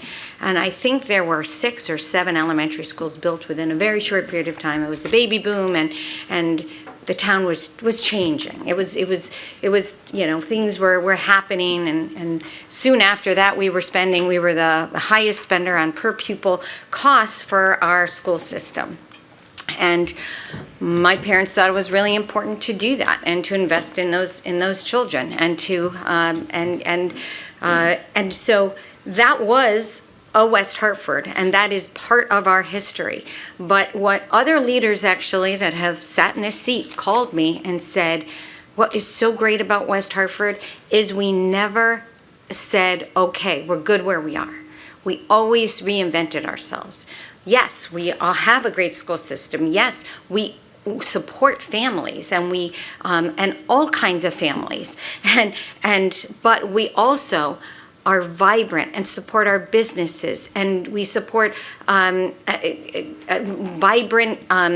living, different living configurations, those kinds of things are really important to our next transition. Blueback Square is 20 years old. We haven't had a big development in town.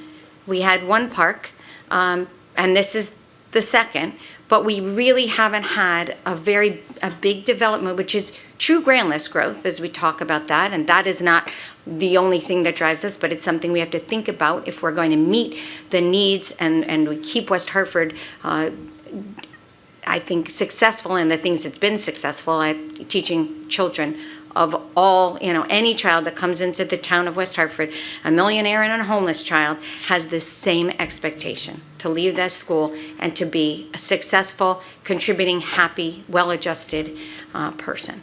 And so when I go to meetings with other mayors throughout the state or even around the country, there is a recognition that we're doing a lot right. Kristen Gorsey, I see in the audience, she just went through her economic development presentation for the chamber, and it is incredibly exciting. I was sitting at the M&T Bank table, and their jaws were on the floor on the amount of investment and the excitement throughout our town. What has happened, businesses that have come here and what we're going to see in the next, I think, couple of years. These have not been easy times. This is at times where these are challenging times.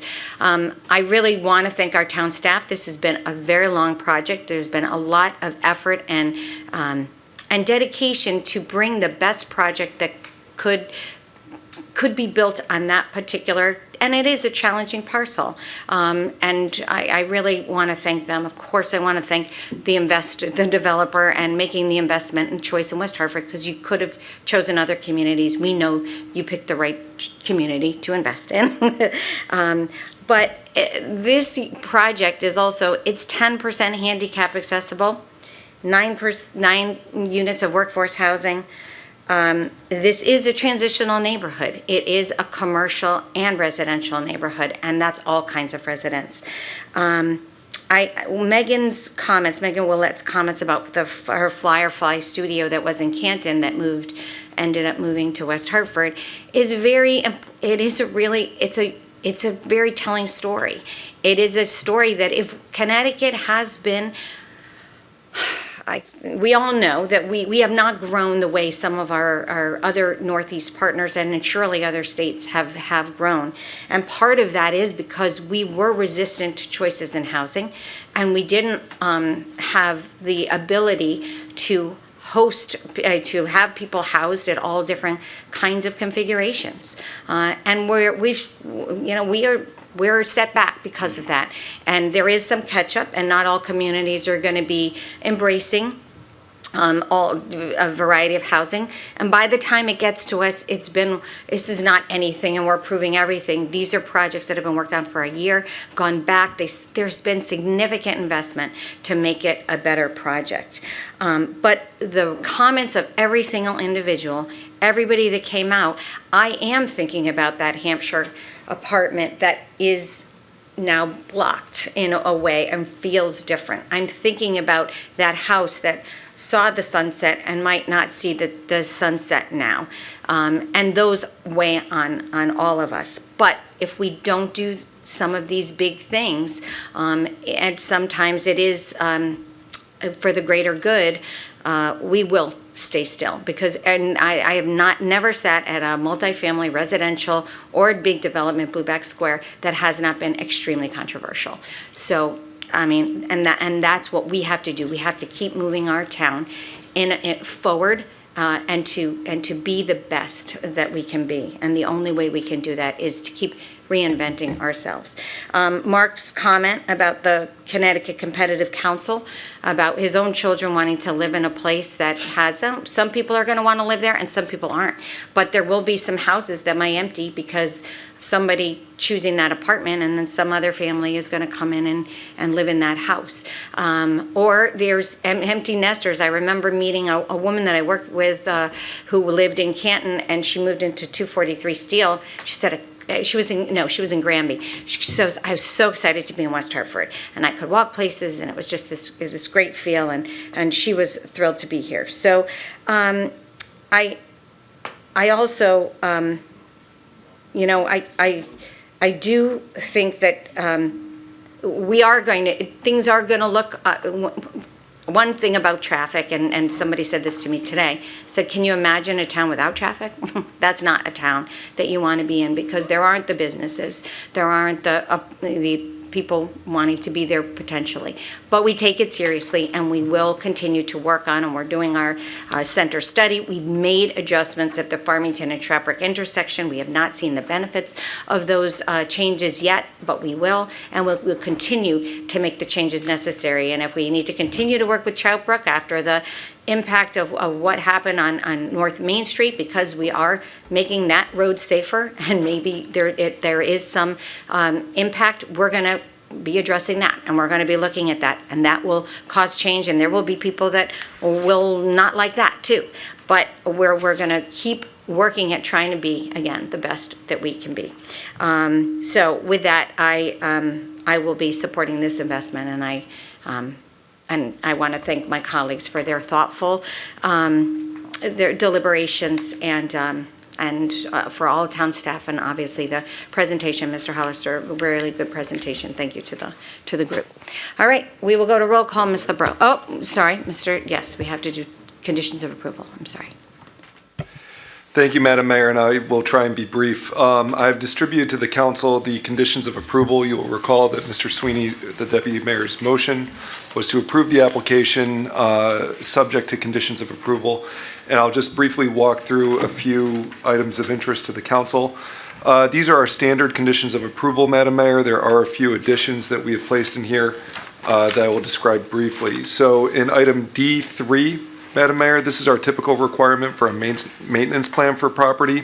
The Health Department has asked us to include a requirement to include a pest management plan. You might recall this was also a concern during the application last week for the Northbrook Place project, and it's primarily to address concerns about rodents and that sort of thing. And so this will actually become, this requirement will become part of our new standard conditions of approval.